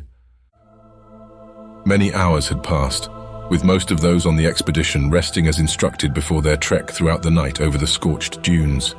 It was nearly dusk in these lands, and Drazdan and Elix were resting on a tree's protruding trunk roots, sharing stories, rumors, and thoughts of their journey's endless possibilities. However, Elix had decided to make a sudden change in their conversation. So, there's something I've been meaning to ask you. Elix began to say, piquing Drazdan's interest. I probably know what this is about, I reckon. He noted with a conceding smile, waving. Well, have at it. Ask away. She did just that. Back in the Elven realm, and even now I just can't understand it. Why are you so insistent that Zev comes with us? Is it out of some kind of loyalty or kinship you had with Aziel? No, nothing like that. He answered dismissively, correcting himself a bit with a grunt. Well, a wee bit at first anyway, but not now. That had Elix puzzled. I don't understand. What's happened to make your opinion of him change? You must know he's insane. She said, beginning to lay out her case. That man is a brutal murderer. He's heartless, and once you get to know him, he can make the most callous jokes. Everybody knows it. He's a complete sociopath. Drazdan surprisingly chuckled at that. And there may be worse we don't know about, I'd imagine. He added, chuckling. What's so funny about it? Elix asked in amazement. At first, that question just gave rise to more of the dwarf's laughter. But then he pointed his fingers towards his eyes, and then back at her. I understand, lass. I have 2 working eyes myself, which is why I know he's not all bad. Elix blew raspberries. Like his illustrious charm, his devilish wit, or my favorite, his psychotic tendencies? Have you even listened to the man? Sometimes I think he just says the most scandalous things just to get a reaction out of me. Drazdan's returned look at first was telling, surprised that she already found that out, but yet continually allowed herself to be baited by Zev nonetheless. But he decided not to pursue the matter, now eyeing her back with a serious expression. He's got a chance, and I reckon ye know that too. He just tends to rub folk the wrong way is all. Elix was about to say something in retort, but Drazdan insistently put a finger up to finish his thoughts. Look here, lass, I'm not excusing him for all the bad he's done, of which there's quite a large sum, I'd wager, but ye have to acknowledge he's genuinely trying to do what's right. No matter what he says to get under your skin, that lad is doing his best to help. Elix almost scoffed at that. In case you're thinking he's somehow changed after what happened to Aziel, you're wrong. You saw how he killed that thief posing as a merchant in Merchant's Pass. Murderer, Drazdan corrected. Fine, murderer. Elix conceded. But let's face it, that man's crimes are just a drop in the bucket compared to Zev's. Who's he to pass judgment? The dwarf sighed at that. He isn't, Drazdan admitted. Still, to be fair, what ye would consider a good quality looks bad on this man because of who he is. Good quality? Elix asked aghast. What part of dealing out judgment to people outside of the law qualifies as a good quality? He waved her down to explain himself. He hates evil folk, if you hadn't noticed, Drazdan explained with a serious gaze. Much more fiercely than normal folk, but you know that. And by all accounts, this world we live in would have been a much better place if they felt the same. Unfortunately for the lad, he tends to overlook his own actions and the damage he's done. But if ye were being honest about him, ye would know he's trying. Really? She mocked. I guess I haven't been looking close enough. In this so-called just world he's trying to create, you know that people like him wouldn't be tolerated. Elix noted, the ramifications of the comment being more ultimate than most. Drazden ignored that comment, standing with an uncomfortable groan that came with his age. Well, be that as it may, if a dwarf as old as me can change his ways, then I fancy anyone else can, he said while beginning to walk away. Where are you going? To check on the pyromaniac. Drazden muttered with a wave, his back already turned. With nothing else better to do, Elix tagged along. It took a surprising while for Drazden and Elix to find Zev, obviously making it a mission to not be anywhere near the others. When they came upon Zev, he was, like themselves, resting on a tree trunk's roots and surprisingly reading the old worn-out book Drazden gave him. Zev's face went through a flurry of expressions before settling for a smile. Ah, if it isn't the two whose names I actually know around here.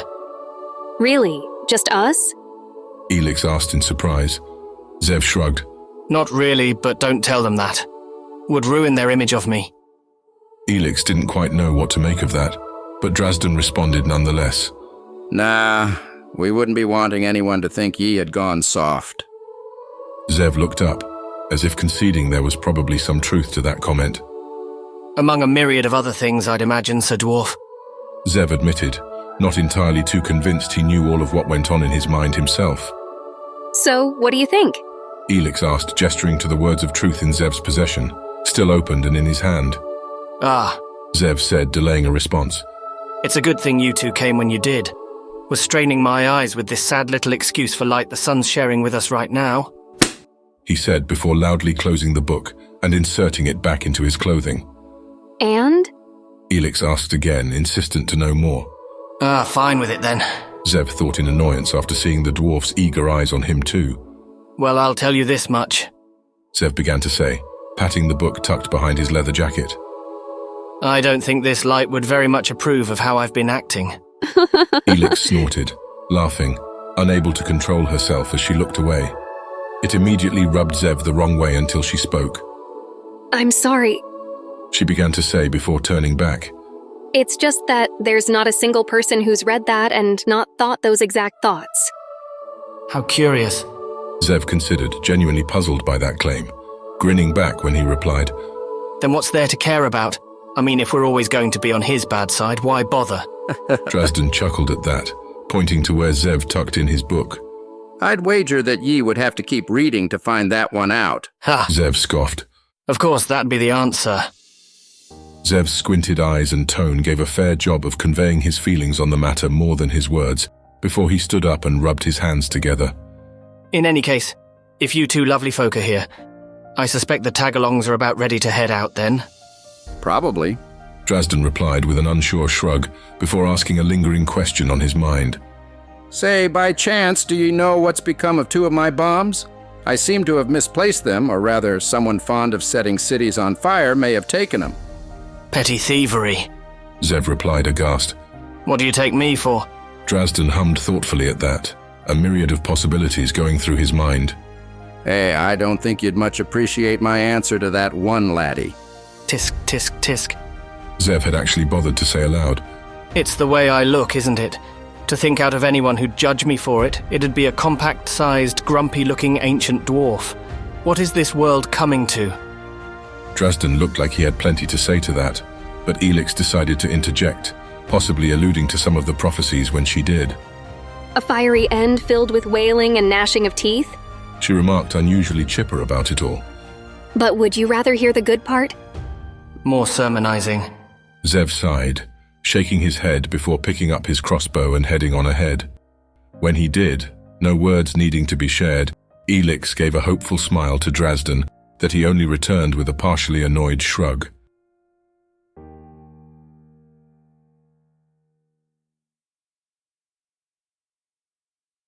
Chapter 17. Outmaneuvered. Back on the assault of Olnauen, things were progressing as expected. A slow attack with the bombardments happening throughout the day, both sides relatively resting throughout the ongoing nights, and an ever-anxious multitude of Valinorian citizens being camped out around the surrounding plains, all of which were continually and regularly restocked from the homeland. But that was neither here nor there as the dusk began to settle this day. Having had his fill of enjoyment, entertaining both the Emperor and a varied assortment of guests alike, Castelor excused himself from Albrecht's immense carriage of merriment and debauchery. Putting on only a fraction of the clothing required to go outside, a large robe and shoes, he climbed down the building-sized vehicle to attend to his business.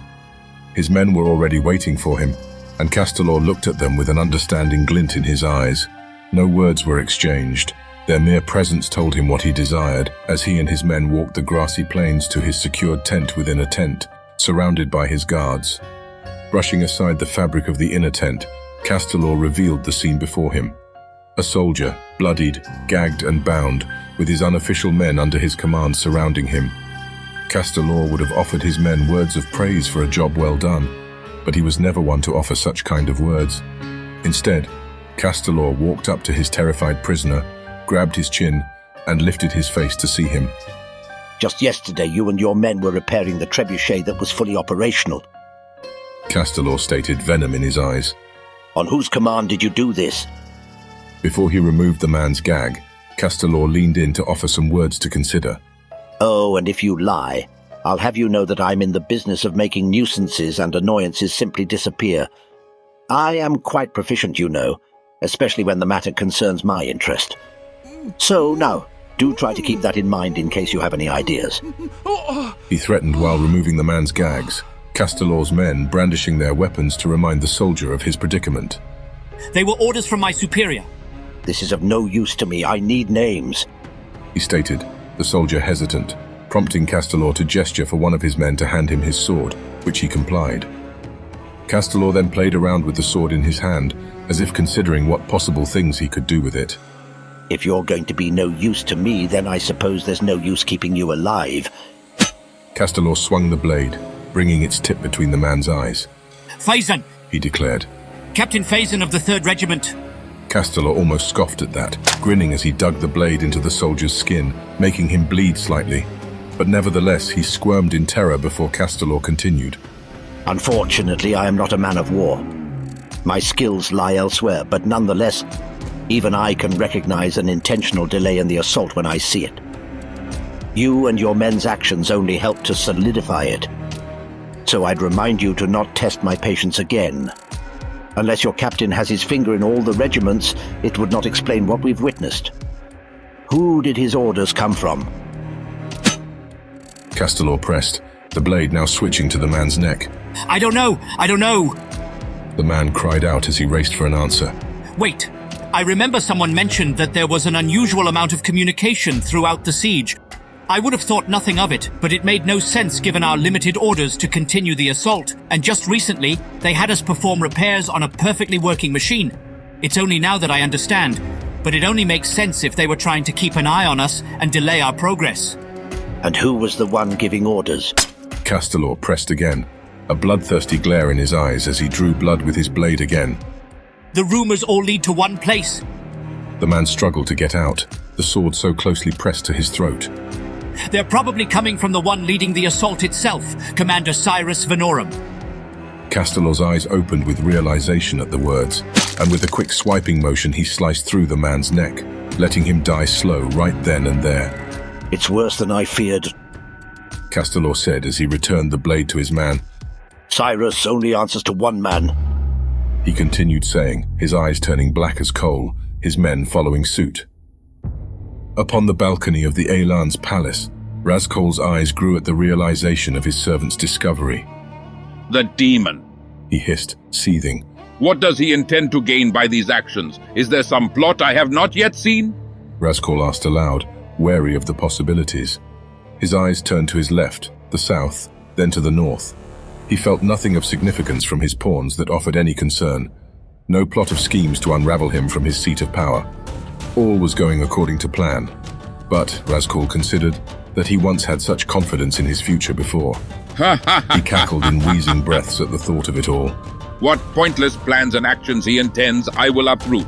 Go now, and tear his spine out from his mouth. We'll see how well the cur can inspire his next actions in death. The necromancer demanded out to the sky. His orders were heard across the Ehya. Still within his inner tent, Castelor opened his blackened eyes in a new understanding. Understood, he said before turning to his men. Get the extras. We move tonight.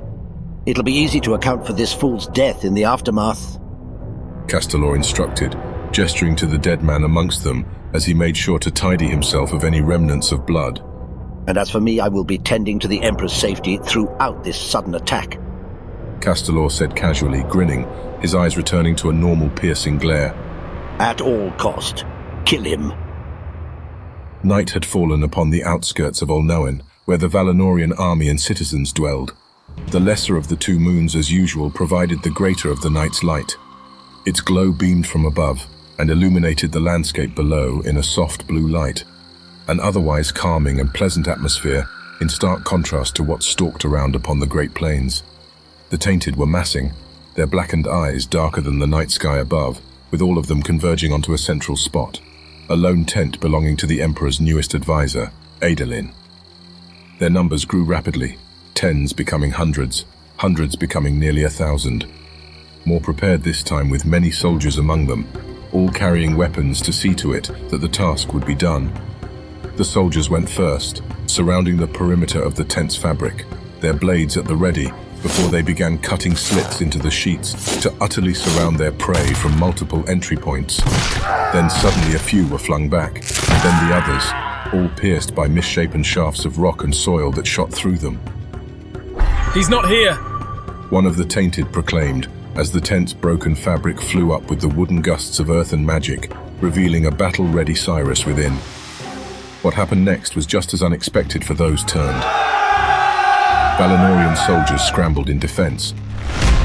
From across the Ehya, Razkol knew what had happened and saw it through the eyes of his living puppets. He seethed at the result. It was a trick, the necromancer declared. Fall back into the fold. Kill the wretch another time. Back on the Great Plains, their master's call was heard. The Tainted scattered like insects revealed by candlelight in the dark of night. Those at the front of their exteriors fought the Valinorian soldiers to give a chance for the others, with both sides losing lives at a comparable rate before Cyrus and his men had intervened again. Magic, both fire and earth, rained down upon the Tainted, greatly reducing the numbers of those attempting to flee. And standing above Albrecht's carriage, Adolin revealed himself as he outstretched his hand to a few of his enemies and choked the life out of them. But even with the Vaikanai's intervention, there were far too many of the Tainted to possibly handle.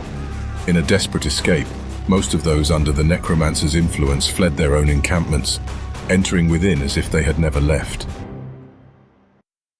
The following morning, talk stirred across the army and million Valinorian citizens of what had occurred. Fear and uneasiness were upon them. Such unsettling dread inspired a surprising boldness among the citizens, so much so that they demanded answers from their leaders. All knew this fact when Adolin and Cyrus Vanorum were summoned to his emperor's carriage. Castelor, as well as a few advisors, were there with Emperor Albrecht. His usual attire and his regular undressed distractions were nowhere to be seen.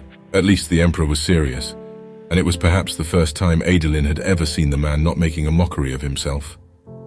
Would you mind explaining what happened last night, Elf? Albrecht demanded, his glare fierce. I would not have concerned myself with addressing you if not for the reports I heard.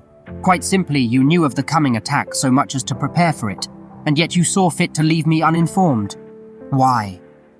Adolin gave a partial bow before responding. Your Highness. The Vaikanai began to explain. It was by Cyrus's foresight that I had known of the impending danger to my life. Such is the nature of our foe. You would be glad to know that his men's eyes and ears are everywhere. Castelor scoffed at that remark. And you're just now informing His Highness of this now? Did you forget where your loyalties lie? What of his well-being? Adolin's gaze turned to Castelor, his calm winning the day. His Highness's well-being has and always will be my top priority. It is why he has a small army encircling him. And last night, it was made very clear to me that he was not the intended target. The Emperor leaned forward. But that is not for you to say. What if they had come for me in the night? Would you be here reconciling to a corpse? Albrecht challenged, gritting his teeth. I would never allow such a thing. Adolin reaffirmed, bowing. Albrecht shot up from his seat. That's all well and nice to say, isn't it? When nothing's happened. Adolin continued bowing, and Cyrus remained the silent observer. It was then Castelor grinned, stroking his chin at his own clever delight. Might I offer a suggestion, Your Highness? Castelor requested, Albrecht's fierce glare turning to him. Speak. The Emperor simply instructed, his tone on edge. Castelor welcomed the chance. Might I suggest that Adolin make reprimands for his actions, or lack thereof? Castelor said with a wave of the hand. That he should be tasked with bringing to us 100 of the conspirators. These tainted they are so called to be presented to us. That their miserable little lives should be offered to suit a better purpose, to be used as conduits for their betters to achieve the same gifts our friend here has displayed. Castelor's eyes were fixed on Cyrus as this was said. Albrecht laughed at the idea, finding amusement in it. Well met, Castelor. I knew there was a reason I kept you around. The Emperor said with a smile as he fell back down onto his seat, waving Adolin and Cyrus away with a flicking hand. Go on then. Adolin shot a glance back to the Emperor. It will be done, he said simply before turning to leave. Outside, and away from the Emperor's soldiers, Cyrus ensured the two of them were safe from prying ears when he spoke. You're just going to go along with this? Adolin gave a condescending smile at that comment. And waste this chance? Adolin asked back, his sharp gaze offering his only warning. The necromancer like yourself fails to see the bigger picture. This too will be used to further my plans. It's insane, Cyrus defiantly retorted. There's no way to differentiate the tainted from the clean. That's the whole reason we are where we are, and they'll likely be sacrificed to those pigs. Adolin appeared not to care. Then I suppose you should choose carefully, the Vikanai said, leaving Cyrus so stunned at the words he stopped. See to it that it's done. It was midday, and the assault on Olnoan had paused to make known the actions of what the Valinorian leaders had put in place to ease the people's anxiety. However, the citizens, 1 million strong, would never know the intricacies and battle between the minds that had led up until this point. And so, the masses awaited what Emperor Albrecht had intended, seeing that he had appointed Cyrus Vanarem to act on his behalf. Having brought all those who had been given the gift of magic, 80 in total, all of which who had been ensnared by their dealings with the Vikanai, Cyrus acted as he saw fit to achieve his ambitions. Wooden planks strapped with chains were lined out before him in red-circled runes, as the people anxiously waited for some sort of response to last night's attack. Cyrus turned back to his men, speaking only loud enough so they could hear. Today you will earn your claim in the new world, Cyrus had said with both melancholy and a fierce determination in his eyes. Choose whom you will, and be sure to bring those who protest. What happens here must never be spoken of again outside of praise. The men tensed with unease. They knew what was being asked of them, the abomination that was about to take place. But Cyrus was still not done speaking. I will not ask any of you do what I am unwilling of myself. I will go first, he explained with a nod before turning back to the masses. With near 1 million Valinorian citizens at his front, and the Emperor nobles and Adolin at his back, Cyrus proclaimed aloud, As you well know, last night we were attacked by the very enemy we have come here to bring an end to. But fear not, my fellow Valinorians, for the necromancer's efforts have done little to hinder us. Cyrus began to explain before pointing his hand at the crowd. However, this attack did not merely happen by chance. It was not orchestrated by the tainted alone, but traitors among us. The accusation sent disbelieving gasps and murmurs among the crowd, the people discussing the matter in an ever-growing chorus of sounds. Cyrus held up his hand, letting the voices die down before speaking anew.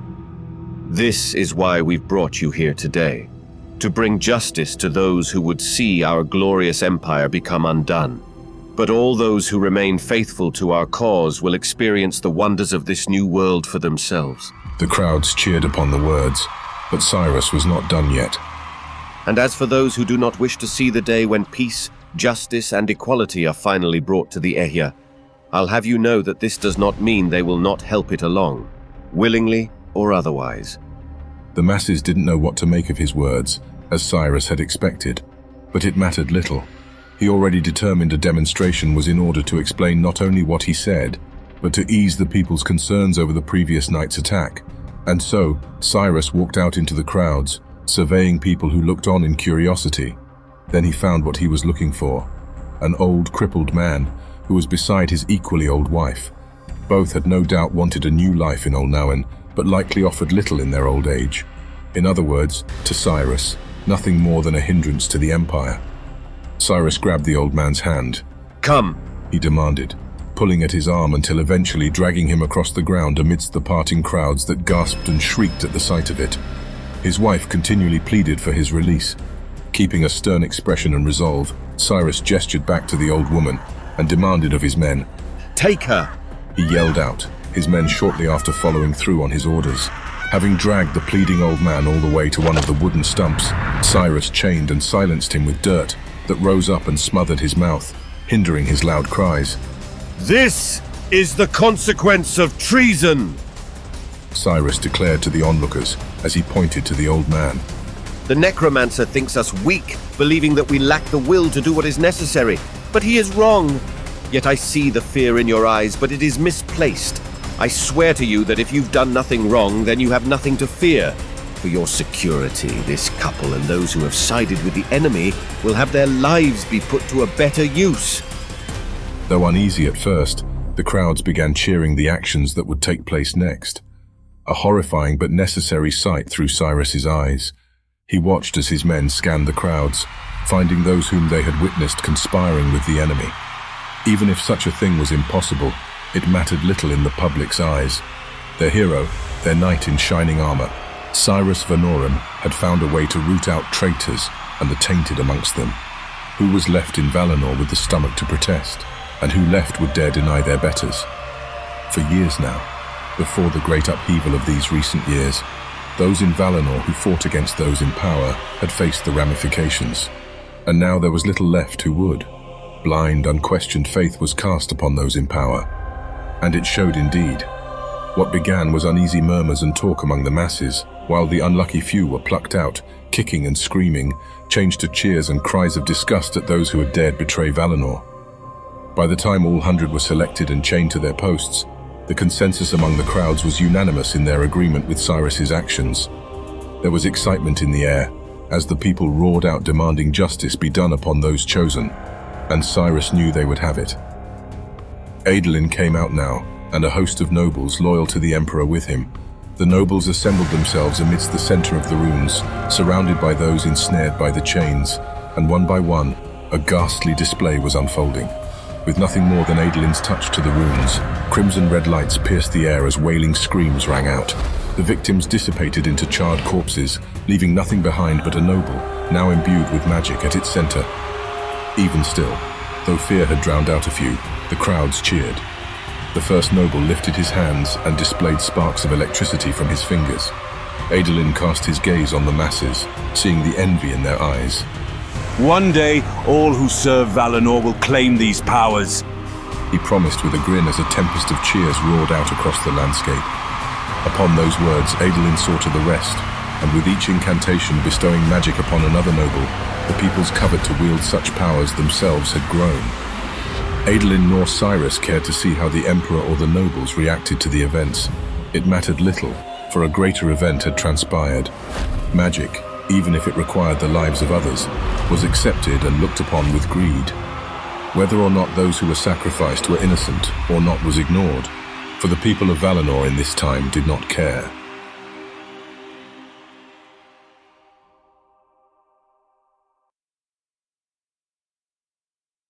Chapter 18. The Scorched Dunes. With the dusk passing, Zev and the rest of the company had left the forest in the night. Torches in hand, there was little to see at their front outside of the light the two moons above had dimly lit. Though, oddly enough, the lesser of the two moons shone with unusual strength, casting a soft light blue upon the red sands and charred rocks of the scorched dunes. Aside from the sound of muffled marching steps upon the sands, there was little sound in these lands, though it was of no surprise to Zev that little if not nothing could live in such a place. Are you absolutely sure we can make it to the coasts in time? Elix asked, her concern well warranted. Because I'd rather not look like an overdone steak by this time tomorrow. Now that was an interesting albeit unsettling image that came to Zev's mind. In any case, Zev shrugged at the question. I should hope so, he said, admitting his uncertainty on the matter. It wouldn't be the first time a map's lied to me concerning the distance of a place. And if we're being honest here, I believe none of us have ever crossed these lands to know one way or the other. You're not certain? Elix questioned in amazement. Well now, I'd suggest you ask the Elan if you're so worried, Zev said dismissively. He tends to conceal much regarding everything I'd imagine. But if I may, I would offer this simple advice regarding our certain predicament. Don't you even think of daring to take a break until we arrive. Aziel's not here to drag the rest of your sorry lots if you slow us down, and I'm certainly not going to do it. That's nice to hear you say it. Elix began to say, crossing her arms. At least I won't have to feel bad if we have to leave you behind. Zev raised his hands and gave little mocking claps. Drazden then felt the need to interject. Or, and I may be speaking for myself here, we don't leave any lad or lassie behind. Look at that. I came up with a solution that doesn't involve certain death. And it took me, 2 seconds of thought. Zev also waved off that comment. Well then, I suppose it's all settled. If that does happen, we'll all die together. But at least this way it'll be done as a team. He said with an exaggerated flair. After a drawn-out pause, Elix turned to Drazden. We leave Zev. Agreed, the dwarf said with a nod. Zev couldn't help but snicker at that. Hours went by with many more ahead of them in this difficult trek, clouds now covering the moon's light above. With no word from Kazim regarding their progress, an unsettling feeling rose in the pit of the stomachs of all who were there. Kazim looked to the stars to offer him guidance. This does not bode well. He uttered mostly to himself, considering the option. I fear we are lagging behind schedule. We must now make haste, for this land will not suffer our trespass in the day. The man of the order said to those within earshot, before raising his spear and proclaiming, Our destination is close, but we must pick up the pace, my friends. We cannot dare to linger here in this place, or else we and our mission will be brought to ruin. Now follow my lead. The Alan said, picking up his pace to a jog. Well now, I suppose this is what I get for trusting people. Zev considered, embittered by the news. But in truth, the sudden shift in pace surprised everyone there, none more so than the dwarf. Is he bloody joking? Drazden said in dismay. There's 5 hours left in the night. I cannot hope to move that fast. Zev looked back at him, tutting in disapproval. For a dwarf, aren't you surprisingly quick to give up? By the stone, Drazden exclaimed, infuriated. I'd have you know there's little a human can do that a dwarf cannot. But I have wee stubby legs and I'm over 500 years old. I'd like to see you move around so well when ye are my age. Surprised by Drazden's openness, Zev gave a mocking smirk. Well, it's not like you'd be able to see it anyway. If it's any consolation, I'll leave a nice tombstone on the coast that reads, Somewhere out there lies Drazden, a stubborn, stupid dwarf with stubby little legs who couldn't keep pace. All right? It does have a nice ring to it, if I do say so myself. How are you joking about this? Elix asked in amazement at Zev's nerve, but Drazden hadn't even paid attention. I'm bloody gonna let that happen, ye pea-brained psychopathic pyromaniac. I'll show ye stubborn, the dwarf proclaimed, jogging by Zev to make a point, offering a few choice words and insults as he continued on his anger-tempered way. Zev looked back to Elix with a wide grin. See that? The dwarf just needed a little bit of motivation is all. Elix shook her head in astonishment. Well done, she admitted with a returned smile. After several hours of jogging, Zev would have described the experience as anything but pleasant. That is, if not for having the opportunity to harass those not keeping pace. All in goodwill, he'd say, as there was an undeniable peril of the rising sun in these accursed lands, to turn them into something resembling an overdone toasted bread. And admittedly, he was hardly tired, unusually so. His arm still wrapped in bandages, concealing the wound and machinations his twisted little mind could conjure, didn't hurt. Neither did his leg that his contemptible Vaikanai opponent injure him with a large plank-like weapon bother him either. Zev knew it was beyond reasoning, but these were times in which reason did little to make sense of things. Still, this power, his vigor, stamina and strength even in injury that was granted to him, seemed altogether anything but altruistic in its motivations and intentions. But still, that did not mean Zev wouldn't make the most of it. Hurry up, dwarf, you're lagging again, Zev reprimanded, reminding Drazden of his trailing speed. Through wheezing breaths, the dwarf didn't want to hear any of it. Should have let the lass... He wheezed in discomfort. Blow you up earlier. That's the spirit, Zev encouraged, finding the dwarf's liveliness encouraging. But it didn't last long. Drazden tumbled upon the rock and sands with a thud. Elix and Zev stopped and looked back at him. You have to get up, Elix exclaimed. You're already halfway there. Drazden was utterly spent, hardly even able to move. Lying on the ground with sand covering his sweaty face and beard, he waved them on. I can't move no more. Ye have to go on without me. Yeah, right.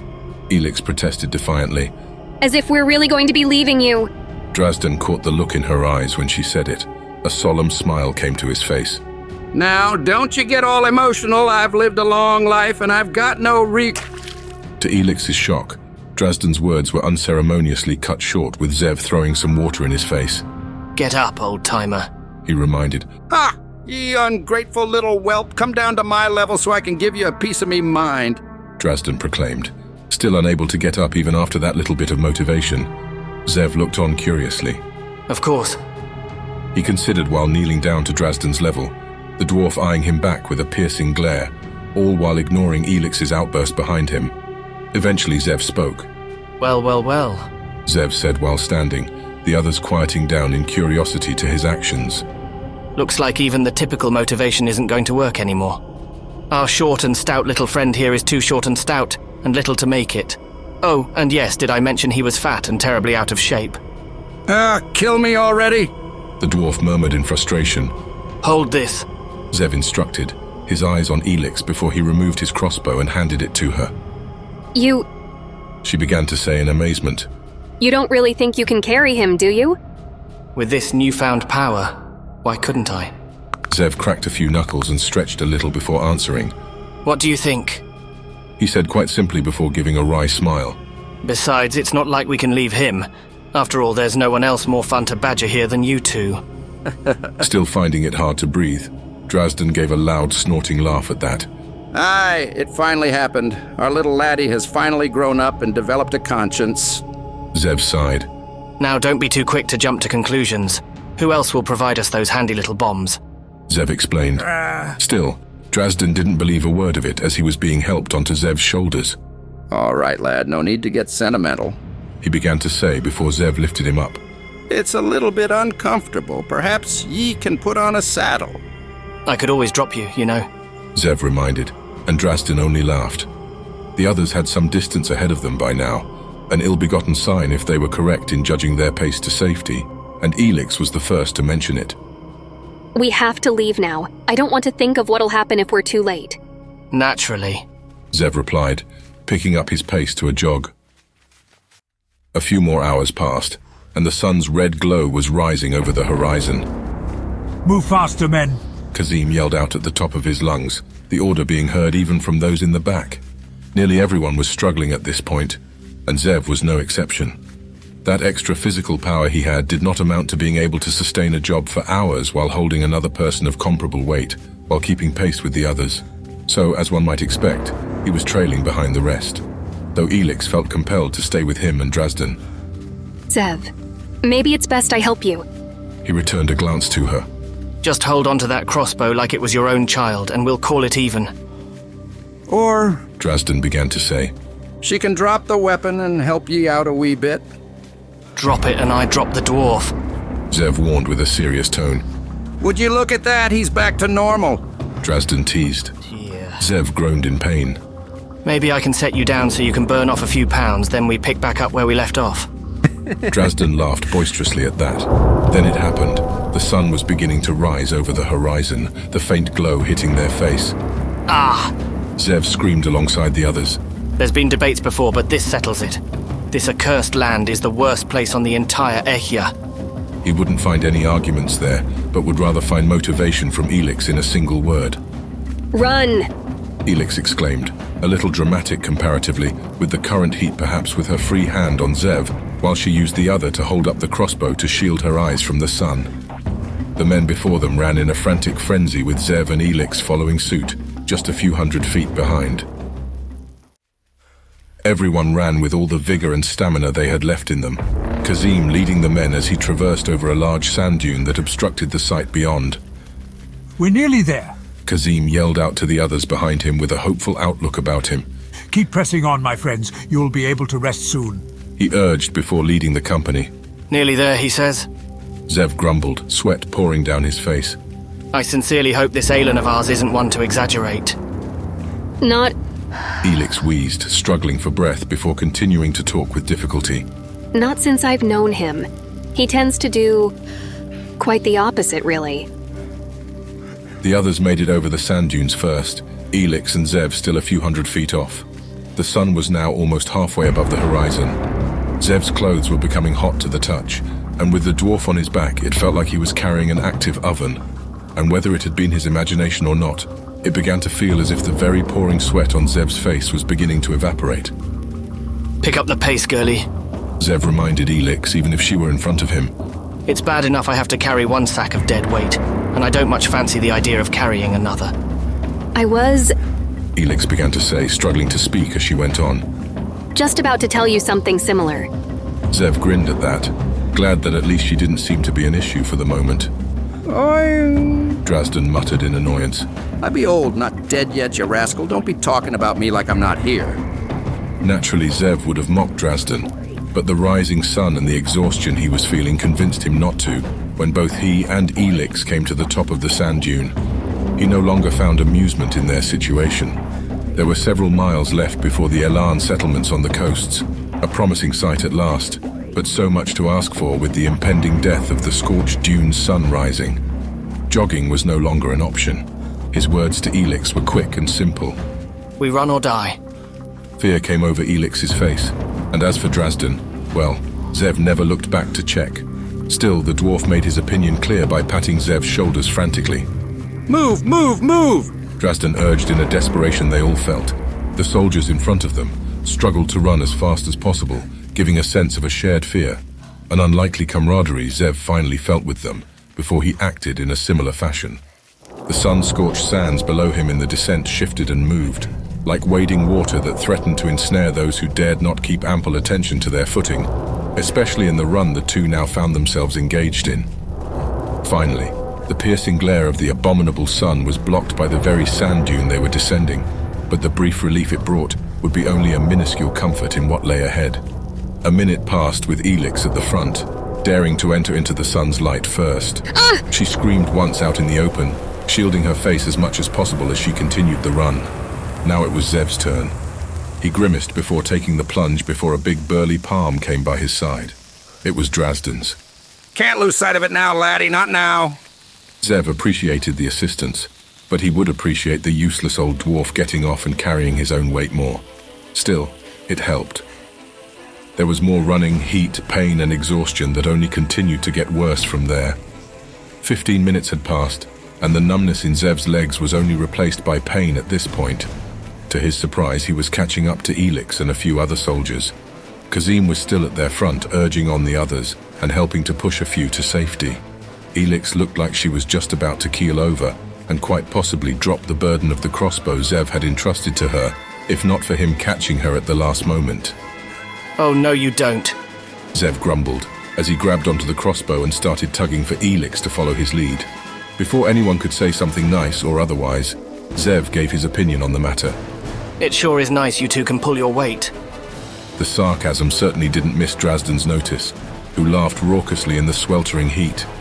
Aside from some struggling breaths, the sound of hissing sands, clambering of feet on soft ground, there were no other words discussed as they raced to the outskirts of the Elan settlements. An altogether visible line between life and death, between scorched sands and regular ground, was before them. Near the last to arrive, Zev and Elix almost collapsed as they crossed the threshold. With panting breaths, Drazden was the only one with enough liveliness to celebrate their success. Zev and Elix struggled to even look back and see what they had escaped. The sight of it surprised, and then annoyed Zev. The scorched dunes were once again before him, the ground sizzling with such an intense heat to the point the very air was distorted and swayed like the waves of the endless sea. And this was what particularly bothered Zev. The effects of this radical heat were far further away than expected. The sun's intensity was focused many, many miles away to the point of jogging, never even needing to be an option. By the Great Divide, Zev began to say in frustration, struggling to get the words out between breaths. Why didn't you say anything, dwarf? Clearing his throat, Drazden answered coolly and calmly. Well, if you remember, Kazim did say that the borders of the scorched dunes are often obscured. And let's face it, from atop that last dune, once I saw that line in the sand between here and possible death, Could ye honestly say you'd be willing to take that chance until we crossed it? Considering all they'd seen and witnessed, Zev wasn't one to argue, but that didn't mean he didn't need to respond. Dropping the dwarf with as little delicacy as he could, leaving Drazden laughing aloud on the ground, Zev turned to Elix and snatched his crossbow. That's enough of that, Zev declared before setting off towards the Elan settlement, muttering to himself, I think I've had enough of you two for one day. Then a wave of rekindled pain reminded him of another matter. But first, Zev said before falling to the ground, lying awkwardly as if he had been shot by an arrow, otherwise content to just lie there thinking he deserved a well-earned rest. Chapter 19. Everyone's a pawn. The Elan locals for the most part scurried away like frightened animals at the approach of the small army. Zev considered it must have been quite a sight, 472 men, and the extras he actually cared to know the names of, himself included, running out of formation and for their lives across this light-forsaken desert. Most stumbled, collapsed, or threw up whatever they had last eaten after successfully passing the ominous threshold in the sands. A line between life and death during occasional times of the years, it seemed. No doubt anyone who ever comes across these lands would do well to pay very close attention to where the unbearable heat of the desert ends. But such thoughts were for another time and place, Zev considered, for it was only a matter of time before a more intimidating presence of the Elans arrived. And arrive they did, albeit slow to action by Zev's opinion. Having an ample amount of time to catch his breath, Zev rose to see a small army of Elans approaching. Several thousand, but nonetheless it was several thousand more than what their meager force could handle should talks go less smoothly than they had hoped. Kazim saw it too, and did his part to settle the nerves of the others before walking out to be the first to meet them. Zev never intended for the Elan to have the opportunity to do so alone. While walking, Zev put on his casual demeanor and all his charm, though the sand in his hair, face and garments didn't help him any bit in portraying the image he had intended. Catching up to Kazim, though he said nothing when he turned, Zev saw the uneasy look in the man's eye at his arrival. Still, Zev thought such an action deserved a response. Whatever it is you have to say it, Zev suggested, his eyes still on the Elan army at their front.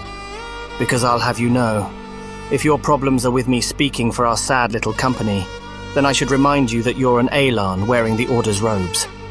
I would not put it past these backward people of yours to kill you on the spot, if I wasn't here to speak to them first. Kazim sighed, averting his gaze from Zev. And the reason you are here when there are so many others who are willing?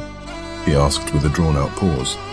Or is it you intend to beguile them with your charms or quick wit? For even someone who knows you as little as I can tell you do think quite highly of yourself. To your own peril, it would seem. Grinning, Zev relished the challenge in that comment. You do me little credit, Elan. I set forth a conspiracy and orchestrated the events to assassinate the foolish Albrecht. I stirred up this sorry lot from their meager houses in Merchant's Pass and the Elven realm to seek vengeance on those who had made them hopeless. And even now, in the eyes of the others, unchallenged in coming to your side, I walk along our supposed company leader as an equal to speak with the Elayans to barter a truce. Yes, you need me. Amazed at how grand he held himself, Kazim couldn't hold back a laugh. Even now, Kazim said with a chuckle, you're still not as arrogant as a man I once knew. Raising an eyebrow at that comment, Zev had his guesses on who Kazim referred to before the small Elan army met them. There was no fear in their eyes, but their concern and wariness were apparent. Understandable, Zev considered, given the nature of their world utterly changing in the past 2 years when the vanishings had started. With the army of bronze-scale armor and white garments halting before them, a single man walked out to meet them. His bearing and army weren't as impressive as Zev would have suspected of such a people, but he had a few engravings upon his helmet, breastplate and shoulder pads to symbolize his rank. He looked at Zev and Kazim incredulously, both amazed and offended by their presence. Who are you to come to these lands unannounced and with an armed force at your beck and call? Kazim was the first to respond, touching his chest and gesturing back to the other Elan as a sign of goodwill.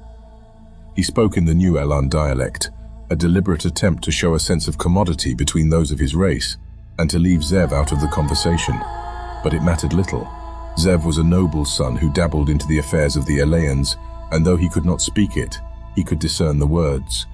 Peace, brother. We do not come to you in ill will. The show of good faith was not returned by the other, who spoke to them in the common tongue with a fire behind his words as he pointed to Kazim. You are no brother of mine, mongrel, he accused in a fury. Your very presence is an insult to our people, and these lands you tread, our people would not wear those clothes, traitor. You have abandoned all that it means to be an Elan, a follower of the gods.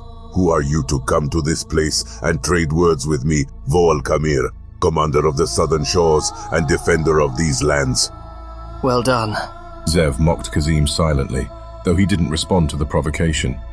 So Zev turned his attention to the man in charge. Defender, you say? Zev asked with a pleasant smile, resisting the urge to mock the man for his late arrival. Given the nature of these recent events, what use is there in pretenses? I dare say that wouldn't it be more apt to call yourself the ruler? Voal turned his attention and wrath to Zev. If by ruler you would imply that I could kill you at the order of a single word, then yes, lest you forget it and test my patience further. Zev smiled all the wider, gesturing his arms openly at the marvel of the opportunity before him. Well then, I would say meeting you so soon is a great fortune to us both. Zev began to explain, gaining the man's interest.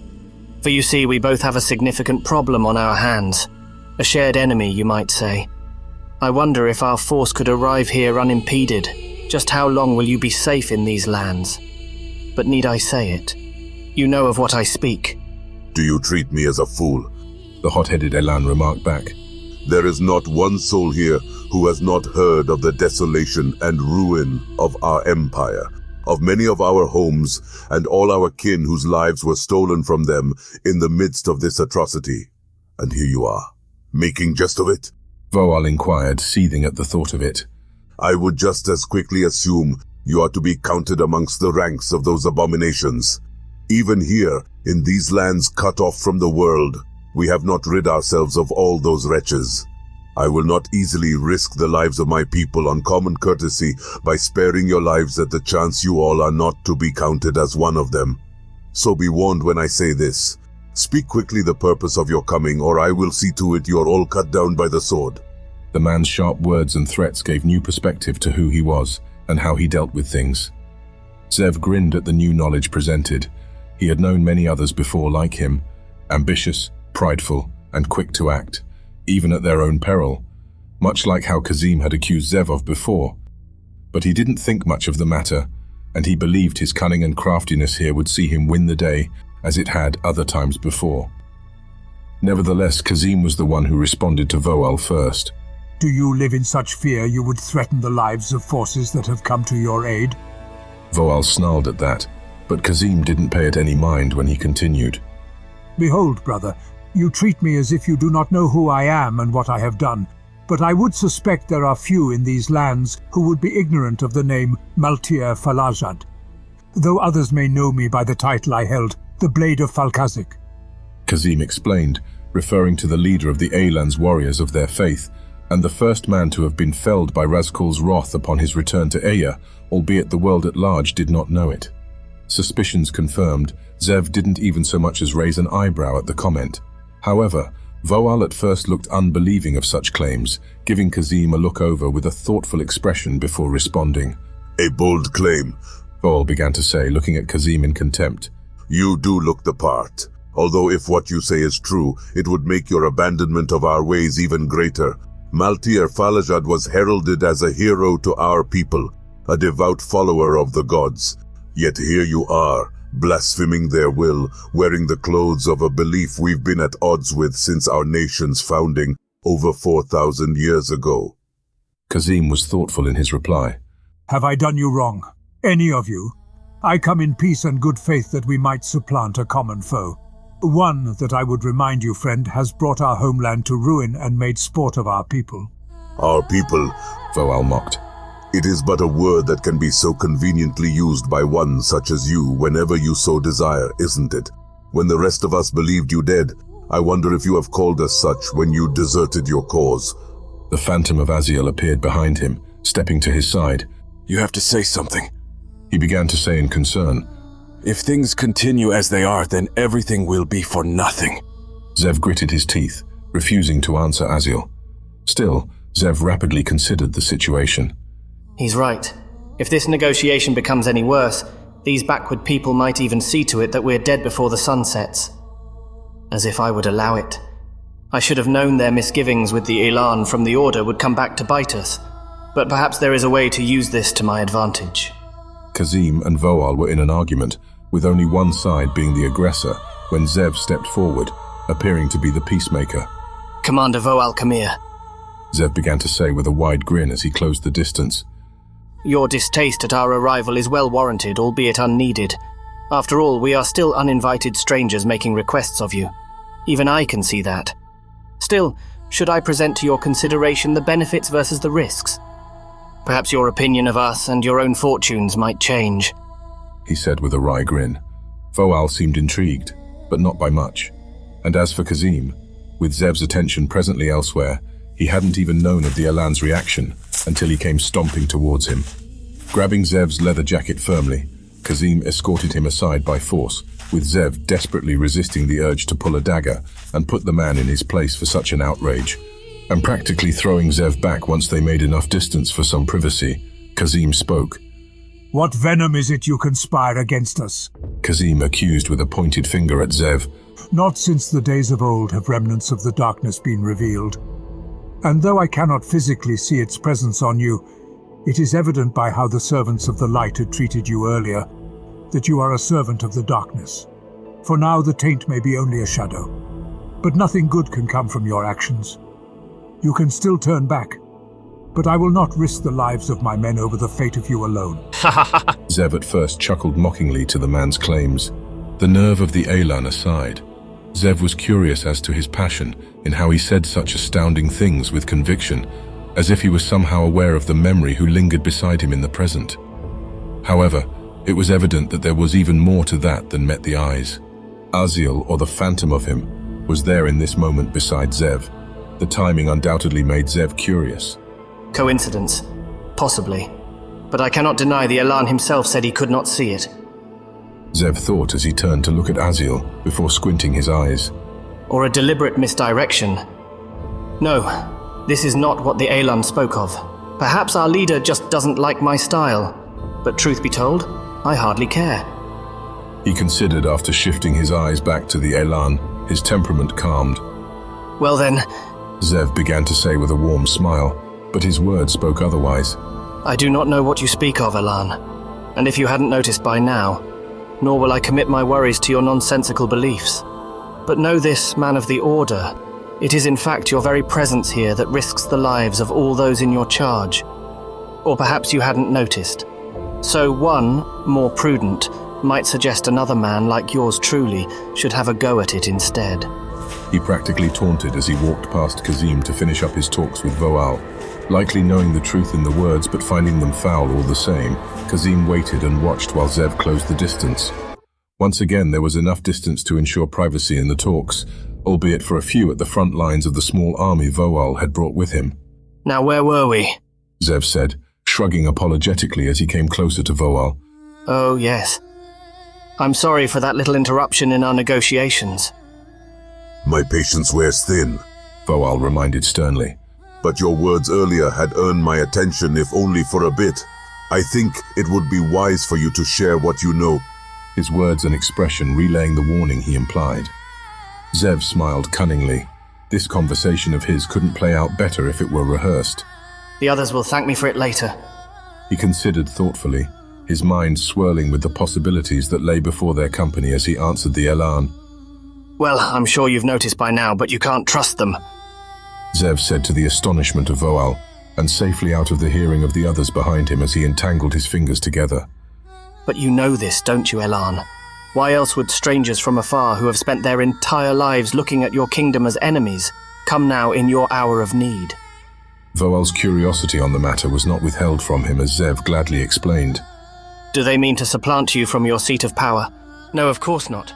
This small company lacks both the power and hearts of your people. But why else, you might ask? The answer's quite simple. Kazim or Maltia, as he just so recently confessed to the world, did speak some truth to you. As I'm sure you've already deduced, their offer was not presented to you under the guise of friendship, but convenience. The necromancer's threat extends far wider than the East, and now that your problems are shared with them, they have found a newfound friendship in your people. Voal examined Zev from a distance, trying to discern truth from lies. Why say this? He eventually asked.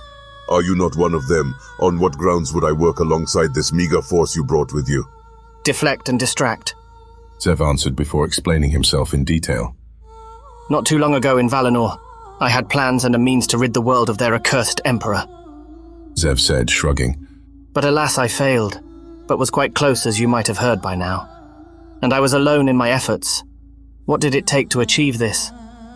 Little more than a few fires scattered across the town, sending the populace into a frenzy. A handful of citizens' uproar led to an almost perfectly executed assassination of the most well-guarded man in the world. Now, with that in mind, though they're small in number, they are still fighting men. Imagine what kind of attention they could draw while you aim to cut off the serpent's head.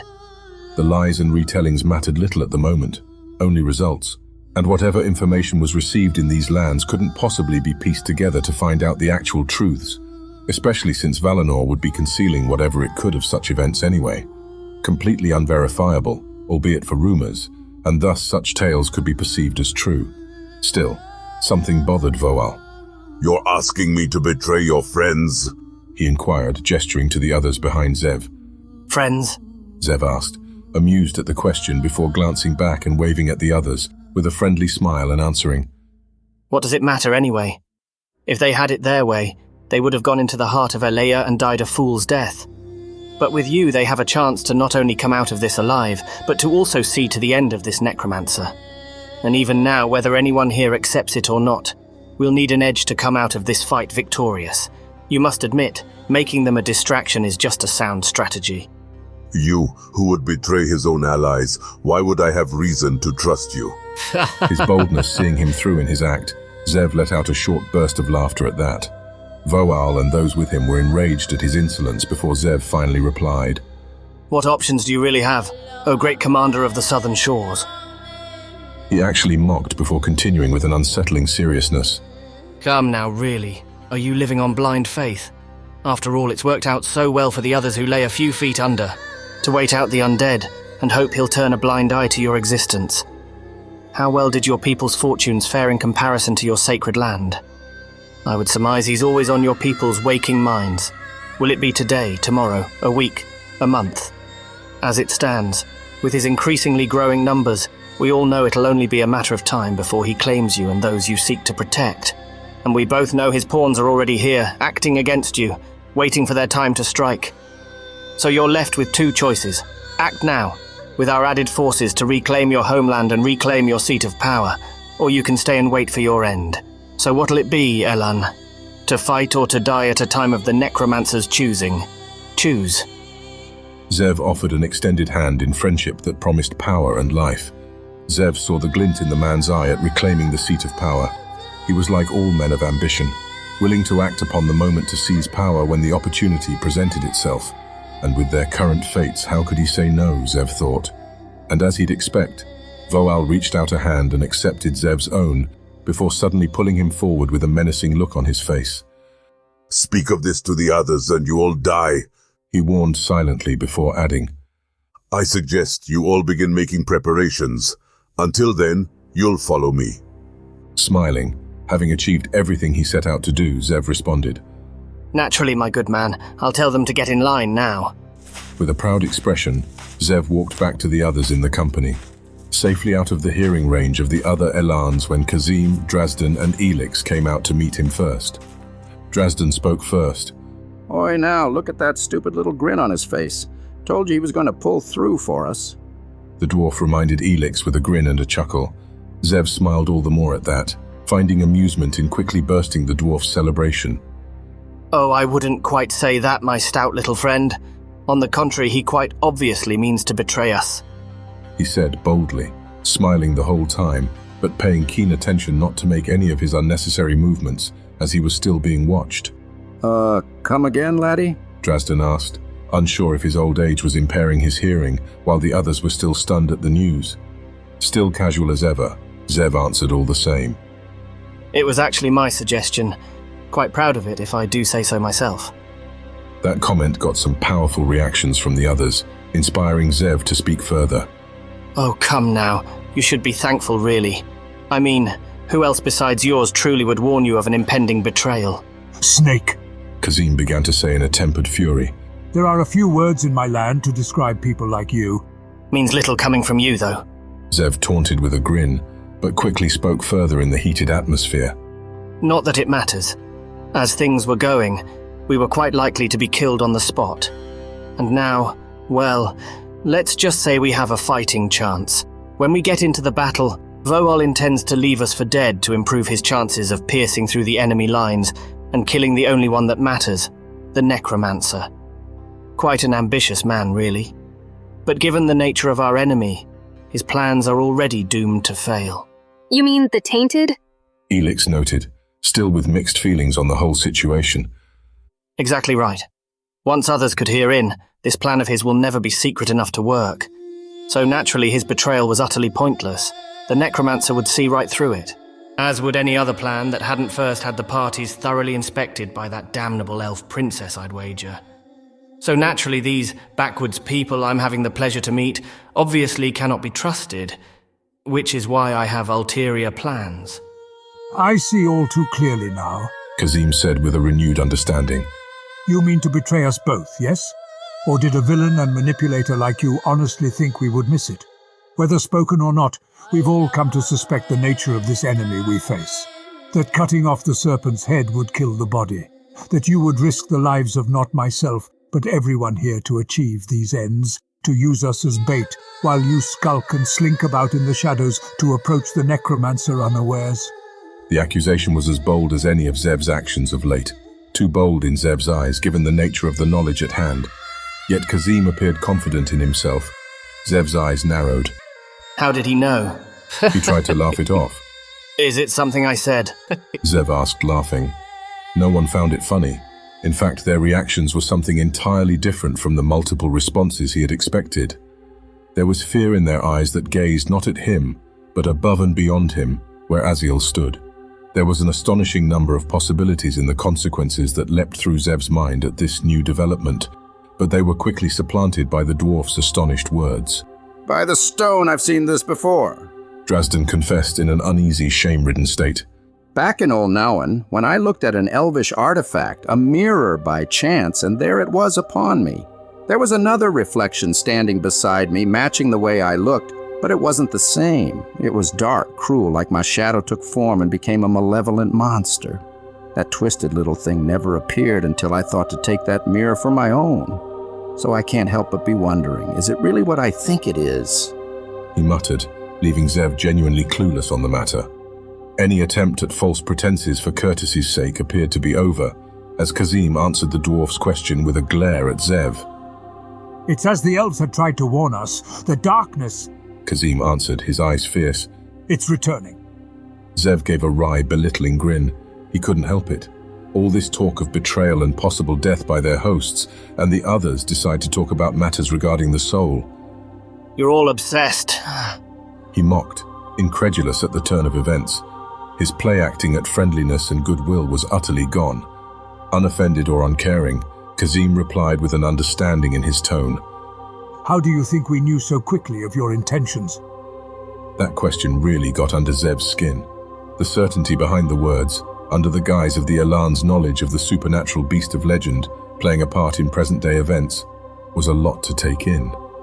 Then there was the matter of the phantom of his brother standing right at his back. It was him, the one behind the cruel reminder that haunted Zev's every step. Zev was left with one bitter conclusion. It never stops. I will end you for this, villain. Zev seethed as he weighed the true power of this enemy in his mind, the threats of this day and age. Most of his enemies nowadays seemed beyond human understanding, only appearing to grow in power with every passing day. Then it finally came to him. Zev turned to Aziel where their eyes had been and smirked an oh-so-subtle grin. It's all starting to come together. But there was more from the others, Elix volunteering to be the one to share. I take it you heard about the Lost Empire? She asked Zev, almost teasingly for all the times he seemed to know about insignificant details before. But his response surprised her. Now believing he was missing information of great importance in the present situation, Zev decided to humor her in the sure-to-be history lesson. Should I? He inquired back, genuinely curious how such an ancient kingdom he knew little about had played into today's events. Elix was surprised by him not knowing. Now only ruins. The heart of the Lost Empire used to be in King's Height. There's bits and pieces we've connected to know not the whole story, but enough to understand what's happening to you now. The way she said it made it seem like he was diseased by some plague that would claim his life, and it irked him. The Lost Empire had no shortage of barbarism, sacrifice, rape, pillage, murder, and just about any other unsavory, twisted machination a man's mind could conjure up, I'd imagine. In any case, near the end of the Empire's last days, there were rampant reports of dark living shadows seen by an opposing group. Most were killed for claiming that others in the Empire were the cause of these monsters, which, by all accounts, appeared that most people apparently couldn't see. No one today knows for certain who they were exactly, but seeing us now, I can safely say who they were. Followers of the light. Zev almost scoffed, but Elix was quick to bring his unbelieving eyes back to the reality of his surroundings, as she gestured to their men and then the Alans. Tell me then, why is it that everyone here sees it besides you and those Alans over there? He let out a slow smile at that, revealing only a hint of what he perceived to be the truth. To isolate me, my dear. Zev answered mysteriously, leaving it at that. Aside from that vague response, he had no intention to humor the request. Their reactions were evidence of what they saw, and reason for him to have his new thoughts on the matter.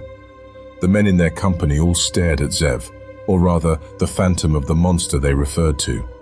It could have possibly been something other than the one behind Aziel's appearance, but that he didn't know.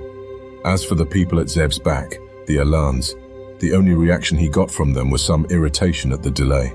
So, hiding his shaken state, Zev waved back with a friendly smile, mouthing out a request for more time before turning his attention back to Elix. If that's not enough to convince you, she began to say with a serious glint in her eyes, then maybe you should consider the fact that the Lost Empire fell within a year after these events took place, and all that's left are stories and conflicting accounts, but one of which was concerning the rise of the darkness itself, a being born from the evil in the hearts of the world. It would have destroyed the Ehya if not for the light's intervention. She elaborated, telling the most prominent story of the words of truth, so widespread that even Zev had heard it plenty of times before offhand. Still, he wasn't interested in such discussions right now, and he had a helping hand. Will you have us wait until the sun sets? Voal yelled out, his patience wearing thin. Perfect timing. Zev considered, resisting the urge to smile before he waved back to Voal apologetically. I beg your pardon, Commander, but we're almost done here, he said politically, and Voal grunted before seeming to swat the apology away with a dismissive hand. With a wry smile, Zev returned his attention back to the others. Perhaps you'd like to be the one volunteering to cut off the serpent's head, Zev asked Kazim tauntingly. I'm sure our understanding hosts would easily accept our small army's leader being gone in the middle of the battle. After all, it's not like he already hadn't indicated that he wanted to kill you and all. And of course I wonder how well your men would fare without their leader. But if you like, we could always send our hairy little friend here to see to it that the deed is done. He's surprisingly quite reliable, I assure you. That is, of course, unless you expect him to do anything physical like running, climbing, or walking for extended periods of time. Drazden raised an eyebrow at that. Would like to see ye do better at my age, laddie, he said, grinning, knowing full well Zev would be dead several times over by then. Voal yelled out again for the others to hurry it up, Zev loving every bit of it. Well, what does our great leader say? It felt like everyone held their breaths as Kazim looked on at Zev, discerning the choice that would alter their fates for the worse or the better, and he didn't appear as his usual confident self when he did. By the light's grace, I can only hope he led me to you for a reason, the man of the order said, now determined in his decision. Zev grinned at that before turning and gesturing for the others to follow their host's lead.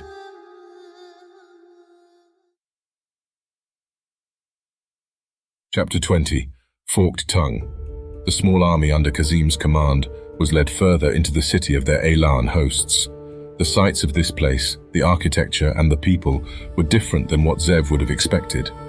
Little trees were in these parts of the world, so the homes and buildings were made of clay or clay-like material, which was similar but different in terms of texture and color to their remaining empire further north. Though in these light-forsaken lands, so close to the scorched dunes, having difficulty in finding wood to build proper structures like in the western expanse of Ehya made sense, even if the greater Elan Empire had buildings equaling and sometimes surpassing those of Valinor. However, the elegance of the structures in this place of the world paled in comparison. Still, there were a lot of buildings and homes, proof that the seas here could provide life to millions above the murky depths. Then there was the nature of this place that Zev observed. Grasslands mostly, the closer one came to the shores, but otherwise surrounded by inhospitable lands of salt water, of the certain death the desert offered just north.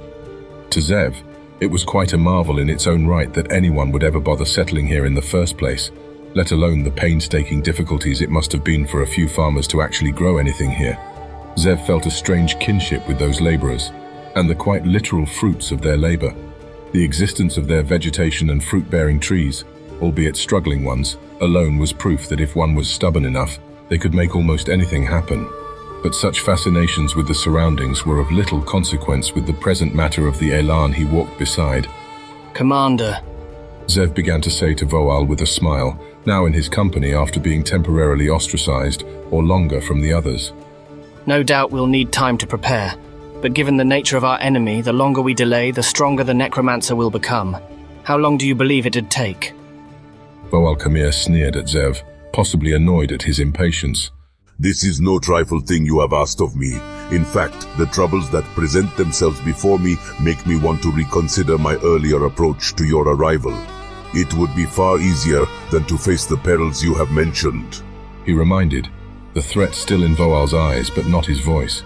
To make such a journey with sufficient men would require considerable time, especially since we know to expect an enemy waiting for us on the other side, hoping to keep us entrapped within the scorched dunes, and with it have the sun do their work for them. The thought of it seemed to unnerve him. Well now, that does sound rather unpleasant, Zev noted, beginning to annoy the Elan before speaking again. And as for your ships, I hear that your army has the most advanced and reliable sailors in the world. How many men could they transport? Not enough, Voal replied flatly, almost considering ending the conversation then and there before eventually explaining himself.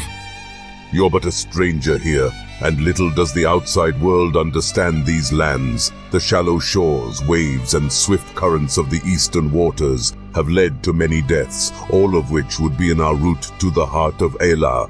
However, there are but a few vessels of mine that could traverse the waters further offshore, and I know of a few select safe spots to bring our men ashore.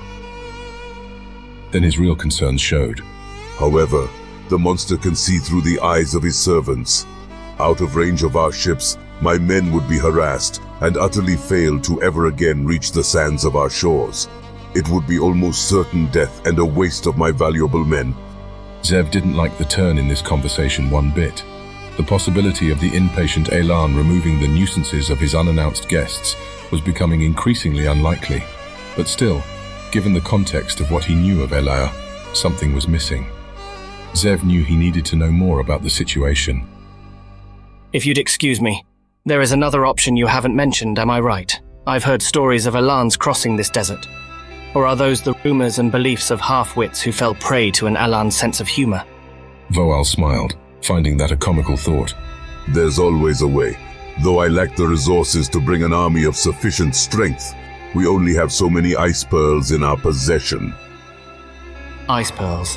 Now that was a combination of words I had never expected to hear one after the other. He silently considered before replying. And this is how your people have managed to cross the desert? The Elan didn't answer, not feeling the need to. Although, given what Zev had discovered about the man's personality, his response might as well have been a yes. Sensing the precarious situation they now found themselves in, Zev's mind raced. Well, isn't that just perfect? The backward savages don't know how to cross an army through their desert by land or sea. And I don't know enough about those ice pearls to suggest a remedy to the situation. Is it a matter of rarity, difficulty, or time, or something else that hinders us? He considered, his eyes squinting at the potential prospects. Whatever the case may be, I can't lose this fool's favor. With a wide grin, Zev renewed his conversation with Voal. We seldom hear about the goings-on in Elah, let alone these coasts of yours. I would assume the same could be said in reverse. His words piquing the Elan's interest. Let me indulge your curiosity of what's happened these past 2 years. And for the most part, Zev did just that, sharing the tales, stories and events that transpired since the attack in Bethelus. He did well to keep most of the unnatural events hidden, while explaining the extent of the enemies beyond the Elayan borders, and an unraveling world ripe for the pickings. As Zev had come to suspect, someone as ambitious and powerful as Voal Kamir would relish the thought of seizing the opportunity. Months had passed, the events in the other parts of the world eluding their knowledge. Zev stayed as a guest within Voal Kamir's manor, with a hint of misfortune or luck, depending on how one saw it. The difficulty of having the necessary supplies was a matter that took time for the most part. Shellfish in the oceans off the coast of the scorched dunes, with unique, possibly magical properties that allow them to cool the waters in that section of the ocean, nearly freezing them during the night. All life in those waters that were partial to not getting boiled by the blazing sun of these lands relied on these human-sized animals. This was also a concern to fishermen or anyone looking to travel by boat far offshore of these lands as well. As it were, the creatures would eventually repopulate the sea floor. But Voal ensured they had acquired the necessary materials over a vast range so as to not hinder the delicate ecosystem. Naturally, Zev couldn't care less about the delicate nature of the process, seeing it as only a delay to their plans. All the visitors, including Zev himself, were tasked with remedial duties to pay for their privilege of being guests in the lands. He chose a profession others would not have expected from his lean physique. Inside a blacksmith, Zev was grinding away at a sword, his mind focused on the problems on their horizon. Trying to make a dagger? Aziel remarked from behind, his presence now known to Zev, but there was truth behind the question. Zev realigned the blade as he continued. Don't tell me you're worried about the coming battle, are you? Or is it the desert? It's even worse than I would have imagined. Zev didn't answer, his eyes now focused and filled with a tempered anger. Something else? Aziel inquired, curious to get to the bottom of things. My enemies know our every move, Zev began to say in contemplation. They see everything and act accordingly. The Necromancer's army will be there waiting for us when we cross that accursed desert. He's waiting, biding his time, waiting to strike when we're within range. Aziel whistled in exasperation at the thought of it. I see your problem, but it's nothing you can't handle, right? They think they're untouchable, but they're wrong. I've seen them slip up. They're nothing special. Zev stopped turning the grindstone, his eyes now on Aziel. Arrogance, like those of so many others I've had the pleasure to end, will be their downfall. I'll kill them all. Aziel smiled at that. Good luck, he said simply before a messenger started walking towards the blacksmith, Zev in his sight. Voal Kamir would like a word with you. Is it already that time, my good man? The Elan's stoic expression seemed enough of an answer. A pity. Right when I was getting quite good at this profession. Well, go on, point me the way, he said, standing, and gesturing for the messenger to move already. Not that it much surprised Zev, it was simply a matter of time before this inevitable outcome. And so, without much of a fuss or words exchanged, the man began leading him towards Voal's compound. Led into the bland square-shaped courtyard of Voal's compound, surrounded by whatever pleasant greenery managed to survive here, Zev was surprised at what he first saw. Voal was surrounded by attendants suiting him with armor, as he had been dressed upon Zev's first meeting with the man. Zev found the hastiness of the preceding events more than welcome at this point. He had come to hate everything east and south of Bethelus, and this little plot of an oasis trapped in by a blazingly hot desert that boggled the imagination was certainly no exception. Well, would you look at that? Zev began with a smile, loud enough to get everyone's attention, albeit temporarily to focus on him. My good man, behind that stern exterior, you look like you're ready to embrace your destiny. Voal didn't give any tells, more preoccupied with ignoring Zev's presence while his attendants were finishing their business. Reforging the Elan Empire under a new leader. The bold words surprised the attendants, making them nervous to have ever heard it, feigning ignorance as they continued their tasks. And finally, Voal gave a reaction. Glancing back at first with annoyance, he chuckled at Zev's brazenness. To seat one as the Emperor is a right and task only given to that of the gods. to choose the one who will lead their people. If not for your ignorance on the matter, I and many others would have killed you for speaking such heresy. This was no news to Zev. The precepts of the Alans were unique enough for their most important aspects to be memorized by non-believers. And this was no exception. And Zev was not afraid to make his familiarity with such things known. Naturally, if these were usual times. Zev began to explain with open arms. But they, as you are most certainly aware, are not. Your people, Emperor and Prophet of the Gods, were all slain in cold blood by an abomination brought about by these scum from the West. Who better to rule over the Empire over Elah than its savior? By right, who would question it when the evidence is clear that you would have had the gods' favors to achieve such an amazing feat? Zev enticed such lofty goals as he reached out his hand, claiming the metaphorical prize within his grip.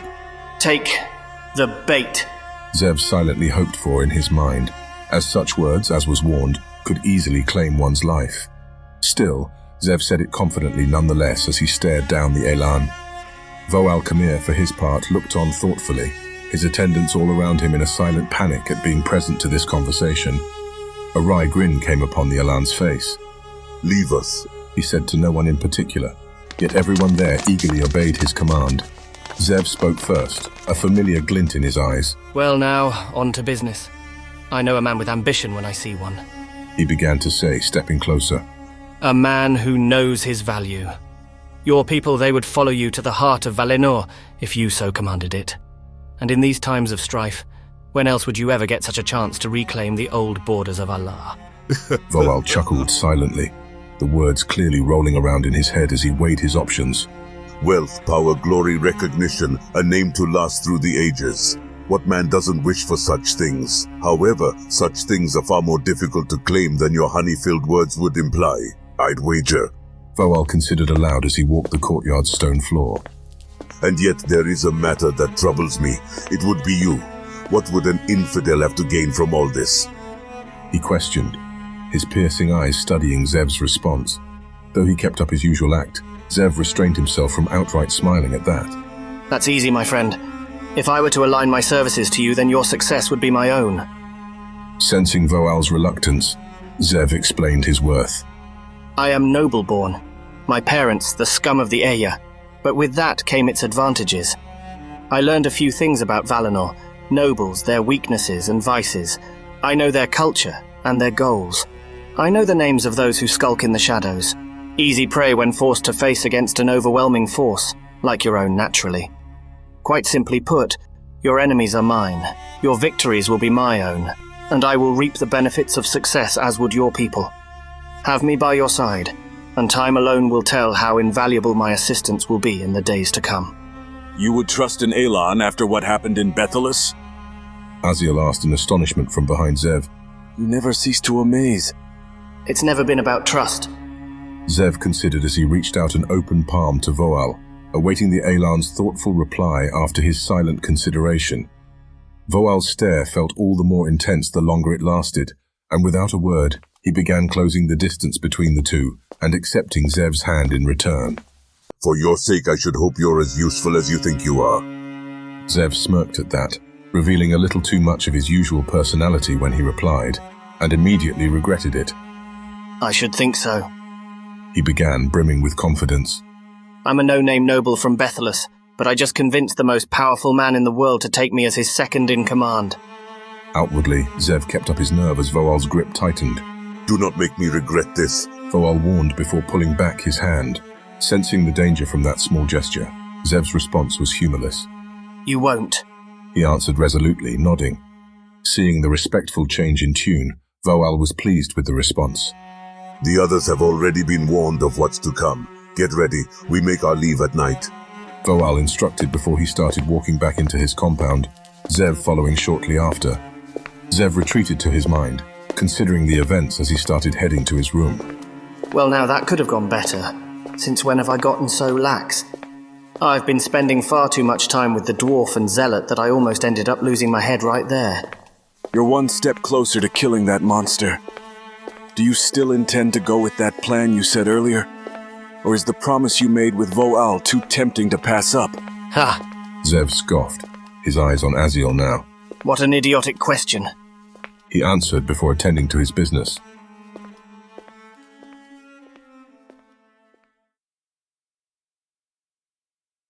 Chapter 21. Fire and Ice. It had started. The long walk north through the scorched dunes began at night. The night sky was particularly vibrant in this part of the world. Many stars, invisible to Elix throughout her life, until now shone brightly, almost as if the day's sun had burned away any obstacles preventing the full clarity of the heavens above. She, along with the small army Kazim had led, was somehow distant from Voal's forces himself, as if to make clear the distinction. Though she thought it nothing more than a petty squabble over pretenses that should have long since been dead since all the beginning of Eya's end had begun. As for the way they travelled, all besides Kazim were surprised as to how they intended to do it through such an inhospitable place in their world. Voal had lent one of his men for every 20 accounted for in Kazim's small army of nearly 500. Every unit of 20 helped pull their own weight in supplies, in a quite literal way than what might have been expected. A sled, as if this were some vehicle in the Northern Heights, carried with it cargo, a tarp made out of some type of whale's skin, and 5 individual stone seals containing an unusual item inside which had frozen the seals shut. Ice pearls, they called it, Elix had heard, and she desperately hoped they would live up to the reputation spouted of them when the sun rose. Every unit carried their precious cargo in a line by 2 ropes.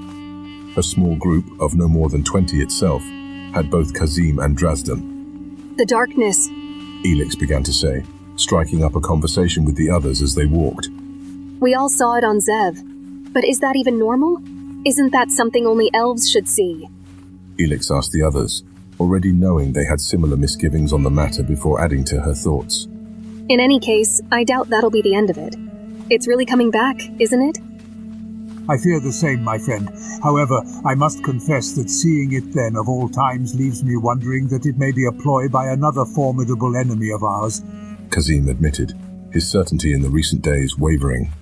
Still, I cannot deny the terrifying fact of our present state of affairs. It's clear to me now the darkness will return, though I'll admit it is strange that we saw even a remnant of it. But it may be that man is so cruel and vile that even human and dwarven eyes can see the evil upon him. However, I would not have believed such things if I hadn't seen it for myself. And clenching his fists, Kazim continued. I was a fool to have ever trusted that fiend. There's not a single thing good in him. Zev lies, cheats, murders, and sees others as nothing as pawns in his plans. The monsters he seeks to end are no worse than that man himself. The only difference between them is power. Perhaps I should have killed him when I had the chance. Now I can't help but notice ye both tend to exaggerate, Drazdan said thoughtfully. But putting aside the laddie's tendency to rub folk the wrong way, he does mean well. Ye all know that. He funded this expedition, practically used up his last coin doing so at that, and, well, he does poke and prod wounds in fun, even if they're his friends or acquaintances, he'd say, but when it counts, he's still trying to do right. Elix almost laughed. Oh, okay. He's just trying to do the right thing. Well, I'm sure the citizens in Valinor that got burned out of their homes would understand. Missing the sarcasm, Drazdan groaned at that comment.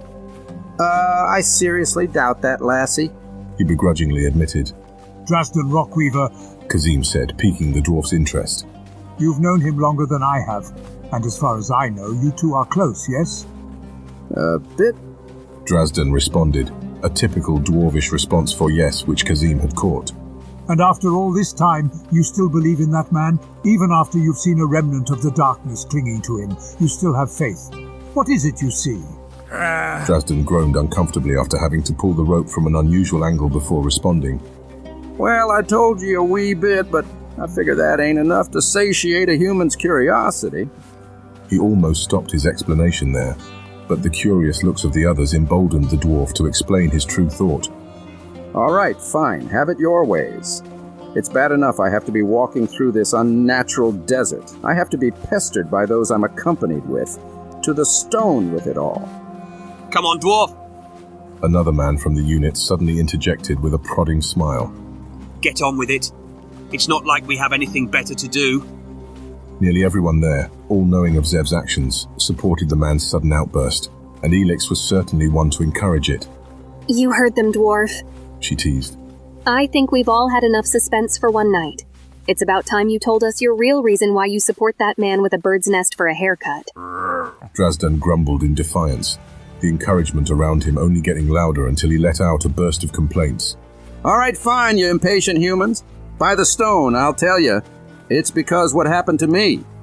That sudden confession suddenly made the whole lively scene die down as Drazdan reorganized his thoughts. Dwarves aren't one to change their ways. Everybody and their bearded aunt knows that. And here I am, believing the silly thing of human fairy tales, is what we call them for the most part, aside from a few more unflattering things I would share if the lass weren't here. That's why I now believe, and all it took was the world coming to an end to notice it. And if some stubborn old dwarf like myself can change me ways, you'd better believe that stone-headed fool has a chance too. For the most part, the reception was that others were not about to place bets on Zev surprising their expectations of him. They laughed lightheartedly, discussing how much of a terrible piece of work Zev must have been throughout his life to turn up his way. But for the most part, Elix and Kazim ignored the others. That's why you encouraged me back in Merchant's Pass. Elix said, smiling back at Drazdan. All this time, I've not been giving you the credit you deserve. He chuckled at that. You could stand to compliment me more. She hummed. Unlikely. Drazdan grunted lightheartedly. When next I meet your father, I'll tell him how badly you treated your elders. You humans have no respect. And there's plenty more to be said about dwarves. Elix quickly noted, quite a matter-of-factly at that. All nice things, Drazdan replied just as confidently. That got a laugh out of Elix and Drazdan, but while they were enjoying themselves, she couldn't help but notice something. Kazim had grown awfully silent, solemn, with his head down with a distant look in his eyes. Kazim, are you all right? Elix asked in sudden worry. He turned to her, sighing. Yes, I am sorry to worry you. You see, I have been brought to shame with what I've said. Drazdan has all but made this apparent to me. He said with a nod to the dwarf, before explaining himself. I unfortunately have not been as forthcoming as I would have liked with you all. My past is, to say, quite complicated. I am in no position and have no right to judge another man as beyond redemption. Alas, I've still yet to see if I can ever receive it myself one day. His words and leadership in the days earlier had commanded the respect and attention of the others. Any laughter had died down, and any attempt at a conversation had been muted. They all listened in reverent silence to the elan to continue. What happened? Elix asked on behalf of their whole group. Kazim looked back at her in shame. I am sorry. You all deserve to know the truth. I know that much, but such things should not be mentioned until after the battle to come. I've already had enough sins in this life already, and I do not wish to add to them by having some of our men die in the coming fight because they do not trust me. But after, I promise I will share my past and my crimes. You all deserve that much. And with that, not another word was spoken for hours among their group until the time they needed to set up camp. As the dawn approached, Voal signaled the army to halt, his instructions communicated by his men throughout each group, ensuring they all established camp for the night. Even if they all could have walked several more miles, it was an abundance of well-earned caution, of which everyone had shared of this place. Then Voal's men he had assigned to every group began to do their parts, asking for assistance when required. A skin tarp was placed upon the ground with another 2 overhead, which was perfectly measured with places embedded throughout the skin for the ice pearls to be placed. Instantly, when the elan had pulled the first of the ice pearls from the cylinder, his gloves began to ice over, and the tent began to freeze. You couldn't have waited? Elix asked, practically shivering already, before the other 4 pearls were brought out. The elan almost snickered at that comment. Once we part ways, you can feel free to court death however you choose. But in the meanwhile, while our fates are shared, you'll have to make do with a little discomfort. Elix would have said something back, but it was hard to argue with that kind of remark. At least she wasn't alone in her discomfort, she thought, all besides the dwarf and the elans. Kazim was bundled up tightly, as was their guest. And then there was the dwarf. For the first time, it seemed, Drazdan appeared to finally be in a comfortable situation. How can you stand it? She had to ask. Drazdan raised an eyebrow at that. Ye may have forgotten since we've been traveling for a while now, but me and my kin come from the northern heights. This here, he began to say with a satisfied sigh. It's like a nice spring breeze. There would have been doubts about what Drazden said from the others, Elix included, if not for the fact of how much he enjoyed himself. Note to self, avoid the northern heights. She silently mumbled. The rest of the wait was relatively uneventful until the sun rose. Elix could hear the sizzling of the sands outside the skin tent, its abrasive heat threatening all in Ehya who dared venture into this land. And there she was, in the thick of it, surrounded by a dwarf and a small group of an army intending to fight against an alien necromancer. If only a few years ago one had asked Elix where she'd see herself in the future, it was safe to say that this was never a possibility, even in her wildest dreams. Yet fate, it seemed, had other plans for her, and by the looks of the others, it appeared similar thoughts were crossing their minds. Of course, Kazim, the other Elan, and the dwarf were asleep, almost unfazed by the precarious situation they were in. How can they sleep like that? The others heard her, but aside from finding it humorous, they simply had no idea themselves. But it was hardly a laughing matter. Sleep deprivation before a battle was a serious problem. One of the men in the tent, frustrated with the cold, decided to take matters into his own hands. Sunder it all, and back again. What chance do we have on sleeping in this frigid cold? He asked, before daring to lift up a portion of the skin tarp, and was blasted by a wave of hot air that made him scream. Even from the other side of the tent, Elix felt it quite clearly. It was like taking a stroll in a snow-covered mountain, hardly dressed for the occasion, only to be suddenly thrust into a fire-lit oven. As one might suspect, everyone in the tent was now suddenly awake. Kazim pulled out his spear, ready for a fight, and Drazden mumbled in abrupt confusion. It's not natural. Elix said in amazement. None of it. Icy cold in here, or death by unbearable fiery heat outside. Which is why, the Elan began to say, infuriated. You do not lift the skin again. Next one who tries it, I'll run through myself. Now get some sleep if you know what's best for you. He warned, displaying his blade to give emphasis to his point. An entire day to rest. Normally an easy task, but to Elix right now it seemed near impossible. Not that there was anything she could much do about it except attempt it. She was surprised at how many hours it took until she got some shut-eye. All Elix needed was a warm and soft place to lie down on, which coincidentally ended up being the dwarf. But given Drazden's lack of reaction throughout his snoring after attempting it, she considered there was no harm in it.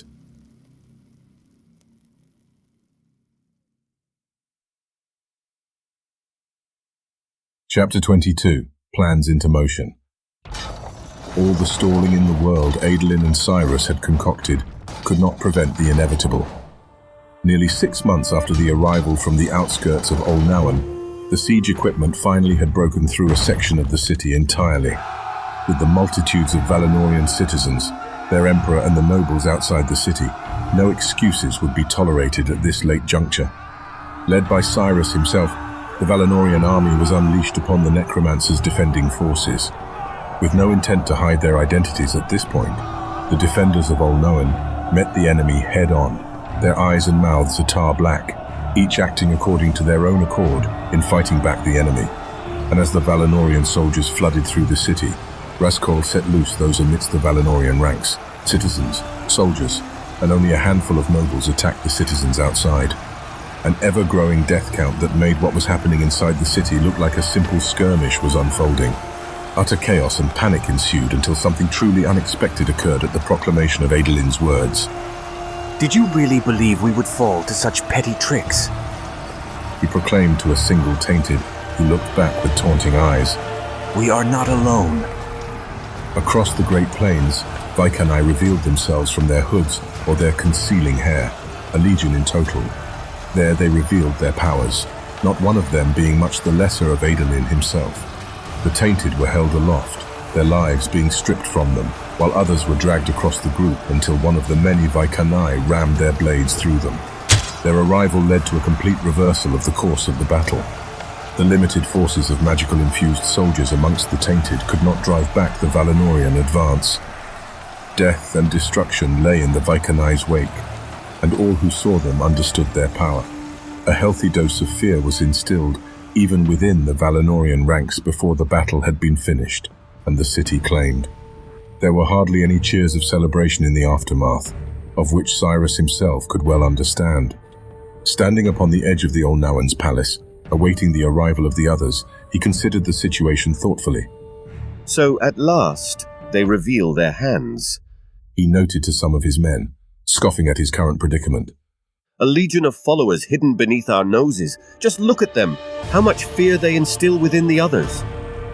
Cyrus gestured to a few of the Vaikanai who walked through the streets, eager Valinorians who rushed inside looking to claim whatever housing and belongings for themselves, parted way in abject terror when they were nearby. Cyrus almost found their responses laughable. I don't blame them. I find myself trusting the elf's words less with every passing day. It's becoming far too clear what their intentions are. They seek to supplant the rule of the Emperor and claim Valinor and all its possessions for themselves. He said in a renewed certainty, his gaze now on his generals and captains. Be ready to strike at a moment's notice. There will be no room for second chances. Then he caught something at the corner of his eye. The Emperor, a few nobles, and Adolin parading through the streets. Albrecht looked well pleased in himself, showing an overabundance of excitement that passed by the portions of the streets as quickly as he left them behind. He looked a fool, attempting to bring an unrequested merriment to the solemn mood all around him. Still, he was their emperor. With one last look of affirmation to his men on his last words, Cyrus spoke once more.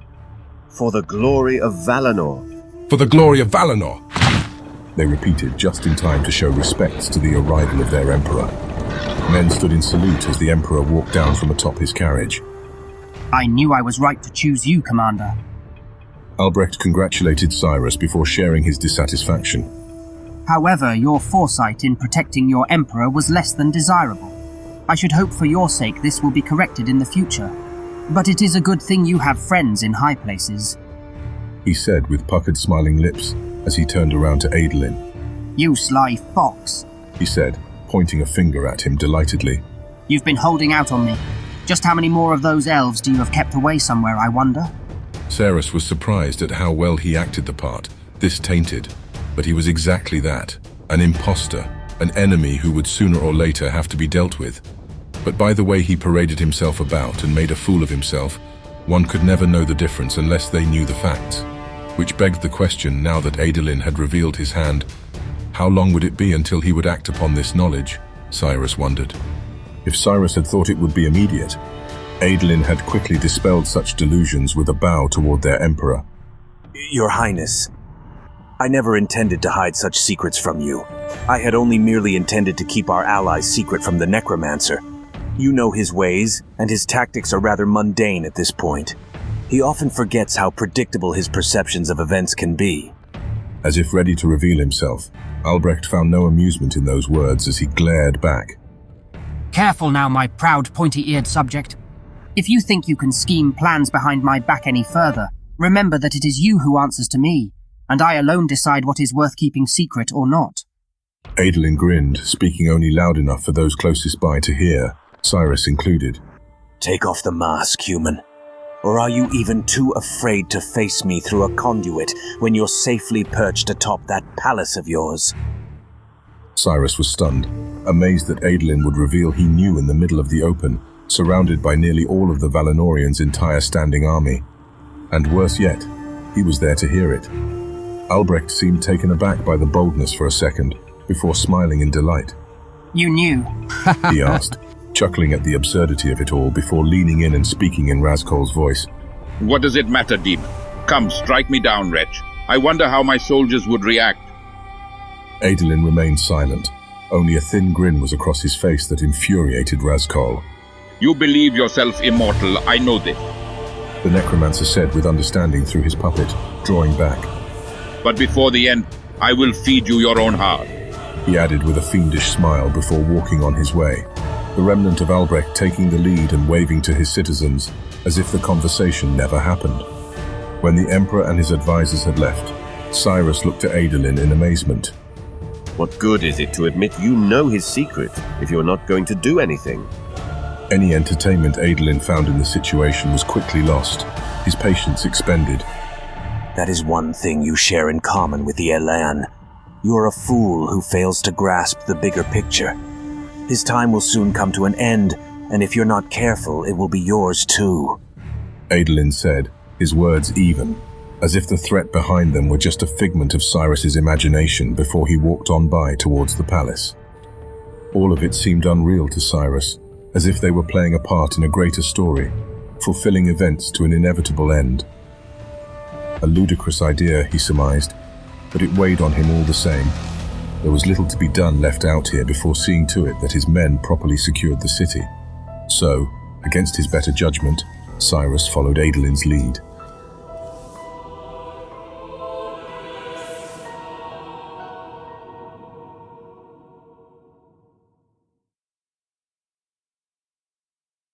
Chapter 23. The Fateful Day.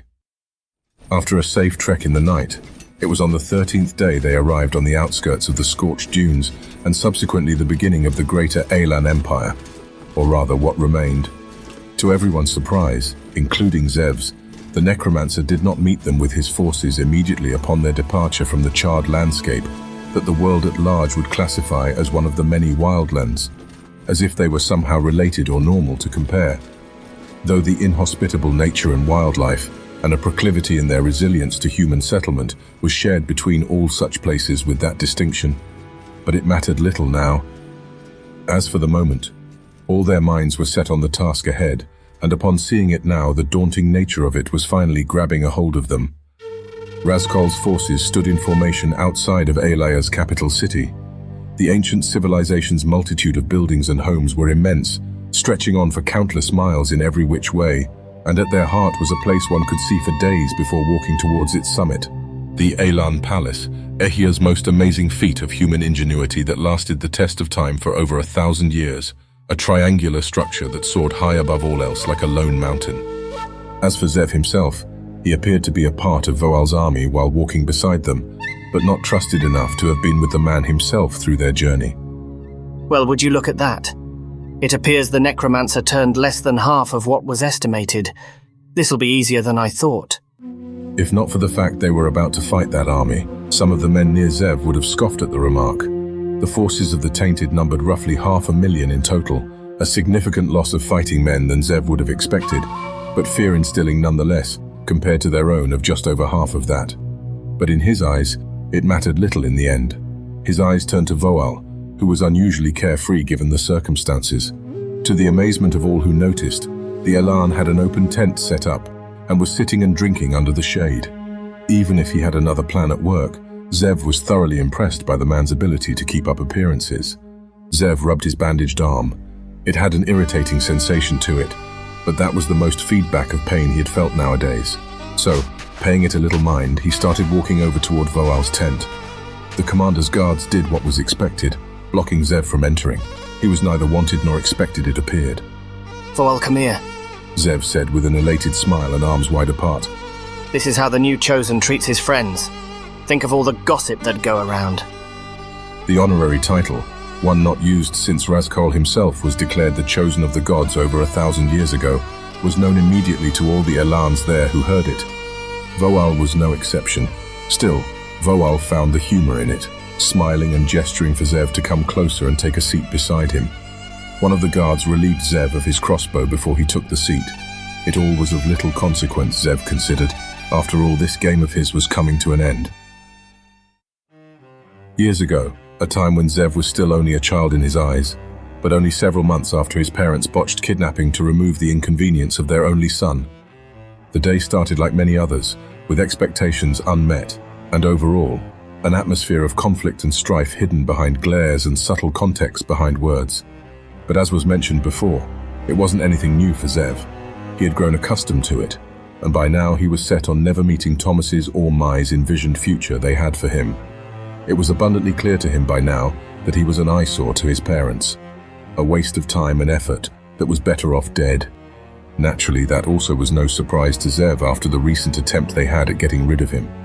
So when he met his parents and sat around the dining table for lunch, he found their presence altogether different. But he couldn't place why. His parents avoided the usual glaring eye contact they shot every now and then, and there was little discussed, if at all. So why did today feel special? Zev wondered to himself. He would have asked, but by now he knew better than to speak first. Aren't you going to eat? Mai asked him, a condemning eye surprisingly making him feel at ease. Zev didn't respond verbally. Their relationship was past the point of friendly banter anyway. But he did as was expected, cutting into his food with his fork and knife, holding the utensils as was expected. He was the perfect little son that his parents would be proud of, a perfect little asset, or so he thought. He ate leisurely, eating the vegetables first as was expected of him, until turning his attention to what he really desired, a roasted golden hen's leg. Everything was just eaten by necessity, and with the purpose of avoiding an argument before he started breaking off a piece of this meat with his utensils and savoring its succulent flavor. It was at times like this that Zev was reminded there were some benefits to being a noble son, even if they were terrible people otherwise.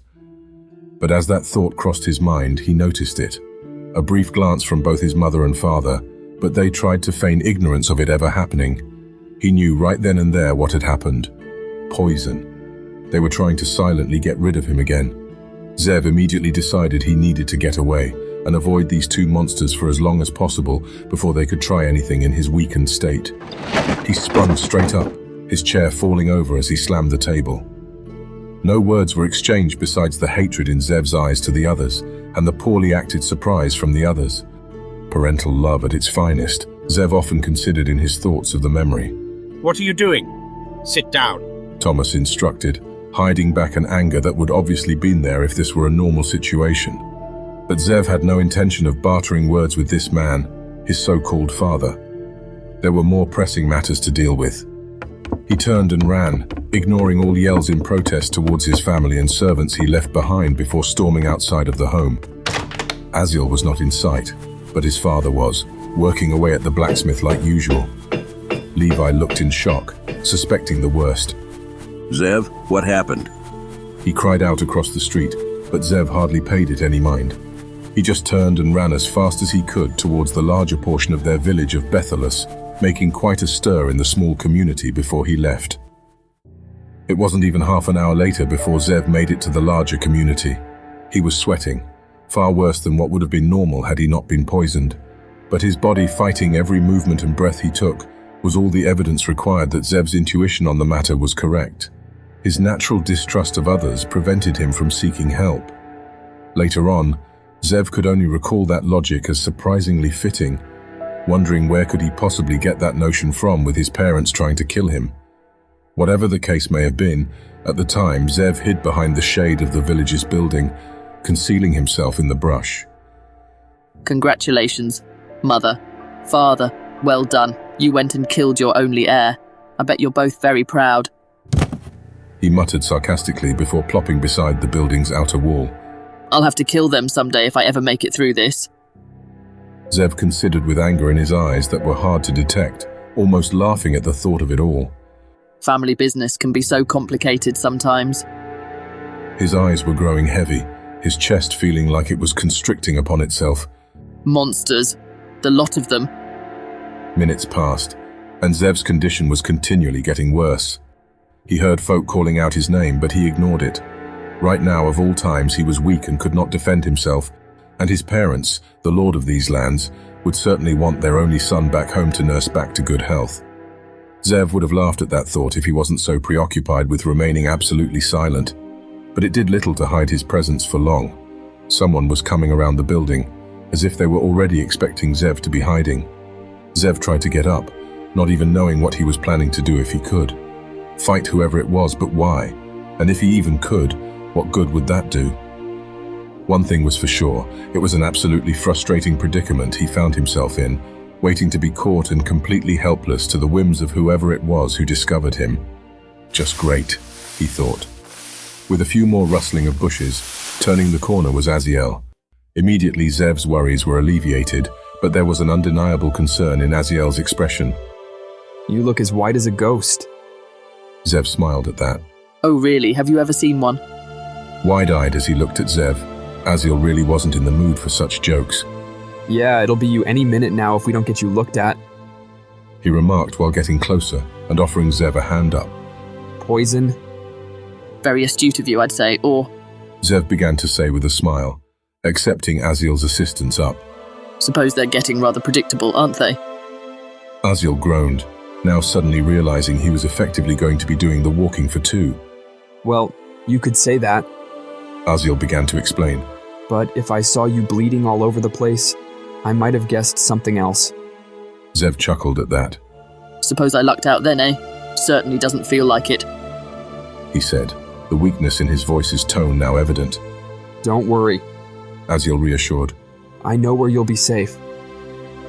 The rest of what happened was much more notably uneventful in Zev's eyes. He was taken to an old farmer's home, whose name Zev had quite forgotten, but he was certainly not happy with Aziel imposing Zev upon the man until Levi came later and explained the rather delicate details of their family situation. So, begrudgingly, the old farmer helped nurture Zev back to health with Aziel's visits few and far between to avoid suspicion on the place. In time, Zev was good enough to leave on his own terms, with a renewed perspective on his life. He acquired some funds from his loving mother and father to acquire a rather extravagant dwarven crossbow. He never asked for the funds to purchase the item from the passing merchant, of course, but from that point on, Zev only hunted and prepared his food himself, and, to be as dramatically poetic as possible, after discovering the name of the poison he was given, Zev made efforts to acquire it for himself. It took years, but day after day, he gave himself doses of the surprisingly good-flavored liquid to acquire an immunity to the stuff. His hopes of one day sitting at a table and trading drinks with his loving parents were ultimately dashed, but the green vial containing the poison he carried with him remained on his person. Even until the present day it stayed with him, the green vial dangling on his waist.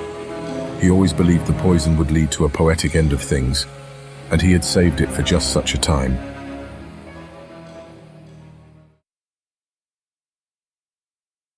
Chapter 24. Plans, Luck and Fate. The battle was beginning.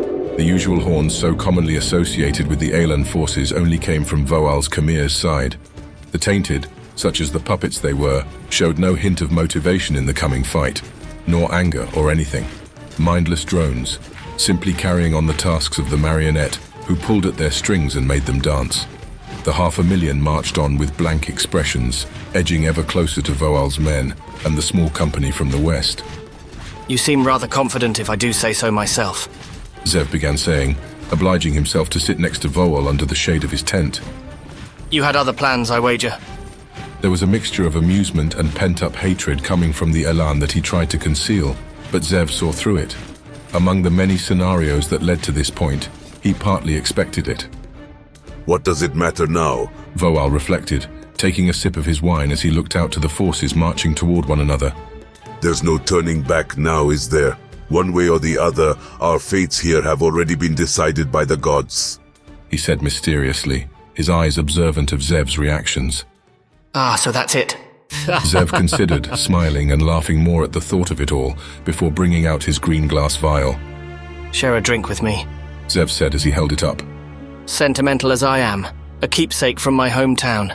Though with everyone there dead, I'm afraid you can't get any more of the stuff. Some guards stepped forward, displaying their weapons. Relax. Zev refuted casually, waving them down. You're all far too tense, he suggested before flipping the cap open and dropping some of its contents directly into his mouth from a distance, swallowing with exaggerated delight. A toast to your ascension, Chosen, he suggested, waving the green vial before Voal temptingly. Come now, live a little. Voal smiled cunningly, accepting the dare with his eyes before ever grabbing the vial at the protests of his nearest man. To a change of fates, Voal said, raising his vial as Zev poured wine and raised a glass in return. After those words, Voal took a drink of the vial, returning it to Zev and smiling with a big toothy grin. Suddenly, the man turned forward and spat out the contents upon the red sands. If not for what the future possibilities implied, Zev would have found the reaction amusing before Voal turned to him with a sly expression. You didn't think I could possibly trust a snake like you, did you? Voal began to say, his eyes now like daggers. You're worse than those infidel scum you had brought with you. Those who journeyed with you couldn't trust you, so how could I? I know what you are and what you plan. You thought you could outwit me, but it will be your end. You defiled the lands you once swore to protect, and I will cut out your heart before the end. Zev abruptly interrupted, laughing out loud as he stood up, turning around every often to take notice of his surroundings perfectly. Well now, it's no wonder the Tainted's forces appear so weak. He surmised openly with a mocking expression. You've outwitted only yourself, Elan. Voal gestured for his guards to come closer. There were some among my men who had never been exposed to those who came from these lands. They are pure, loyal, incorruptible. But I waste my breath speaking to one of the Defiler's pawns. A pawn? That's rich coming from you. Zev mocked. I would say I think you've gravely underestimated that monster and his reach. I have come to fulfill the will of the gods. I have nothing to fear. I am Voal Kamir, commander of the southern shores. I will reunify Elah and reclaim the lands lost to us, and I will purge the filth like you. Several of the men began walking towards Zev, his grin ever widening. No. A guard who'd come beside Voal said, the Elan turning back and seeing the black taint upon his eyes and the fiendish grin he wore. You've come to die. Grabbing a hold of Voal's head, the Tainted sliced his blade across the Elan commander's throat. Zev saw it all, Voal collapsing to the floor in an ever-growing pool of his own blood, while every other guard there turned back in shock. Embrace serenity. In death. Razkul declared through his pawn with a devilish grin, cackling in delight as the sudden news of what happened began to spread across the camp like wildfire. No, I think not, Zev replied, pulling out a hidden dagger and throwing it at the Tainted. The Tainted groaned in pain, but it was non-fatal, prompting Zev to wave toward the others. Well, go on then. Aren't you going to kill him? That suggestion helped awaken the shocked guards from their stupor, who quickly dealt with the necromancer's pawn. Walking back to the tent, feeling much better about himself and the situation, Zev couldn't help but overhear the others. What do we do now? The scorched dunes are at our backs. We're leaderless and outnumbered. All fair complaints, especially since Voal never trusted anyone else with a position of real authority under his command. Things would go quite poorly if left unattended. However, Zev was carefree when he reacquired himself with his crossbow and bolts and walked beside the bodyguards again. What are you all blathering on about? He chided, pointing to the others who came from the west. You want a leader. That one right there in the white. The outcast of all peoples and lands, you can't miss him. Zev explained, the others knowing full well what and who he had implied. The traitor. You can't be serious. One of the men furiously responded. Zev shrugged, but continued casually on his way towards the side of the battle. Have it your way, but I'll have you know it's either him or certain death. Your choice, though.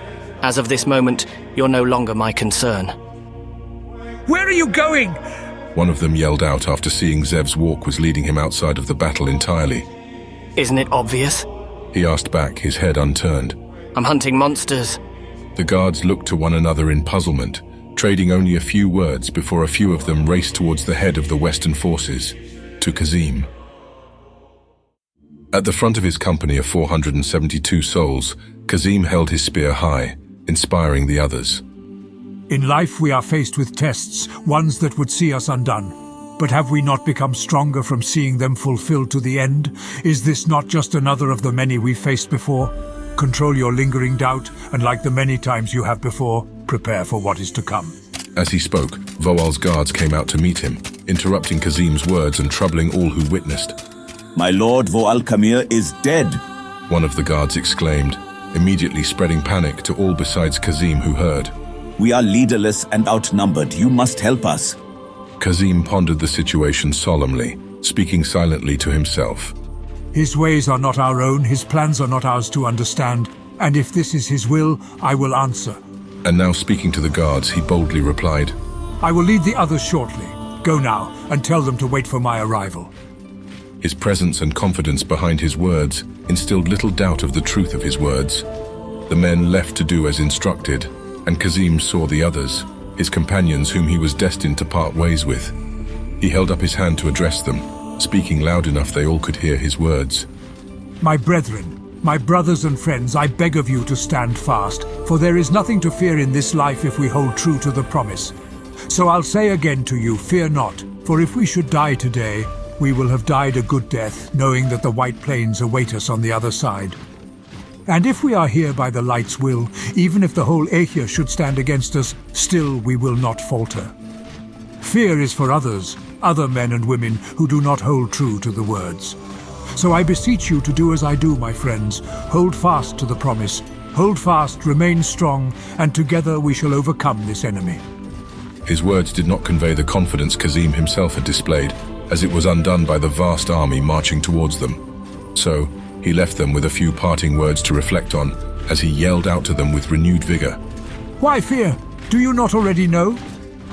He asked aloud before shouting the answer with his raised spear. The end has already been written.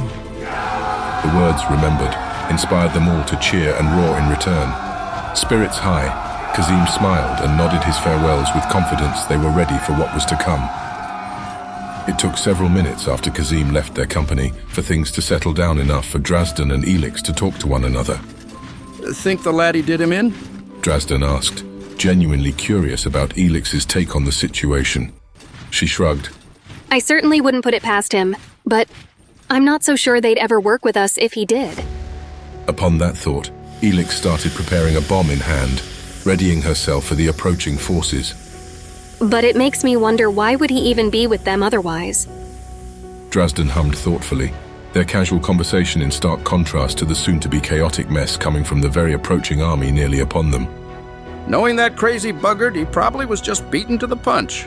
Elix laughed at that, the nervousness coming out in her tone as the charging yelling tainted were mere seconds away from coming upon their front lines.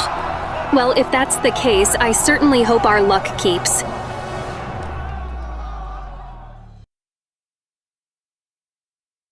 Chapter 25. The Chosen's Revenge. Back in Olnauen, the city was abuzz with servants, citizens, and soldiers scurrying about to meet the expectations placed on them. Many days earlier, beyond Cyrus's understanding, Castelor was sent back to the city of Valinor. And now, after already making his presence known through his puppet to the few who'd seen, Razkal had proclaimed an announcement throughout all of Olnauen of a proclamation to celebrate the turn of the century. With all the scheming, plans, warfare, and changes in this new world, Cyrus and most of the citizens at large had largely forgotten the New Year's arrival. There was no expense too grand to celebrate the occasion. Vibrant colors, parades, dance, and drink accompanied the celebration throughout the entire city and empire in preparation for Albrecht's announcement in welcoming the new year. Suspecting foul play, Cyrus was on edge, preparing his men to act and secure every part of the city, while he himself awaited the emperor's arrival near the stage of the palace. He was not visible to most, standing discreetly near a passageway to a higher section of the accompanying buildings should the need arise. There was a twisted game at play here, and Cyrus knew it well, fully anticipating the players to act. This led to another concern of his, Adolin, and to his abundant surprise as well, the other elves who revealed themselves not long ago were nowhere to be found, almost as if they were deliberately wanting everything that was soon to happen to have taken place without interruption. However, Cyrus's unsettling time amidst the merriment, drunkenness, and debauchery of the celebration in anticipation of Albrecht's arrival did not need to take long. The emperor revealed himself practically naked when he did, with minimal clothing covering his most private parts, accompanied by only a robe and a crown. He did so boldly, smiling widely, nearly 100 equally similarly dressed individuals of all shapes, ages, and sizes behind him, while being eagerly accepted by the crowds and masses for his openness. The citizens simply loved it, cheering in an uproar in delight at the presence of their emperor and his shameless pride. Cyrus grinned at it all, but remembered himself. Come now. He began muttering silently. You didn't come here for this. What is your true purpose here? Albrecht wasn't finished with his brazenness, however. Having a few of his escorts join him, he kissed a few, touching them in several places, and sent them scurrying back to where they were behind him. All, of course, to the cheers and pleasure of the Valinorian citizens before their emperor finally looked ready to address the crowds. My lovely citizens, our kingdom has lasted for untold years, promising equality, love, and peace throughout its entire existence. But it has never achieved it, until now. His words ignited more cheers from the crowds, and he waved them down with a grin, and to everyone's surprise, he began laughing. He laughed, and cackled, beside himself for almost 10 seconds as the excitement of the crowds turned to a stunned silence. It was clear to them now, they were the pun of Albrecht's unspoken joke. Now, in the unsettling silence, Albrecht turned to the masses with his eyes like black tar and a grin to match his master who spoke through him. You filthy mongrels, wretches, Here and now I will fulfill my ambitions of what I had of your miserable people. Razkal proclaimed through his puppet to the abject fear of all who looked on, snarling in delight at what he was about to reveal. The world at large was much the same, the words of Razkal being played out and repeated through the select tainted he had wished. Castelor in Valinor, the dwarves' king and heirs in the dwarven realm, and all remaining mayors, lords and chieftains who have not already succumbed to their ends in these days, all spoke to the fear-instilled crowds of the populace they were sought to lead and look after, yet all were made puppets or killed in the necromancer's wake. All had turned and spoke the same words Razkal had beaconed atop the Elan Palace. The crowds were beginning to panic, amazed that none of the soldiers there were willing to act, realizing they too were under the taint. Cyrus saw the unfolding events, slipping into the shadows and awaiting his time to act. Still, Razkal proclaimed more. This is the end of suffering, of fear, of your miserable lives. He began to say, Albrecht, and all his other pawns stretching their arms out wide to unveil the overwhelming scope of his plans. Death! He cried out as explosions erupted across the cities, towns and villages. Death! He yelled again as more explosions erupted. Death! Razkal roared through his uncountable number of those who he had turned, as fire, more explosions, and an insurmountable amount of lives were claimed in mere seconds. Razkal cackled aloud in wicked delight at the similar unfolding scenes across the Ehya, nearly losing control of himself in his delirious glee as he reveled in the joys of his work while in the Elan Palace. Large swathes of the Ehya were now aflame. Sections of the Dwarven Kingdom's mountain had been collapsed in. Countless deaths in mere moments. In less than a minute's time, 1/5 of the lives of those who resided in Ehya were snuffed out.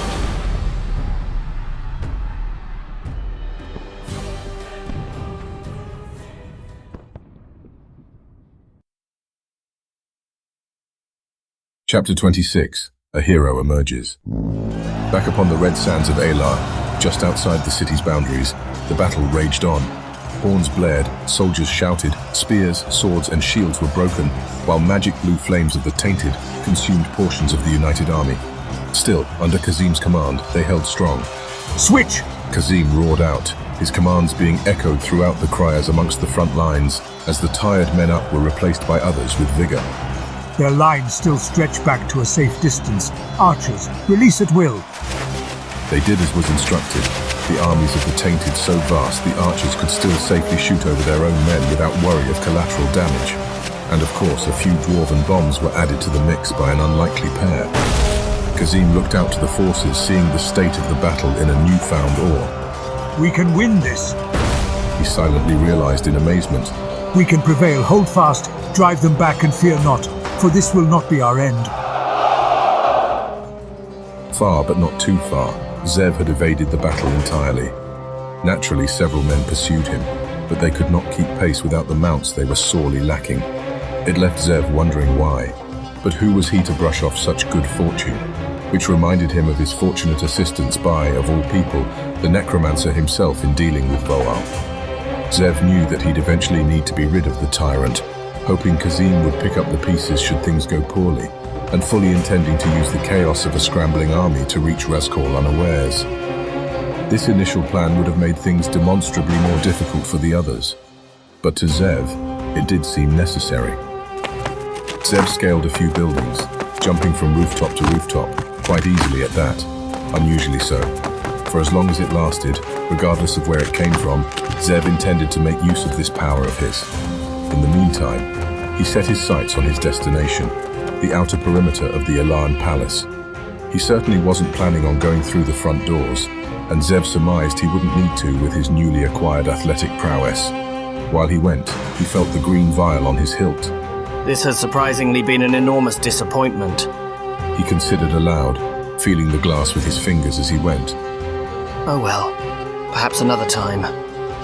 It took several minutes for Zev to reach the outer slope of the Elan Palace. The slanted pyramid-like walls, although much smoother and vertical, looked to be a quite imposing struggle ahead. Still, hanging his crossbow behind his back, Zev pulled out 2 daggers and began to climb, stabbing into any imperfections in the rock to achieve his ascent. It was a grueling effort, one that would be near impossible under normal circumstances, but at this point in time, Zev had abandoned nearly all of his earlier perceptions of the world. Now atop a higher vantage point, Zev looked about, pleasantly surprised his pursuers had utterly lost him. Then he saw some other interesting sights within the enormous E.C.E.N capital. Voal's men he had referred to, nearly 100,000 were fighting in the streets of the city, their secretive plans undeniably discovered by one of the necromancers tainted. They were hopelessly outnumbered by the other 500,000 within Razkol's army. However, on a second look, it was worse than Zev would have expected. The tainted forces there also had E.C.E.N riders, a fact which honestly surprised Zev. He had thought the beasts had all but gone extinct by this point, hunted in a well-deserved fear. Looks like Voal's not alone in having a bad day. Rather unfortunate string of luck. He considered before turning towards the army under Kazim's command, surprised. He's holding out quite well, isn't he? Well, I suppose a formidable threat is as worthy of attention as an army scattering and fleeing for their lives. Not bad at all. Zev considered with a smile before continuing his climb, nearly the palace's sole platform. But still, the necromancer killed Voal himself. Uniting the E.C.E.Ns under Kazim's command was unexpected, to say the least. An odd twist of fate. Things, Zev had to admit to himself, would have gone so less favorably should his plans have gone as planned. From the stories, and from what he personally knew of the man, Zev determined that Razkol was a creature of habit. He had his usual flares, his desires, and those goals of his that he never fulfilled in life. So where else should one expect to see the man if not for the place he wanted the most in his long-lost life? And that chain of thought is what led to Zev residing where he was, above one of the many large wooden beams in the chamber where the prophet resided. There Zev rested high above the floor, awaiting his enemy to make his arrival. And Razkol lived up to expectations. Entering the room with likely a wide smile on his face, Zev was positive he had. A pair of footsteps trailed him, guards undoubtedly, who had followed him up until the doorway. Hearing the large doorway close, Zev still couldn't see them as the guards took to their post, and Razkol continued walking towards the balcony. He comfortably lay on the massive wooden beam, awaiting for the right moment. Why do you all flee? Death is a natural part of life. Razkol had strangely asked aloud, almost as if he was speaking to a crowd. Do you not see it? The demons amongst you, how they toy with your lives. There's only one escape from both theirs and the light's oppression. Accept my gift, you wretches. Razkol yelled out, snarling. Fine, run. If I must to free you all of this oppression, I will find you all just the same. There is only peace in death. Razkol proclaimed, his arms lifted as he looked outside, his back turned to Zev when he snuck a peek. How fortunate. It appears my host is too preoccupied to have noticed me. Zev thought with a grin, taking action. He rolled over to his other side, his crossbow aimed at the neck of one guard from above. Zev's sights trained on his target. He released the bolt as it zipped in the air, piercing the guard's neck. Before the other tainted could react, Zev dropped down nearly 20 feet, landing on his opponent to cushion his landing while stabbing a blade into his face. That tumbling racket and groans got Razkol's attention, but not quick enough to prevent Zev from his next act.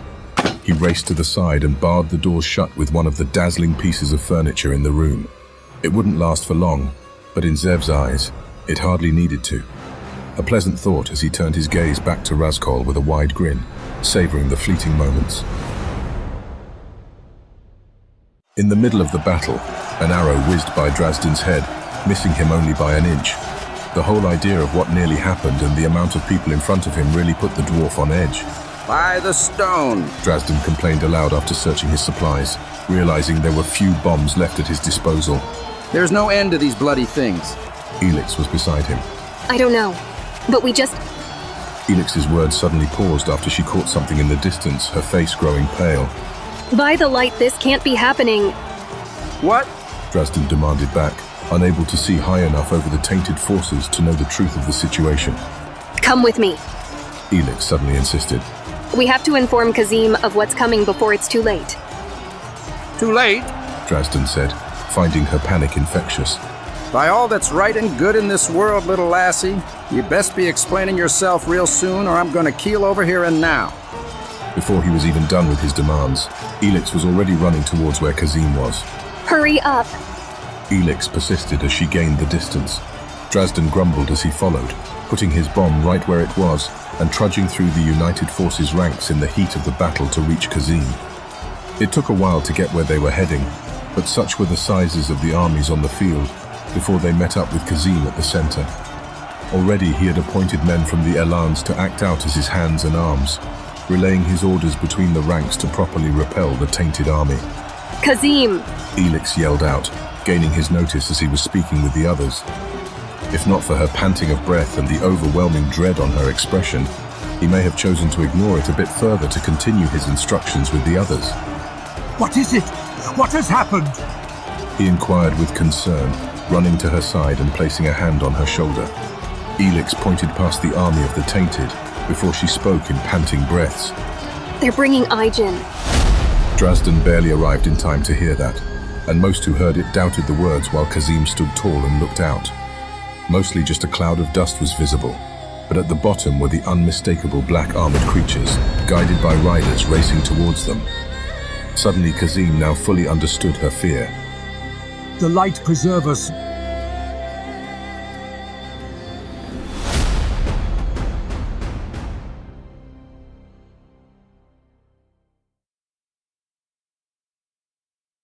Chapter 27. A Villain's Playground. The sound of Razkul's guards and his numerous tainted minions yelled outside, dashing through the hallways to answer their master's call. But still, Razkul took the matter of little concern. His eyes were a black taint, his body disintegrating to the point it was a wonder this undead could even stand. Still, throughout it all, the necromancer grinned. Persistent little rat, aren't you? Razkul said to Zev specifically now, his expression growing grim. Wretch, even with the demon's aid, you'll end here just like the rest. Now die! As Zev was cranking another bolt into his crossbow, grinning at this chance, he found out Razkul's words weren't all just bluster. The undead Elan's eyes now ignited in a blue flame, and the inner parts of his body, which were now visible through the decay, glowed just the same from the fire within. However, Razkul's outstretched hand clearly contained the bulk of his awesome power of the flames. Burn! Razkul roared, the fire flowing from his hands in a wave of amazing power. In a single instant, Zev was no longer enjoying himself, but his struggle against the necromancer had unforeseen consequences throughout the world. Back in Olnawan, Razkul had released his control of all the Tainted, allowing them to act as they will across the entirety of Ehya, and Emperor Albrecht was no exception. He looked on at the unfolding scene in a panic. Guards! Guards! Albrecht declared as his tainted soldiers raced by his side. Kill all the witnesses! Kill them all!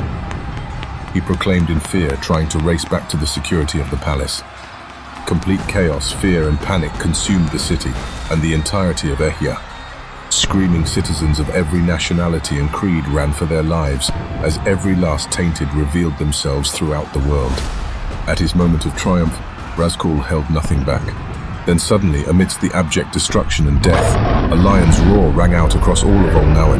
The sound petrified all into standing still in terror. The roar sent most of the populace to their knees in terror before it finally relented. Then, amidst the silence, the Vaikanai appeared. They stormed the streets, popping up from the shadows everywhere, as if the chain of events had all been planned. Their skills in magic and weapons made each of them worth at least 10 men from the Tainted's army. The victory the necromancer had sought now appeared not so easily won. The Ijin forces came closer, and upon Kazim's confession of the truth of their situation, the others near him openly dread. Fear spread out across his army swiftly upon the encroaching forces of those insatiable beasts. Similar to the Great Divide having split apart the East and the West, the Tainted began clearing a path for their reinforcements. All knew by now what was coming. The dragon-like mounts were not something to be trifled with, or expected to be defeated without significant losses in life. Yet nearly 200 came racing across the Elan Red Sands with Kazim and his forces in their sight. He nervously gritted his teeth. Fear, Kazim began to say while stepping towards the front of his army, is for other men at other times. We, here and now, do not have such luxuries to consider what would happen if we should fall, for the consequences are too great if such a fate is before us. So I say to you all now, fight with me! Fight and do not lose heart, for if not us now, then who will stand against this blight? Who will repel this evil if not the elect? And make no mistake, you are here in this time, and are here for a purpose. You were chosen. This time on this, Ehya was appointed to you to make the most of what is to come. So before the red sun sets, I pray you all stand with me. Together let us choose to face this evil and push back the darkness. Kazim declared his spear lifted high, inspiring all those behind him to roar out defiantly. Then, surprising the whole of Aya who bore witness, Kazim charged. Drazdan and Elix were just as stunned as the others, who took a few seconds to take action and follow their leader's example. The Aegeans' high-pitched roars echoed across the plains, their claws frantically pacing across the dirt before the inevitable clash. 3 in total saw Kazim in their sights, yet he did not show fear. His boldness proved to be his saving grace as he charged the Aegean in the front, sliding below its biting jaws and outer armor, piercing the creature with one of his axes underneath. His ploy worked to use the Aegean itself as a barrier against the others, before the animal's guts spewed out across the floor, as Kazim quickly picked himself up afterward. Once standing again, nimble footwork and quick reactions were required to evade several Aegeans leaping his way. No opportunities for counterattacks ever showed themselves as his forces were pushed back. Kazim then suddenly heard a thud on the ground near him, a familiar sound he knew to avoid. Smacking an Aegean with his spear only to stun it, and deflecting the rider's weapon shortly after, to their surprise, Kazim maneuvered to the animal's side and took shelter. With a loud boom, Drazdan's and Elix's bombs burst forth near Kazim, saving him from an encroaching Aegean that nearly was upon him. He didn't have time to offer his thanks, as he stood up to face down several more Aegean and their riders, who were recovering from the explosion. In the Elan's royal palace, amidst the duel, Zev was having a greater struggle than he ever bargained for. Razkul's flames raced across the floors, following his sprinting steps, just barely out of reach. His speed was amazing, unusually so to the point that it was well beyond human capabilities. Razkul's power was immense, the blue flame covering nearly every inch of the room. So, left with few other options, Zev did what came naturally. In his sprint, he jumped to the wall and back on a beam, bracing himself and sticking to it with a dagger nearly 15 feet high, before he brought out his crossbow with his other hand. With a wry grin, he released another bolt. The arrow pierced the necromancer's chest, but didn't bring down the undead. Feeling the sting of the weapon, Razkul struggled to regain his footing as he released a wide arc of flame towards Zev again. To Razkul's amazement, Zev did an impossible feat. Pulling himself up, using only the dagger against the beam, he used the sliver of metal to jump higher atop one of the wooden beams he had been earlier for his initial introduction upon his arrival, the flame missing him by several feet. With a brief respite, Zev released another bolt, the aim as true as the last time, leaving Razkul fumbling back in pain. What are you? Razkul declared in an emotion he never expected to encounter again. Fear, complete and utter fear. What type of question is that coming from you? Zev taunted while cranking another bolt. Isn't it obvious by this point? We're one and the same. Zev said with sensational delight, grinning widely. I'm a monster. No. Razkul uttered in terror before he burned the ground at his feet, backing away towards the balcony. His eyes were once again the tar black as when he was first speaking through his vassals. Help me! Aid your master! I commanded! Do it now! Every tainted in Ehya heard the command, all of their eyes filled with the black taint. The guards outside the door were much more frantic in doing everything possible to enter into the chambers, throwing themselves helplessly, willing to throw away their own lives to assist the necromancer's call. All over the world, they turned their gazes towards the east, to their master. Certain defeat was near as the creatures were nearly set upon Kazim and the armies, before a sudden change in the atmosphere.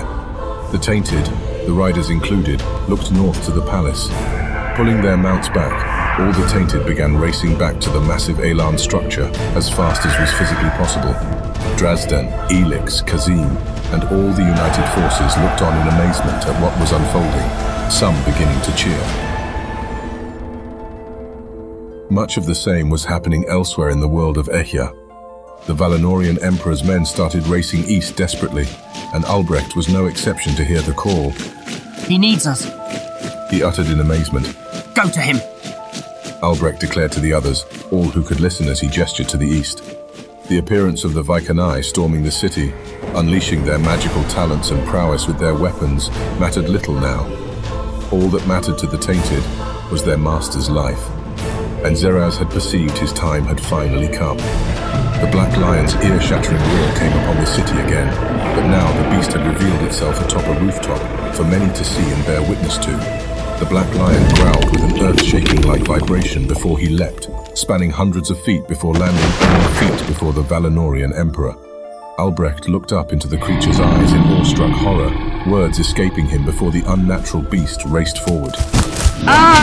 In a horrific display, the Black Lion engulfed Albrecht's entire head within its jaws and clamped down, muffling the screams in a single instant. Every citizen in the area looked on in sheer amazement and saw what happened. The second Albrecht's life was claimed, Razkal reeled back in terror. He saw it all, felt it all, the Vikanized powers affecting him even here across half the Ehya. He screamed and recoiled, almost falling over himself as he retreated to the security of the Elan Palace's balcony, walls of blue flame covering his escape. But Zev saw it all, the sudden weakness that overcame his enemy, Razkal's writhing pain. He wouldn't allow the situation to pass him up. With a wide grin, Zev laughed and holstered his crossbow on his back before undauntedly leaping 20 feet down to land upon the floor, overwhelmed in blue flames. The fire scorched his skin and burnt parts of his outer garments, yet it didn't hurt him, but he had expected as much. Throughout the turmoil the unseen enemy had placed on him, Razkal fought back the pain enough to look back to Zev, who was somehow running through blue fire to close the distance. Fool, don't you understand? Razkal yelled out, still weakened as he prepared himself to unleash a powerful magical attack. I'm trying to save them, he declared, sweeping his arms as a wave of blue flame 10 feet high shot forth from his hands.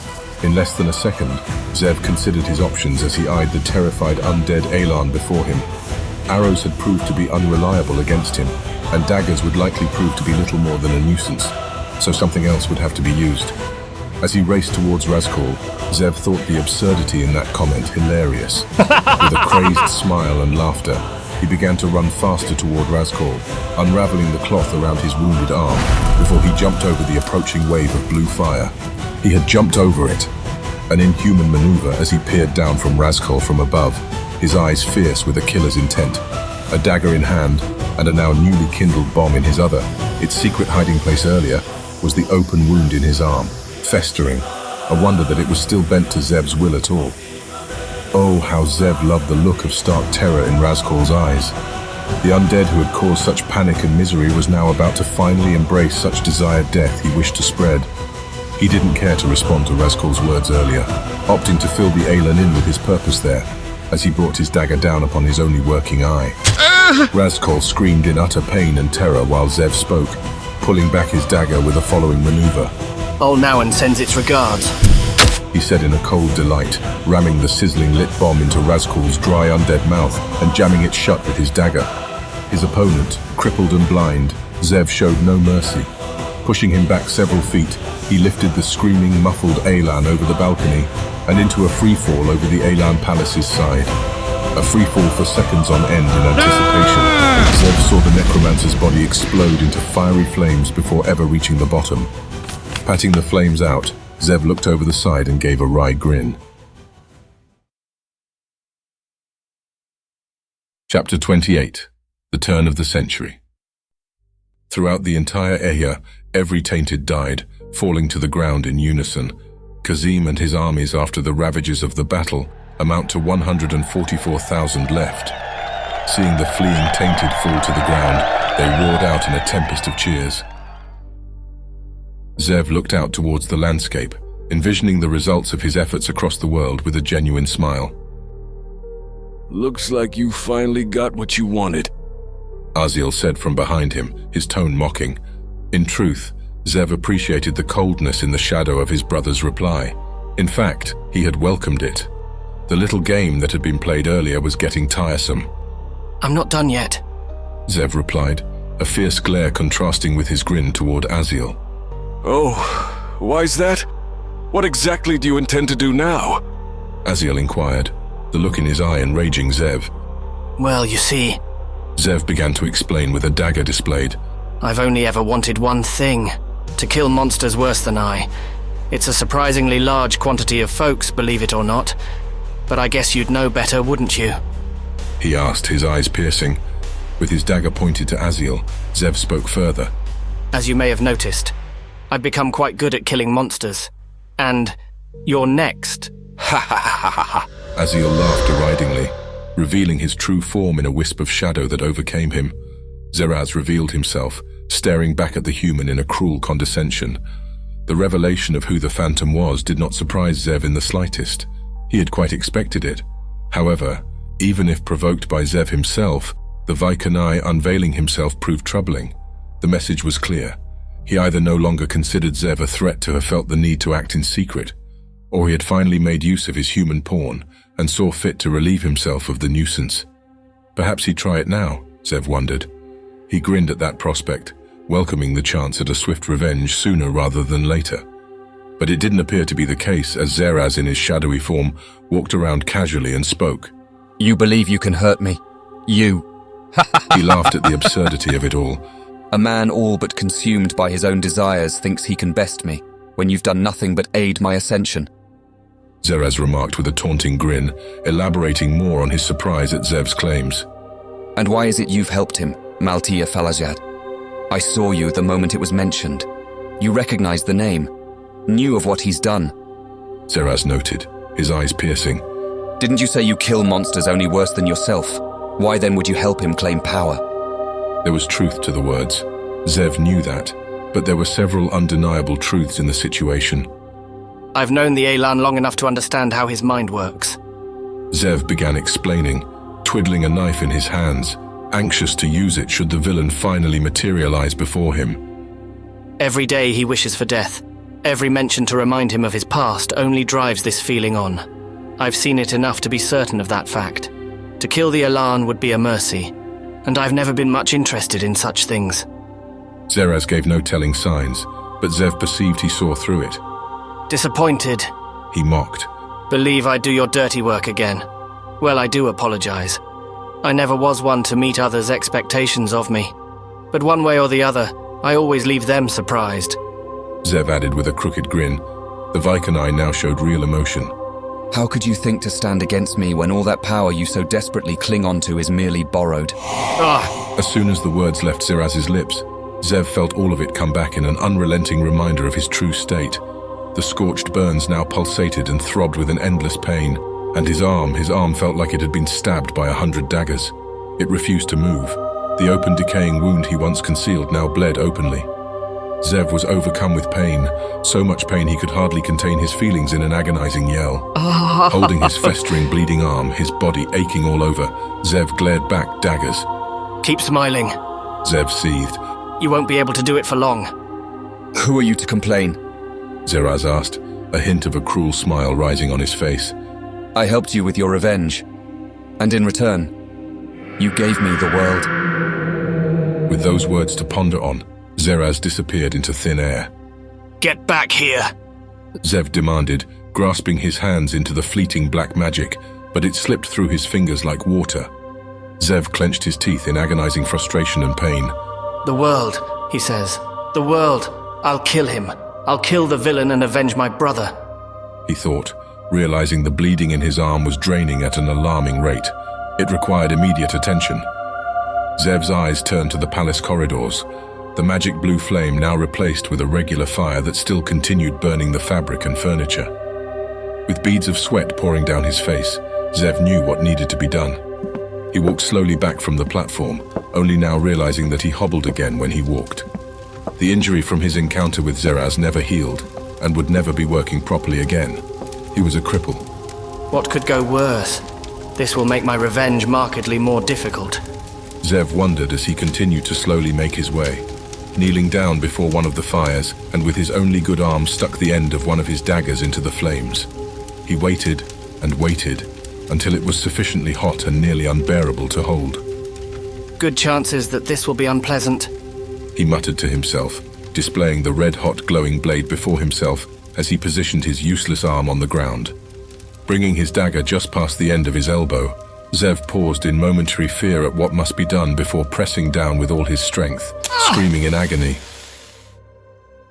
Though the tainted sudden deaths were met with celebration throughout most of Aya, it was not received the same in one place in the world. In Olnoen, things were distinctly different from the rest of the world's view of the unfolding scene. The citizens there saw the defeat of the Tainted that coincided with the arrival of the Black Lion and the awesome power it possessed, with only moments later, after Albrecht's passing, that the Necromancer's army died off. There was too much fear and uneasiness in the air for anyone to cheer at the moment upon the Tainted's defeat there, as the Black Lion stood over the headless corpse of their once emperor. Amidst this silence, Adolin revealed himself, casually walking through the streets until eventually reaching the podium beside the Black Lion, paying reverence with a nod before turning to the people. It is over. You have all borne witness to it with your own eyes. The Necromancer has perished. It has saved you. Adolin declared, gesturing back to the Black Lion, the people looking on in awe. There's nothing left to fear, for I will lead you into the future promised to you. You saw what the efforts of man can achieve for you. Death and failure. Adolin said, lifting up Albrecht's corpse with his powers to display him to the crowds, before tossing it aside as if it were garbage. The Vaikanai surrounding them, none spoke up against the bold actions, as Adolin reached his hand out to the crowds. Only through me will you be safe. Only through me will your desires be sated. Follow me, and all your dreams you have been promised will be realized. He elaborated with a grandiose gesture to the world at large. All you need to do is one thing. Bend a knee. Personal desires and fear, along with the deaths of their leaders, drove each and every man, woman and child within the city to take such an action. They all bowed. There was not one exception of those who heard the words besides one. Cyrus Vanorum, who positioned himself atop a faraway rooftop, prepared himself to act. An elongated spear of rock formed in the air beside him, its pointed shaft aimed towards Adolin in the distance. Welcome to a new world, Adolin explained to the crowds, grinning triumphantly before turning his head to Cyrus. Cyrus immediately knew the implications. Adolin saw him. He was already aware of where he was, and knew of it all preemptively before the speech. He wouldn't bother to guess why or for what purpose. This supposed elf was a threat to the security of his plans. He needed to be removed. With a swift gesture of his arm, Cyrus directed the magic spear to sail across the sky at a blistering speed. Adolin smiled the entire time at Cyrus, before the spear pierced clean through his chest. Screams and gasps emerged from the crowds, yet the Black Lion and Vaikanai did nothing. The curious response of it all convinced Cyrus against all reason to look on in wonder, verifying if the deed was truly done. Adolin's body lurched back, held off the ground only by the protruding rock spear on the other side. He appeared dead by all intents and purposes, and Cyrus intended to make his getaway then and there, if not for what he saw only a second later. Adolin moved, his body realigning itself until he stood up again, with a notable struggle about it all. Once standing, he pulled the spear out of his chest with a single tug of his arms. Casting it to the side, he smiled at the crowds, and they cheered on in astonished applause. The Vaikanai proved to the world that he had cheated death, and all who saw would share what they had seen. It can't be, Cyrus uttered to himself in complete bewilderment, fear overcoming him as he began to flee. He raced over several rooftops, leaping and making as much distance as physically possible, until a final jump over a 3-story building. Mid-leap, his momentum stalled by a mysterious force, and he was left dangling and hanging over the vast distance before the ground below. He stayed there for a second, as if to remind him of his situation before being thrust upon the top level of another building. Through the pain, Cyrus began picking himself up from the ground, and in his astonishment, seeing the feet of the Vaikanai responsible. Did you seriously think you could contend with my will? Zeraz asked as if he were speaking to a child, his body enveloped in black magic. Everything has happened according to my will as it has been written, to mock the one who thinks he controls my fate. Cyrus looked back, stunned, almost speechless. Planned? You knew all along this is how things would go? You foresaw this?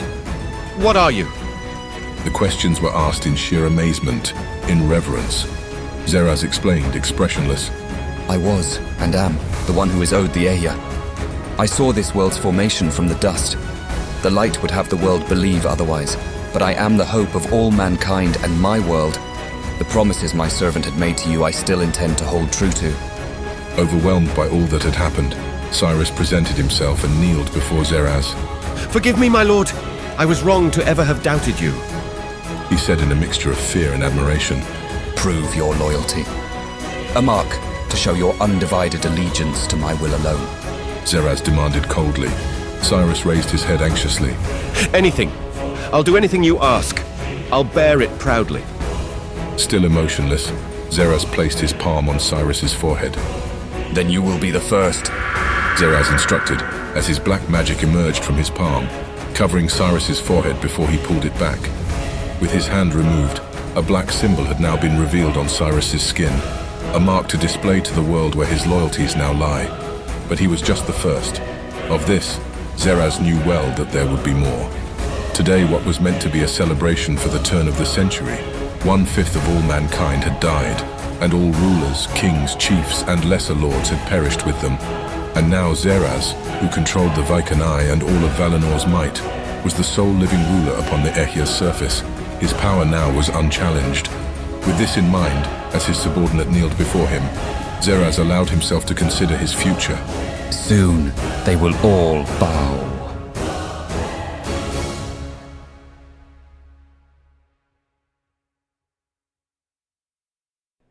You've come to the end of the turn of the century. I hope you enjoyed it. If you did, please leave a like or subscribe or comment to help with the algorithm. Have a great day.